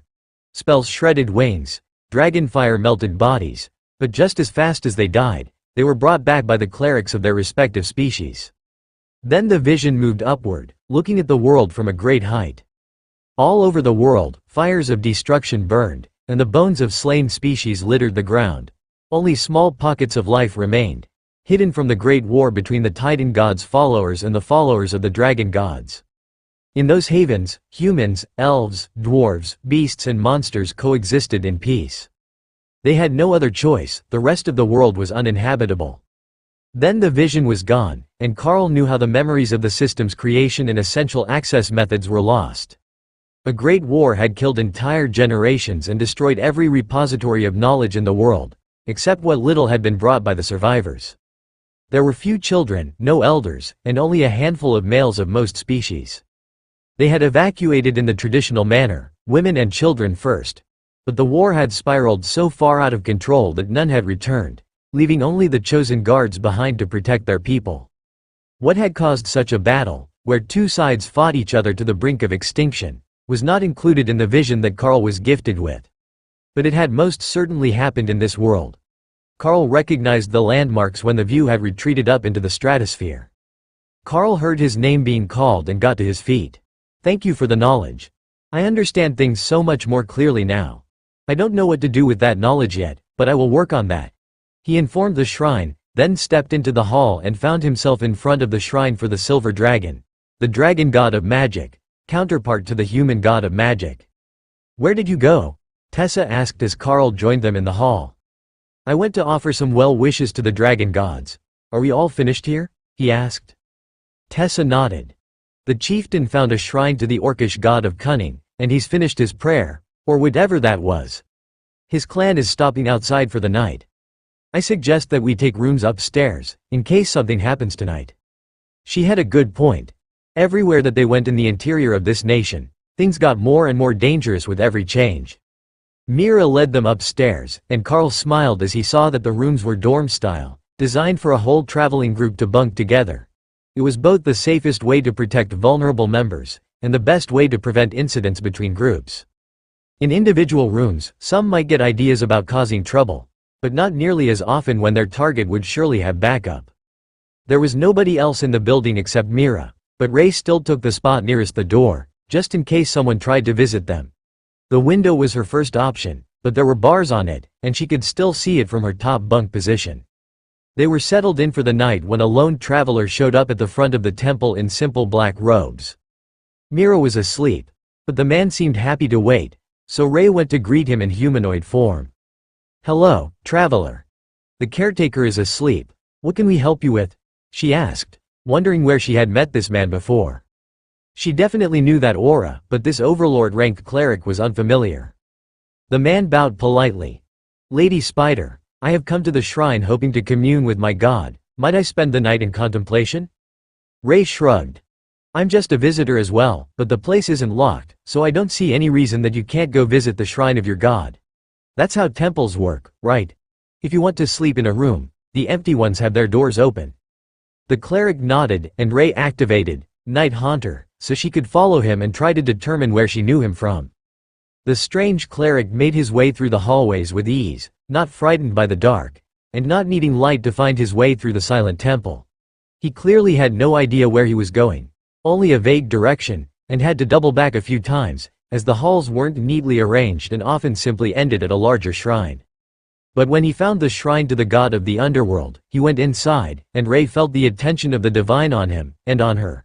It didn't seem hostile, but somewhat wary of what she might do to introduce the cleric to his god directly. Not that Ray had any particular animosity towards the man, just on general principle. As he began to chant, Ray returned to the room. A death cleric talking to the lord of the underworld wasn't interesting, and she still couldn't figure out why the aura he gave off was so familiar to her. The next morning, they went down to invite Mira to breakfast, and the cleric was sitting on the front steps, staring at the sun and contemplating the clear morning sky. "Stuck on a thought?" Carl asked, as he took a seat beside the cleric. The man nodded. "Yeah, I've been searching for the key to immortality. You see, I've got an incurable curse on me, placed by a demigod. Nothing in this world can break it but intervention by the gods. Only, the Lord of the Underworld told me that there was a way to avoid it and live forever." Carl nodded. "A curse to die young, that can be avoided forever? I am likely going for the obvious here, but isn't that just a curse of undeath?" The cleric stared at Carl as if he had just dropped legendary lore on him out of nowhere. "I don't think that you're wrong, but wouldn't I lose my humanity?" Carl shrugged and gestured out at the Orcish tribe. "You might lose your humanity, but not being human doesn't mean that you can't be a decent person. The orcs barely understand human sensibilities, but once you understand how Orcish culture works, you'll find that they're not a bad bunch, and they are living their best lives. It's the same with the dragons. They have their own ways of doing things, and it has little to do with how humans do things. I also know a few vampires, and while one is batshit crazy, the other one is a really sweet girl. She works at our guild house in the store." The cleric was lost in thought for a while, then stood up. "I will go speak to my god. Perhaps he can help me choose a path. Not many of the undead are suitable for an eternal existence, but if anyone knows how to achieve it, the god of the underworld will." "Thank you, Beastman." The cleric returned to the shrines, while Carl stared out at the sky in his place, wondering what sort of chaos might come during the next few days. The changes had been short so far, so Carl didn't expect to be in this region for long. But if they made the best of their time here, they might be able to head off some of the early issues in the region, or they might gain a greater understanding of the myriad divine beings who were worshipped by the various species of this planet. Eventually, Carl got up and went for a short walk around the temple, mirroring the path that Ray had taken earlier looking for trouble. There, in the middle of a hedge maze in the backyard, he came across the most curious platform. The fact that it was there wasn't surprising. He had been following a stone walkway through the maze, and there were many sitting areas, like the hedge maze at the academy, which brought memories of his first few days with Dana. Carl was so lost in the pleasant memories that he almost missed that this sitting area was not like the others. There were no benches, and there were actual magical runes written on the stone, not just the poetry and historical messages like the others. Is this a portal platform? Carl wondered as he deciphered the runes. He could tell that Runemaster was translating for him, as this was no language that he knew or had seen before. But it was no normal portal platform, the spell was much too complex. But many of the runes were similar to the portal spell that he knew. So, it was a transport platform of some sort, but not a portal. Could it be a form of long-distance teleportation? While he was standing there, recording the runes from the spell, Carl sensed a presence as someone joined him. "Good afternoon." He greeted absently, only to be met with the surprised face of a pixie appearing in front of him. "You knew that I was there?" the creature asked in shock. Carl nodded. "I sensed you there, but I couldn't see you until just now. I thought that you were behind me." The tiny woman, no more than 10 centimeters high, rubbed her chin in confusion. "Interesting. I wasn't in this world until you said hello." Now it was Carl's turn to be confused. "Then where were you?" "I was examining this platform when I sensed you," he asked. The pixie laughed. "It's a gate to the Phi realm. A mirror of this world, but not for humans. I was looking out of it to see what sort of strange thing had happened to this realm lately when you said hello." Perhaps it was a side effect of Planeswalker. The skill was supposed to let Carl move between realms, but he had no idea how to actually operate it. Or, more correctly, he knew how to operate the skill, but he had nowhere to go. Only, now that he thought about it, he did have somewhere to go. The Phi realm was adjacent to this world, and it felt like it was one layer above. Then, there should be a layer below. Carl focused on the skill, and found that he could feel the cleric from this morning communing with the lower layer. That meant it was most likely the underworld, the land of the dead. A definite asset, should he end up there. But he could also sense another place, immensely and overwhelmingly powerful. The pixie poked him on the forehead. "Don't just go looking into the immortal realm like that. They don't like people spying on them, and we're both far from immortal. Until you gain immortality, they don't even consider you a sentient species there, and even the weaker immortals usually live like slaves. Kind of like what happens to the humans who can't access the system in the monster nations, or the Dark Phi Kingdom." Carl withdrew his mind from the immortal realm, which appeared to be a collection of massive continents floating in a void. "Thanks. I just gained the skill that made that possible, and I hadn't tested it before." Because he hadn't known it was possible. The pixie tilted her head as if listening to something Carl couldn't hear, then bowed politely. "It's time for me to go home. Dinner is ready and Mom will be mad if I come back smelling like the mortal realms. Have a good morning, Monster Man." Then the pixie was gone, back in the Phi realm and flying off at hundreds of kilometers an hour. Carl tried not to laugh at being named the Monster Man by the Phi, who likely didn't even know what his class was. Most likely, the tiny creature was going either by smell or appearance, and Carl spent all his days looking like a cat demon. He really should start spending time as himself again, instead of remaining in this form. But it was so much more comfortable this way. The fur of the transformation was temperature regulating, and he didn't sunburn. So, he was always comfortable whether it was hot or cold. Plus, Dana liked snuggling with his fur. Carl finished making notes on the spell to access the Phi realm, in case that was needed for a related spell later, and moved on to finish exploring the area. As he returned to the front, the cleric was outside again, and in a much better mood. "Did you come to a conclusion?" Carl asked. The cleric nodded. "My father is cousin to the king of Sholaha, and I was expected to spend my life in service to the crown. That is not what I wanted in life, so I became a cleric. But now that mortality is catching up to me, my thoughts on life have changed somewhat. And while I was in contemplation, I saw souls moving south to the nation of Bomgon. I intend to follow them and learn the arts of the necromancer, but not with the aim of raising the undead. Instead, I aim to transform myself and, as you said, try to become undead, while holding on to the values that matter most to me." The cleric had just started walking away from the temple when the scenery changed, and Carl found that he was standing with the rest of the group in an open field again, next to a perplexed clan of orcs. Lotus looked around, then snapped her fingers in realization. I get it. I know how the changes work. Who here did something important just before the change? She asked. Everyone else shrugged. They were just relaxing after breakfast, and Ophelia was in the gym, in the middle of a set. Carl raised his hand. I was talking to that cleric, and when he made up his mind to head south to Bomgon to try to find his own path to immortality, the world changed. Literally 5 steps after he left, we were gone. Lotus nodded. I think that I know how it works. There were many unresolved issues in the past of this region. Now, time fluctuates here. So, every time that an unresolved event ends, it changes again. This time it ended early, and I could feel the change focused on our location. I think that weird cleric guy is actually going to become someone important during the years between resurgences. Well, either that or he does something different now that we talked to him and the issue was fixed.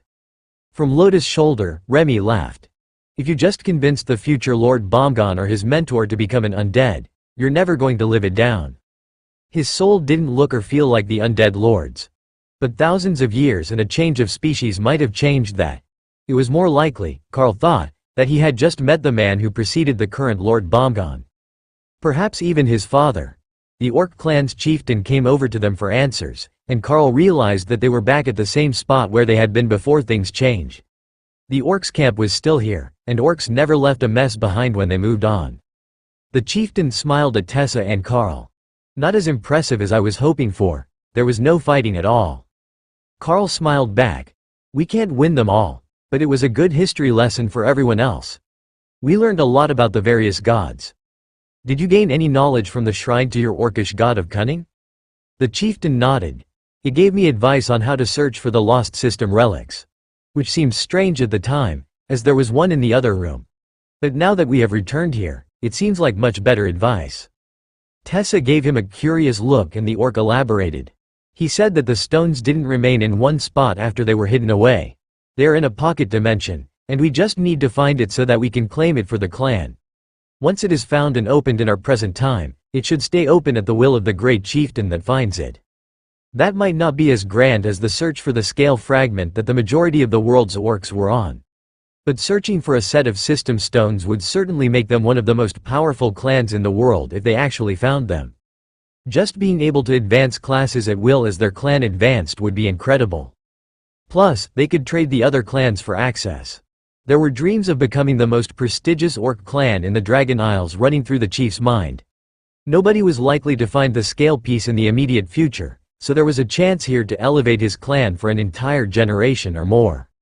Not only that, but if they could advance their classes, he would have the roughest, toughest orcs anywhere, and they would make a whole generation of more powerful children. What more could a clan ask for? Tessa could see that there was much more to the message, or to the orcs' interpretation of it, but she let it slide. That was their own business, and they were already starting to pack up in preparation to move on to another location.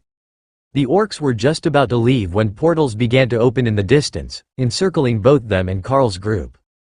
Totem after totem stepped through the portals, then a flood of undead followed them onto the battlefield. Carl smiled at the chieftain. It looks like you get your fight after all. The gods smile upon those who ask politely. The orc agreed. Carl had no doubt that the orcish chieftain had done exactly that when he got in contact with his deity.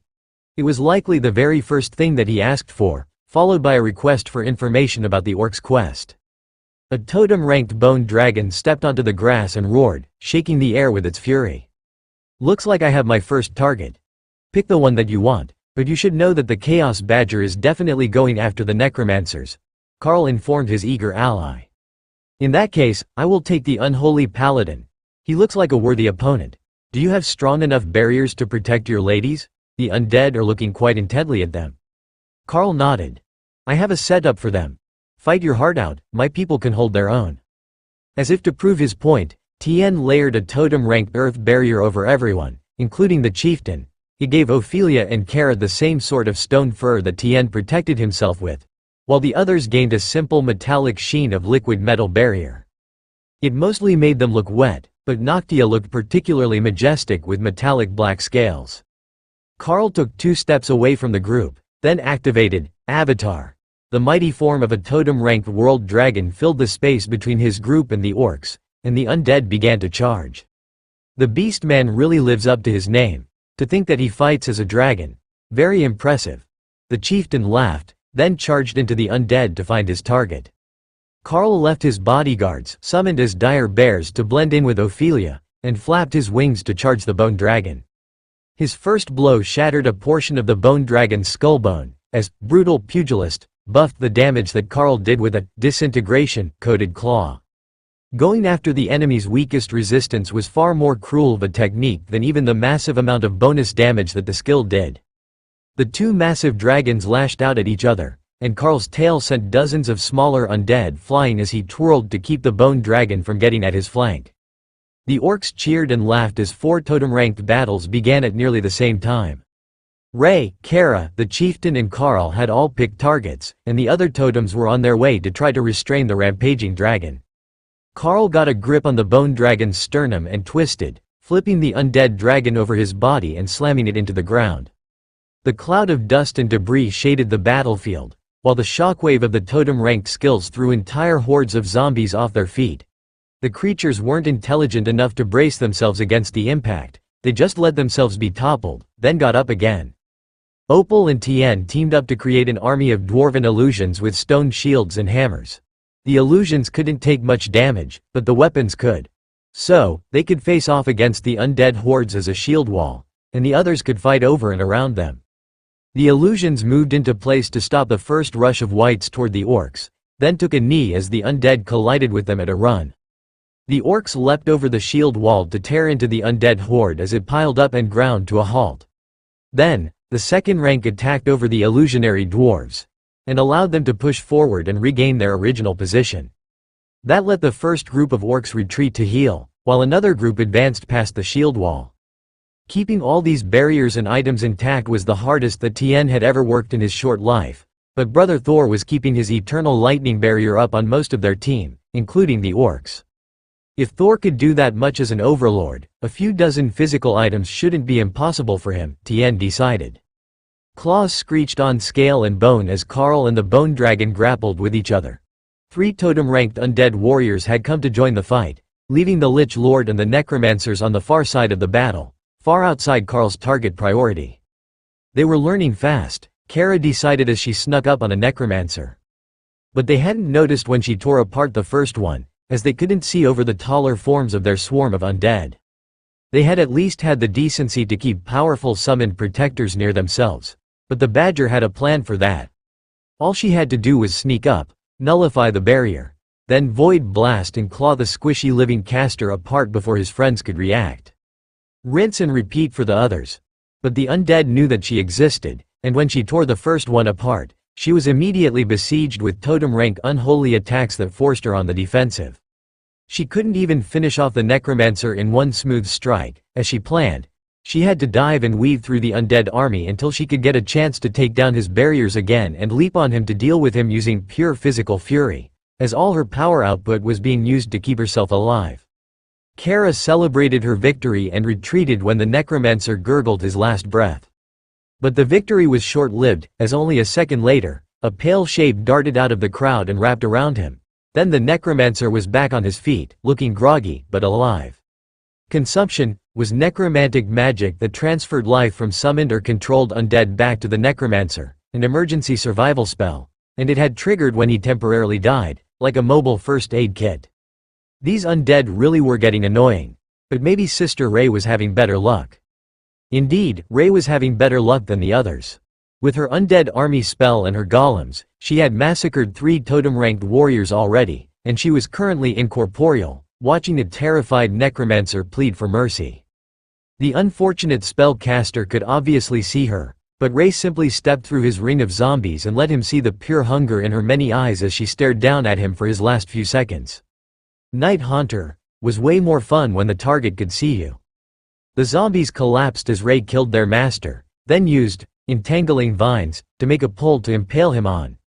Even if they tried to regenerate him, they would have to tear him down first with the vines spread through his insides. Carl let loose a void blast, and everything within 50 meters of him simply ceased to exist, except the bone dragon he was fighting. The pair crashed to the ground of the newly formed pit, and Carl used his strength advantage to smash the other dragon's skull off the knee of his rear leg. The unholy magic lashing at his body briefly dimmed as the dragon lost consciousness, then stopped entirely as Carl liberated the dragon's head from its body, shattering the spell that animated the creature. He pulled the large red core gem free from the bone dragon so that it didn't simply reassemble itself in a few minutes, then checked the battlefield.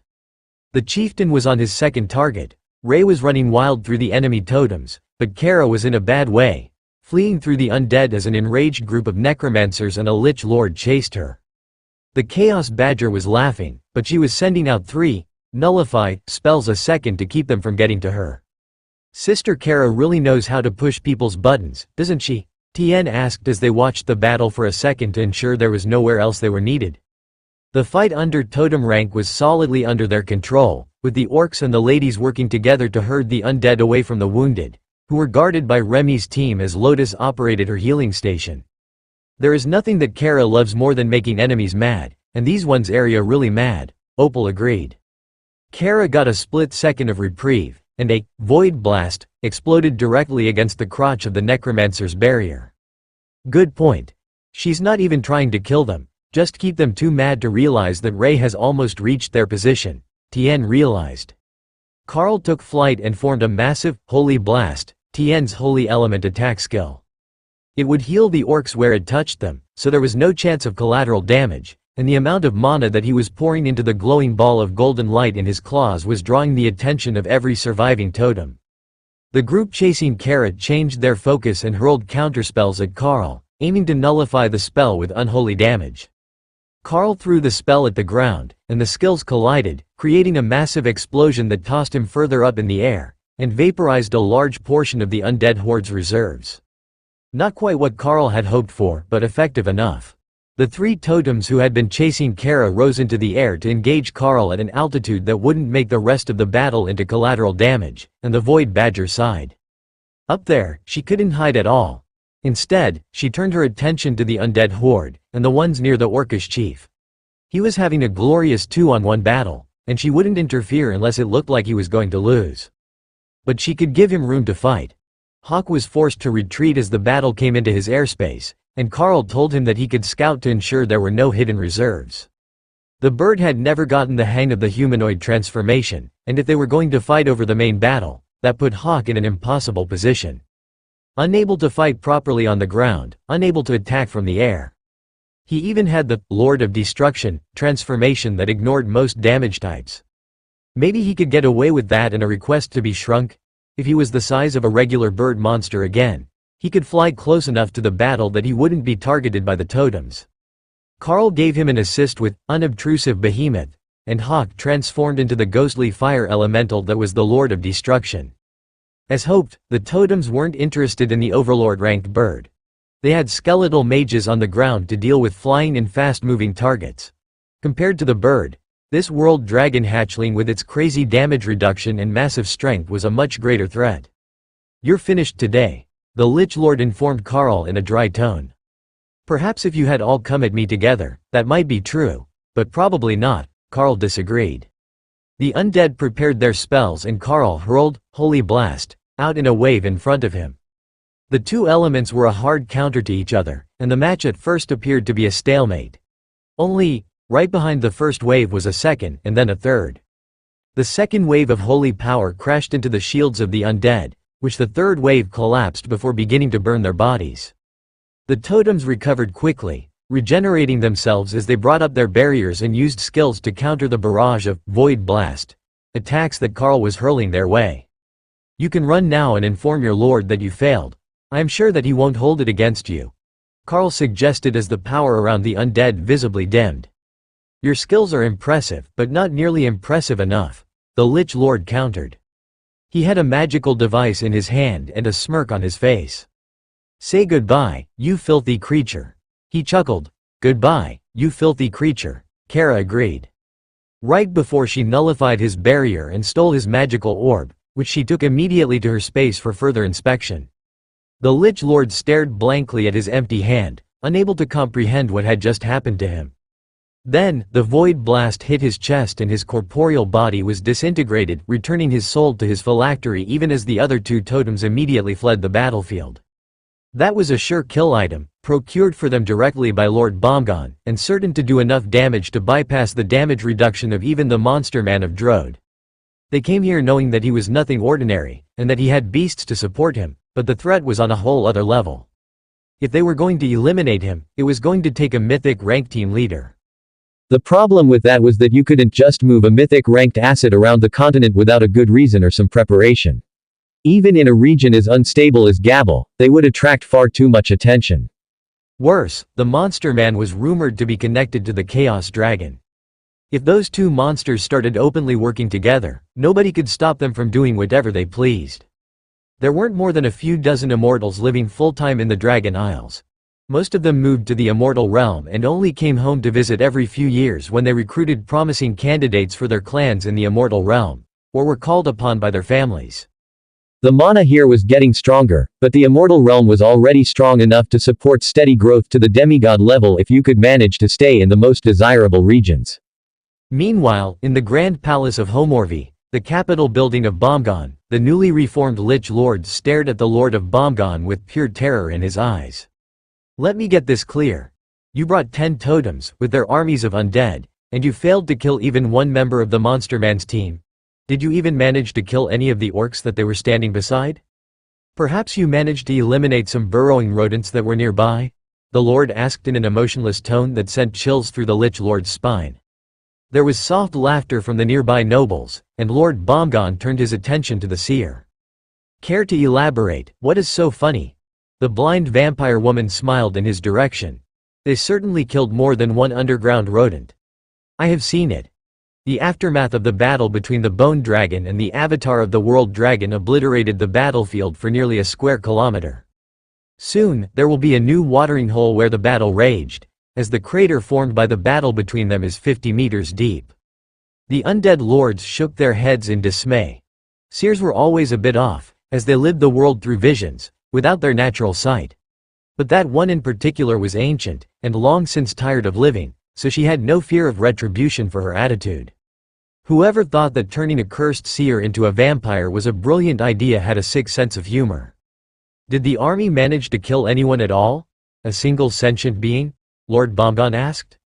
He had a faint smile on his face that terrified his lords, but the seer could only go by the dry monotone that he asked the question with. No, the only sentient casualties were our totems, though we did recover most of the corpses, so you could say that there were no permanent casualties, except the Bone Dragon. The Monster Man stole its core gem before it could be recovered. As far as the group accompanying him goes, forget having killed any of them. None of them sustained any injuries. Perhaps they are immortal?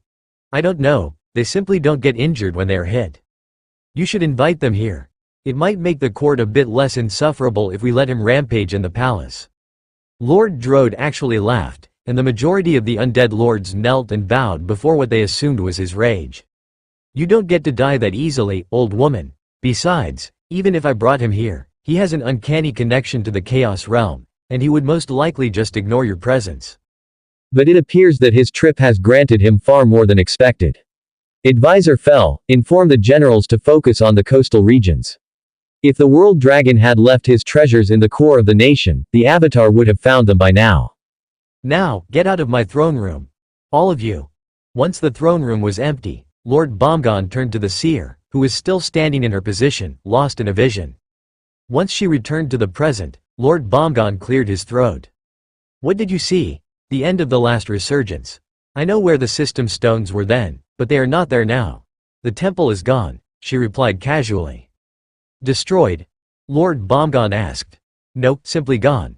I didn't see where it went, but not so much as a stone remains in the region. It was indeed where the monster man of Drode was standing. You weren't wrong to send the army after him right there. It was simply a few thousand years too late. Then, she turned and left as Lord Bomgon considered the possibilities. The god of death had never failed him in all the years of his life. But against this particular pest, nothing worked quite right. He suspected that it was interference from the chaos element, what many would call luck. But as he searched through his memories, Lord Bomgon knew exactly where the seer had seen the battle take place. He had been there before, a few centuries after the system failed, and there was indeed a temple at that exact spot. One run by an old crone from the Supreme Ladies Guild. However, he didn't recall there being system stones there. Perhaps she had taken them before he had arrived. He might need to change his tactics. If he was going to find the method to alter the system and exclude the food species and chattel from the system, he couldn't keep relying on the advice of the gods. The god of the underworld wasn't the only one willing to manipulate probability, and the most likely locations always had others on unrelated missions, set by the other gods present. The other gods might not want him to find the system stones, but he would find a way to obtain them without relying on the advice of the gods. He just needed more time. Kara was immensely pleased with her new acquisition. She had no idea how it was supposed to work, as she had failed to make it do anything but glow faintly with chaos energy, but as that was all she could make it do, it had been repurposed as a rather beautiful decorative night light over her bed. That might seem like a small thing to others, but they didn't understand how difficult it was to make chaos energy glow.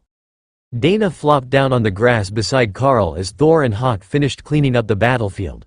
The others had retreated into the tiny world to rest, but the afternoon was clear and warm, but not scorching hot as the desert had been. Well, that was quite the battle. Do you think that it's something personal between Lord Bomgon and us? She asked, unsure what to make of the situation. Yes and no, I am reasonably certain that he despises me, but I have the feeling that he's not deliberately targeting us, but the locations we're standing at.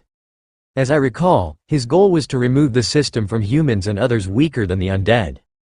But we're standing on the former location of a full set of system stones.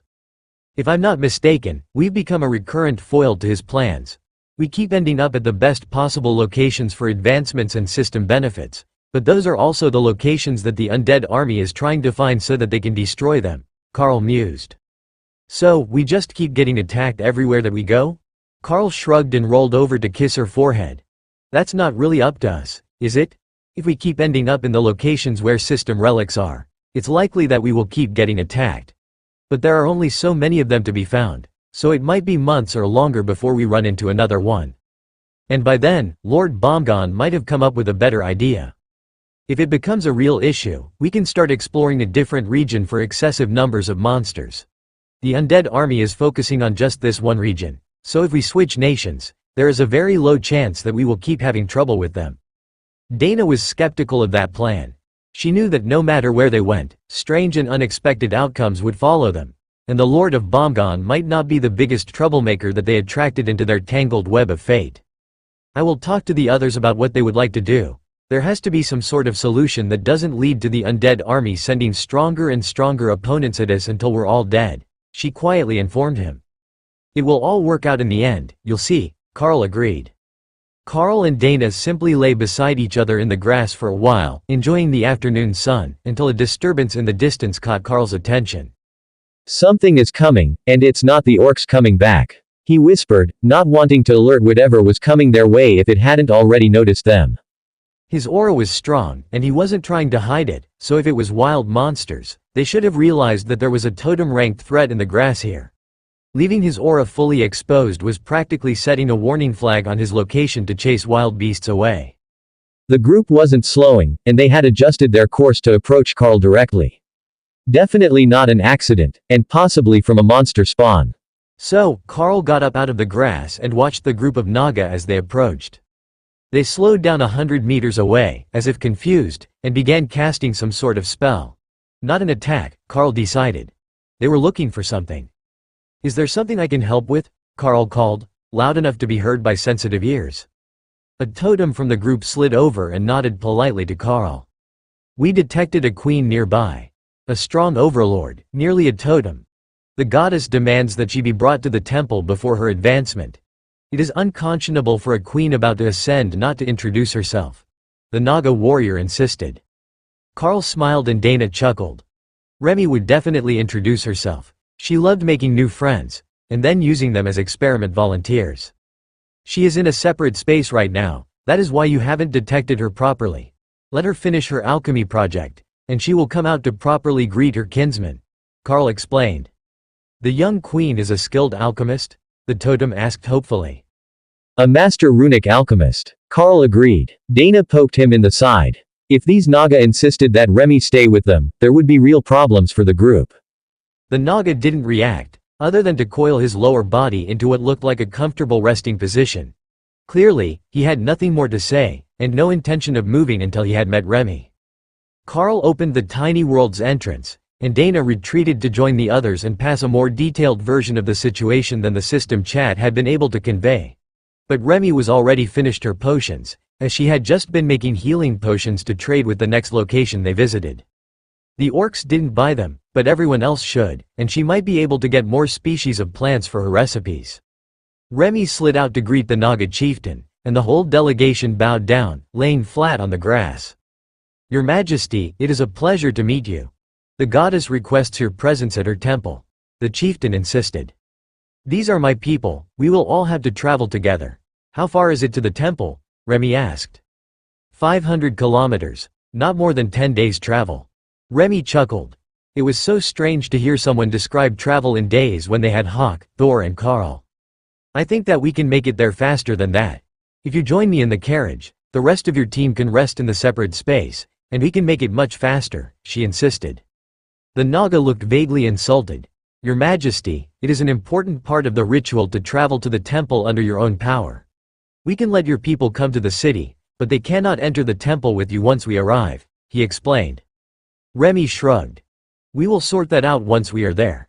But 10 days travel on the grass, is that really necessary?" The chieftain tried not to laugh. The young queen really was a born regent, even if she was raised among other species. The Naga considered Remy's position. "How about we travel by other methods until we reach the swamps? If we travel the last day on our own, that should be enough to please the goddess." Remy nodded happily. "Invite the others over, and I will show them a good spot to rest as we travel. How are you with heights?" The Naga looked confused. "Heights, Your Majesty? I don't understand." "I was going to ask one of the others to let us fly on their back, as my spirit snake is not fast enough for the purpose. Riding on their back, we can make it 500 kilometers before it gets dark. We're headed to Cathar in Nulnulgod, or into the swamps just east of the city. It's not that far." The hopeful tone said that he was definitely afraid of flying, but didn't want to say it out loud. Carl cleared his throat. "We can have Thor pull the wagon, and spend the next few days going over land instead. It's simply more efficient to get there on wains." Thor perked up his ears when he heard the word wagon. It sounded like they would have things to do again soon. The rest of the search team came over, all overlords.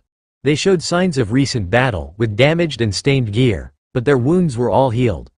Naga had some natural regeneration, and while it wasn't on the level of the regeneration skills, it was still good enough that minor cuts and such would heal in a matter of hours. There was a shaman among them, a young boy. He was giving Remy a most reverent look, like he had just seen a movie star. Carl was keeping an eye on the young Naga, and Remy tried not to laugh. The Carl was worried about her virtue, but the young shaman was far too cute and naive. He grew up among Naga, while Remy had a much more interesting group of siblings. She knew how to deal with strangers who were too forward, Sister Ray taught her. "Follow me. There is a swamp area in the separate space that should be comfortable for everyone. I have built resting platforms, but do try not to overfish the waters. The numbers are limited, and they are part of a breeding experiment," she explained, then motioned for the others to follow her through. The mana level in the tiny world was increasing with Carl's power, he noticed. He had tied it to his power instead of letting it feed entirely off the outside world so that the others could get higher quality mana. But feeling it now reminded him that he could start to expand the space again. His mana pool was many times what it was when the spell was created, so he shouldn't have any problems increasing the tiny world by at least a third. But he also noticed that it was lacking in the fundamental rules that the system had enlightened Carl to when he reached totem rank. If nothing else, he should use the rule of mana manipulation to enhance the space. Everyone used it to meditate and increase their internal energy levels, and that rule would help the process. However, that would have to wait until they didn't have guests. The chieftain inspected the section of swamp that Remy led them to, and smiled at the young queen. Her hospitality was impeccable, and there was a whole set of platforms and thatch-roofed shelters in the swamp for them to rest as they traveled. But even more importantly, the mana was thick, there were fragrant plants all around, and no predators, so they could rest peacefully. "You have a wonderful home," he insisted. Remy shrugged. "It's more like my garden. I mostly live in my alchemy lab, and that's over there in the stone building. You can't have the outside elements interfering with the process. I understand. It is important to have the right environment to work. Now, would you prefer to rest first, or shall we take out the carriage and have the shaman summon an elemental to pull it? Remy laughed. We have a behemoth with us who greatly enjoys pulling the wagon. We also have the ability to summon large beasts when he needs a rest, so don't worry about the carriage. Remy led him back outside, where Thor was already set up, with his size reduced to suit the carriage. Oh, this is nice. The chieftain insisted, then climbed up into the cargo area at the back. He was rather large to be sitting in the front, though it wouldn't be a problem for both him and Remy to fit, as the carriage typically seated 8 comfortably. Being in the back, with the cover off, he could rest his upper body on the roof of the carriage and see everything that was going on around them, as well as giving Carl directions and serving as an extra guard. Remy called her bodyguards, who took up their usual spots on the running boards of the carriage, and then settled in the front while Carl urged Thor to start heading east. Like a proper queen being escorted to a new city. The route that they took at the start didn't matter as much, as there were no mountain ranges between them and their destination, so all they had to do was find the easiest path in the right general direction, and then adjust when they were close. Will the rest of your companions be staying in the separate space? The chieftain asked Carl once they were moving. Yeah, it's easier if they all remain there. We have enough room for them to join Remy up front, but they only usually do when they need to be ready for something, and Remy would normally be in her lab. The carriage itself is a distraction, as it's easy for the monsters from the spawns to see, and that was why we were out here. Removing excess threats, you might say, Carl explained. What an odd mission. We rarely concern ourselves with issues beyond the swamps, but you have come so far. Your guild title says that you are from Drode. Well, we have some time. How about we share stories? The Naga seemed enthralled by the experience of riding on a carriage pulled by a behemoth, and Thor was moving much more quickly than his people could constantly move across the grass. Naga were extremely fast in burst movements, like the snakes they resembled, but for long distances, they weren't all that impressive. They were faster than many of the bipedal species, but compared to the behemoth, who was casually jogging along with the carriage, they were far slower. This speed would be nearly as fast as they could sustain for a few minutes, not a casual all-day pace. How have things been in the swamps? I know that Gabble is a special case, and we have information to relay to them about exactly what seems to be happening. But how much of that has been spreading east across the border? Carl asked, striking up a conversation with the lounging Naga. Things are pretty good in the swamp. The shaman goddess protects the swamps, so most of the spawned monsters stay away, unless the incident started in the swamps themselves. But sometimes that is a good thing. We had a crocolisk spawn not long ago, and that will be food for many months. It's not the most common outcome, but when the monsters or beasts are an edible species, it is a huge windfall for the tribes of the entire region. It's not just Naga, you see. The lizardmen have many tribes in the territories around ours as well. Then the various Phi tribes. Many types of Phi like to live in the swamp, especially the wisps and the witches. Carl was confused. I thought that the witches were a system class? Like, not their species, but their specialization? The Naga laughed. Oh, yes, those are witches too. But I mean the various types of Phi witches. Water witches, swamp witches, forest witches. There are more, but those 3 all live in the swamps. Mostly the swamp witches, who are the only dark Phi out of the 3. They're a nasty piece of work, but they've got powers that can really help if you find a way to negotiate with them. Usually, we find a witch doctor among the trolls and send them to do it. The swamp witches and the witch doctors seem to have an understanding, and they can usually work out some sort of deal that isn't open-ended or with surprise payments due. Carl chuckled. I know a human witch doctor. She has her whole body covered in tattoos of power. It's quite the sight. The Naga chuckled. The trolls only wish that they could use such an ability. It's part of their class skills, but you can't tattoo or scar a troll, so none of them can practice it. That has to be frustrating. Such a powerful skill, and they can't even use it. But can you imagine a passively buffed troll that has twice the usual strength and stamina? They would be unstoppable. Carl laughed. The Naga shook his head in dismay. Don't go giving them ideas, they might just find a way. Carl was reasonably sure that he knew the way already. Instead of tattooing them, you could paint it on, and just refresh the ability when the paint wore off. The trolls probably already did it, as he had seen them wearing war paint in the past. They idly chatted through the day, and when the sun started to go down, Thor stopped the wagon to be swapped out for a giant dire bear, who would pull them through the night. This really is efficient. By morning, we might have to switch to something aquatic. Our destination is actually on the east side of the swamps, so if we're going to take the most direct route, there will be many muddy roads along the way. That's alright. We're already making good time. I'm sure nobody will be too upset about a slower rate when things get muddy. Are there actual roads, or would we be needing a boat? I have the ability to make a flat-bottomed boat to take us through the swamp, Carl suggested. The Naga considered that. If we alter our course a little, we can reach the headwaters of the Gund Fork long before we reach the swamp. Then we can follow that almost all the way to the temple. It's only a few kilometers from the river. Hawk, do you see a river in front of us somewhere? Carl asked.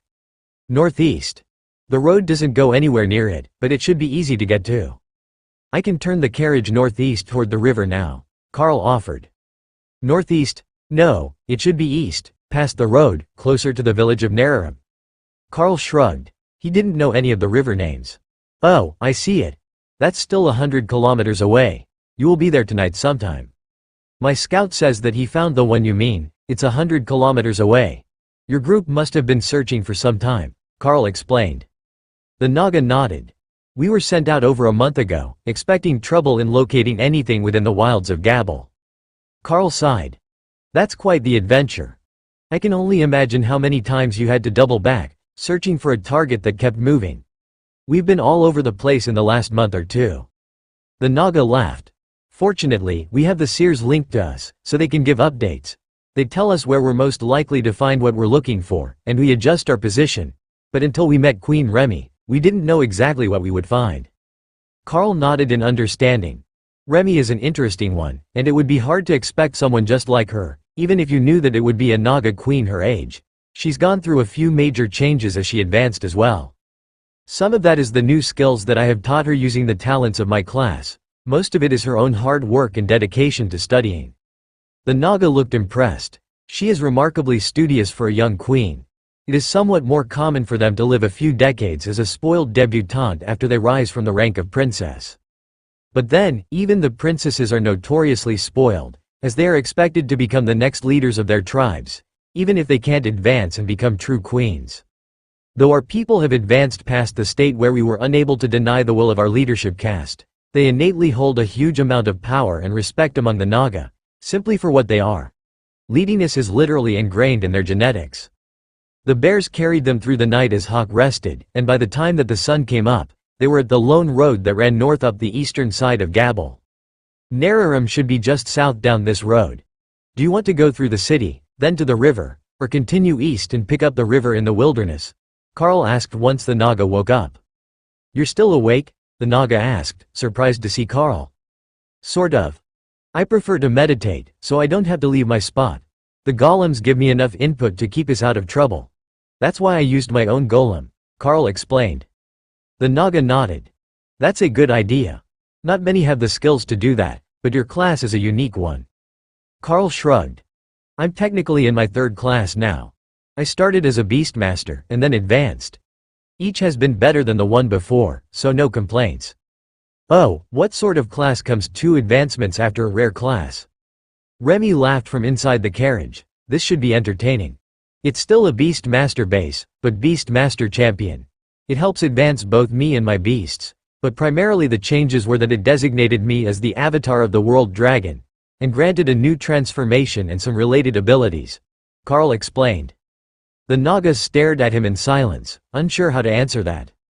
Avatar of the World Dragon is a class skill. What sort of broken skill was that?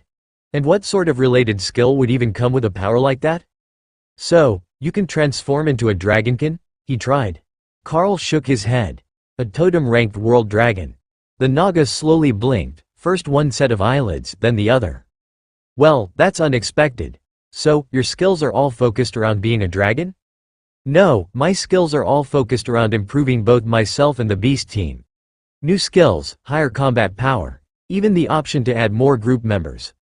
The dragon transformation is more of a flex on enemies than a core skill of the class, Carl explained. Remy and the Naga team leader both laughed. Transforming into a totem-ranked dragon was an immense flex on any enemy that you might be facing. Especially to a naga, or any other scaled species. As far as scaly creatures went, dragons were the pinnacle of performance. The morning passed smoothly as they headed for the river, but when they finally arrived, the naga realized that there might be a problem with this plan. You couldn't put something as large as a carriage in your system inventory unless you had a special skill for it. Plus, they didn't appear to have a boat.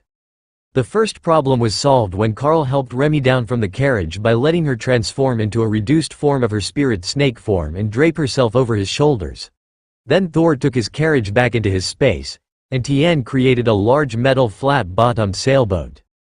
Carl jumped over to land in the boat, then let Remy use her basic, elemental control, to create a gust of wind to push it to shore. Climb in, and we will head down the river. The current is flowing with us, and Remy can make a steady wind, or use water manipulation to push us along faster. Both Naga looked happier now that they were on the river, and the older Naga chuckled as they started to move. Normally, we have someone stick their tail in the water to push the raft, but this is fancy. I like it. But will it be alright when we get to overhanging branches? He asked. We can switch techniques when it comes to that. I can also choose aquatic beasts as my golems, so we could have them pull the boat if we needed to. Remy paused. She hadn't thought about that. There were some excellent fish monsters. Not particularly powerful, but if they were summoned as golems, they would be totem ranked by default. If Carl summoned something like a silver catfish, a commander rank river monster, it could swim at nearly 50 kilometers an hour. Hawk had found a few of them while scouting in Drode. You should call the water golems. It will be fun, like a water wagon, Thor suggested. The concept of a wind-powered floating wagon was just too weird, in his opinion. Remy hid her dismay at his lack of enlightenment. Even on land, you could push a carriage with wind if you wanted to. But such a concept was anathema to Thor's Sero-developed mindset. Strong legs were far better than letting something as soft as air try to do the work. The silver catfish had no good way to hook up a harness, but Ray solved that by creating a bit to go in their mouth, like the ones you used to guide horses. The fish could pull the boat that way, and it wouldn't interfere with their fins. She passed the custom-crafted rope to Carl, who hooked it to the boat and passed it to the golems. Then, they were really off to the races, skimming along the water at breakneck speed as Remy laughed in joy. With no natural wind, the surface of the river was glass smooth, perfect for high-speed boating. Now, we just need to keep this speed up for half a day, and we will be close to the temple, Carl announced. The Naga laughed. There was little chance that would actually happen. Even with 4 totems in their group, they were sure to be either accosted by offended monsters, or questioned by the tribes whose territories they were passing through. A major river was an important part of many territories, and they wouldn't allow just anyone to go down it without at least checking them out. His group of investigators had been stopped dozens of times before they had made it to the Gabble border, and some of the stops took entire days to settle passage rights through the territories of tribes they had no agreements with. If the sky wasn't so terrifying, he would have suggested that they fly over and avoid this part. The first signs that the Naga's fears would come correct came half an hour later, long before they had even reached the swamps, where he was concerned about the tribes. Their way was barred by a pair of lizardman warriors, each with a team behind them, stationed on both sides of the river, with a net stretched across the width. Carl had the fish slow them to a stop, but waited in the middle of the river. "Good morning, what seems to be the issue today?" he asked politely, while the lizardmen stared at him. "There is a toll to pass. You have traveled through our territory without a permit," the lizardman demanded, but Carl could hear the fear in his voice. For amusement value, he let an aura leak using one of his less used Packmaster skills. Dominating power. The Packmaster's aura gains a mental domination effect at will, requiring weaker minds to submit to his will. Hypnosis-type ability. He wasn't giving the lizardmen any sort of intimidating look, but he could see them begin to cower under the power of the oppressive aura. The leaders of the two groups managed to stand firm, holding the net across the river, as Carl reached into his inventory and took out a handful of gold coins. "How about I pay the fee in gold? 2 coins for each of us should be fine. That's 3 for each of you," he insisted. The lizardman bandits were about to remind him that this was a robbery, and that his way down the river was blockaded, but after careful consideration, both nodded. It was better to let this one pass. They caught the coins Carl threw at them and lowered the net as the lizard men behind them complained. It was only 3 people in a fast boat. Even with a pair of totems, they weren't a threat to a whole clan, so they should have been grabbed and forced to turn over their valuables before they were killed. At least, that was the consensus of those too far away to feel Carl's aura. But the boat was already past the net, and moving faster than they could run. Not that Carl would make it far. They weren't the only bandits along the river, and the next tribe wasn't welcoming to outsiders. Carl found that out in person only an hour later. This time, the tribe had placed a raft in the middle of the river with a pair of overlord-ranked warriors on it, waiting for them to arrive. If that was intended to fight them, it would be laughable. But Carl could feel that there were totem-ranked warriors in the village nearby, and these were just the border guards. So, again, he pulled to a stop, and wondered if there was a better way to deal with lizard men. "Good afternoon. We are headed east to Cathar. Might we get passage through your territory? We have room for an escort if you want to send one with us," Carl called. "Disembark. Our chief needs to speak to you. End any transformation spells, and lower your barriers," the border guard insisted. The Naga team leader got worried when Carl smirked and Remy began to giggle, but there was nothing he could do when she transformed back from her minimized spirit snake form and Carl splashed into the river as an enormous dragon. The lizard men were utterly baffled. "What do we do now?" one of them whispered. "Well, they did it, so I guess we take them to the chief?" "I don't know. Nobody ever complied before," his partner whispered back. Remy turned to their escort. "You know, this might be easier if we let you rest with the others until we're close. The Carl is superb at dealing with other species." The Naga rolled his eyes. "That remains to be seen." Carl pranced out of the river in a way that reminded Remy of Thor when he was happy. A bit too bouncy to be casual. But she turned the wind to blow the boat to shore so she could get out and put the boat in her space after everyone had disembarked. No need to risk it getting damaged. "Why the fuck is there a dragon on my lawn?" She heard someone yelling, then winked at the Naga beside her. "See, all is planned," Carl's amused voice replied to the village chief. "Your guards insisted I should come in this form instead of my travel disguise. I can change back, it's much more convenient for conversation, even though your grass is soft under the feet." By the time that Remy got to the center of town, Carl was back in cat demon form, and the lizard man was looking tense. "Now, you were here to request passage through our territory?"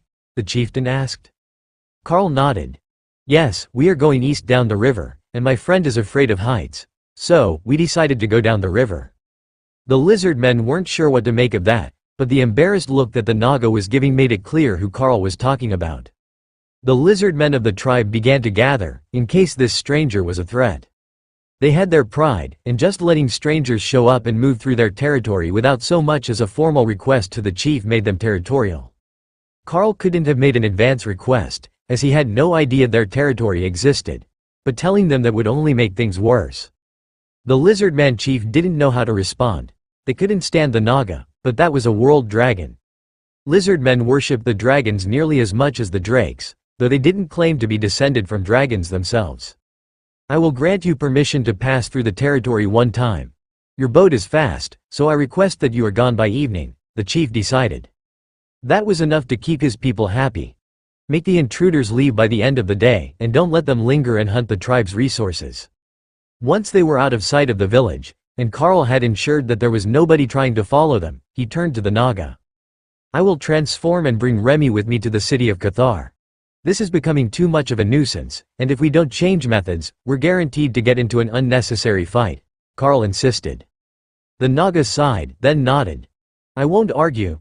The lizard men control the first part of this region, and they hold a grudge against the Naga, so they won't make it easy for us." Carl opened the tiny world's entrance for him, and called for Thor to escort him to the others, as they were spread out through the swamp area in the tiny world. Then he transformed and went for a swim in the river as Remy climbed on his back and put away the boat. Once that was done and the golems were dismissed, Carl flapped up into the air with Remy stretched out flat on his back.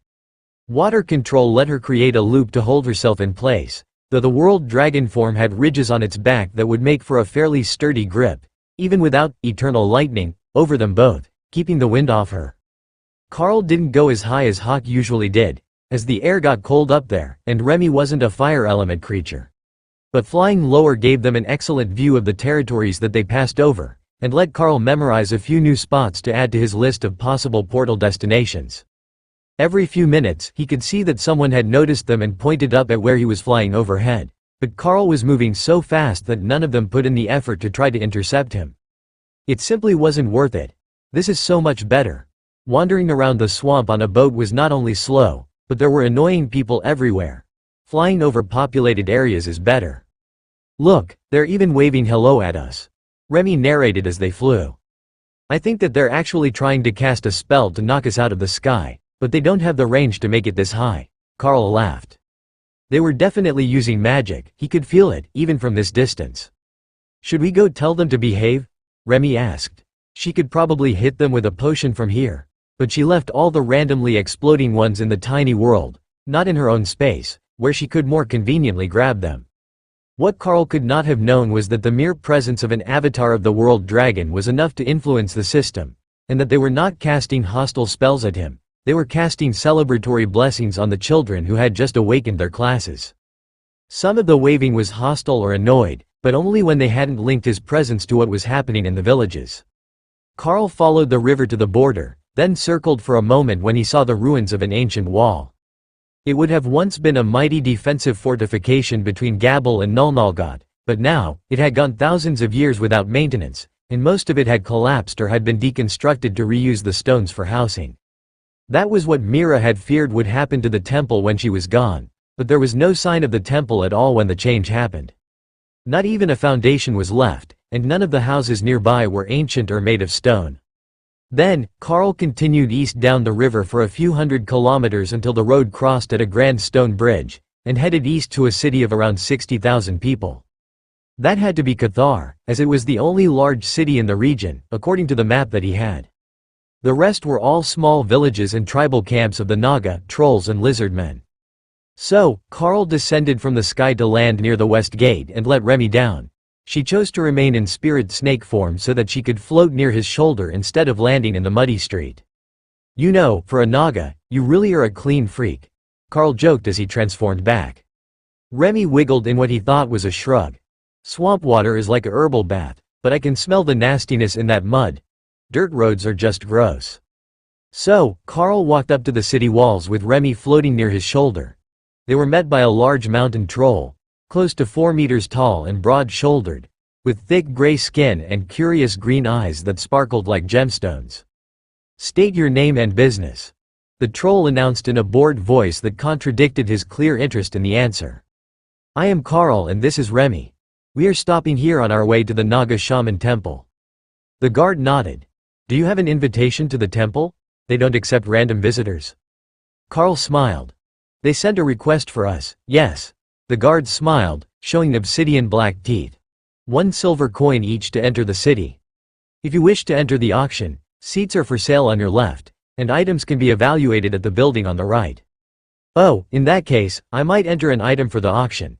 I should have something worth selling to recoup the cost of the trip. Carl agreed. He still hadn't had time to make anything totem ranked, but he had a number of overlord ranked items with him. So, he paid the toll and led Remy into the auction's evaluation house, where a young Naga warrior stood staring at them in shock. Good morning, Carl tried, as the man wasn't moving. Good morning, sir, good morning, your majesty. I like these people. They're all so polite. Remy giggled in Carl's mind. I get the feeling that their shock at seeing a queen is going to lead to something troublesome, Carl countered. How much trouble could they cause? I have a Carl with me. Carl took out an overlord-ranked sword, created with runes for sharpness and skilled damage amplification, and placed it on the counter between them. I would like to have an item evaluated for auction, he explained. The Naga nodded rapidly, breaking himself from his shocked stupor. Of course, sir. That is certainly to be acceptable to the auction house. Even with the dungeons producing more gear lately, there isn't much overlord-ranked gear circulating. That was only natural. Most people who had the power to do overlord-ranked or higher dungeons didn't spend all day grinding out gear for sale. They could afford to live well after only a few visits. Lower-ranked dungeons often had lineups to enter, but that was seldom the case for more powerful ones. Those were more likely to have local bounties for their completion and the resources inside. The Naga called out a supervisor, while Remy contemplated how he was speaking common. Naga mouths were not made for that, but while he had an accent, he was definitely speaking common. The supervisor was an aged demon with light violet skin, but agile movements Carl didn't expect from someone as wrinkled as he was. Now, what do we have here that my man can't price? Oh, that is wonderful. A crafted weapon. Tell me, where did? No, you made that one personally. I can see the maker's mark in the system information. This is most excellent work. Are you certain that you want to put it up for auction? There are no reserves, and no withdrawing after bidding has started, he asked. Carl nodded. I can always make another, and I collected more than enough elven steel from the dungeon at Bara for our guild's master smith. The demon looked curious. You have a true master smith? A dwarf? Carl shook his head. No, a demon named Ashbringer. The auction house representative nodded, not knowing the name. He had been hoping it was a dwarven master, as their work was known as high enough quality that it would demand a higher price simply because a dwarven master had created it. The auction is tomorrow morning and runs until later in the afternoon, depending on the number of items presented. As a contributor, here is a pass for you and your +1 in the back rows, so you can watch the sale. They shook hands and Carl headed into the city with Remy floating at his side. Ooh, they have new forms of cake. You have to stop there. Get at least 3 of each, Remy insisted. 3 of each? Remy nodded. 1 for me, 1 for Lotus, 1 as reference to make more. The beastkin girl working the counter gave them a tired smile as they entered. Sir, madam. Welcome to Annette's Bakery. Do you know what you would like, or would you like me to explain our offerings? She asked, clearly a rehearsed line. Carl smiled back at her. Actually, I need 1 of every flavor of cake that you have, sliced for 12. Then I need 3 of each of the squares and puff pastries. I have a large group who would like samples. The girl looked panicked. That was half of the goods in the store. Sir, that will be quite expensive. She began, but Carl set a small sack of gold coins on the counter and she gulped. I see. Very well, sir. Remy silently celebrated as the worker packed up box after box of treats.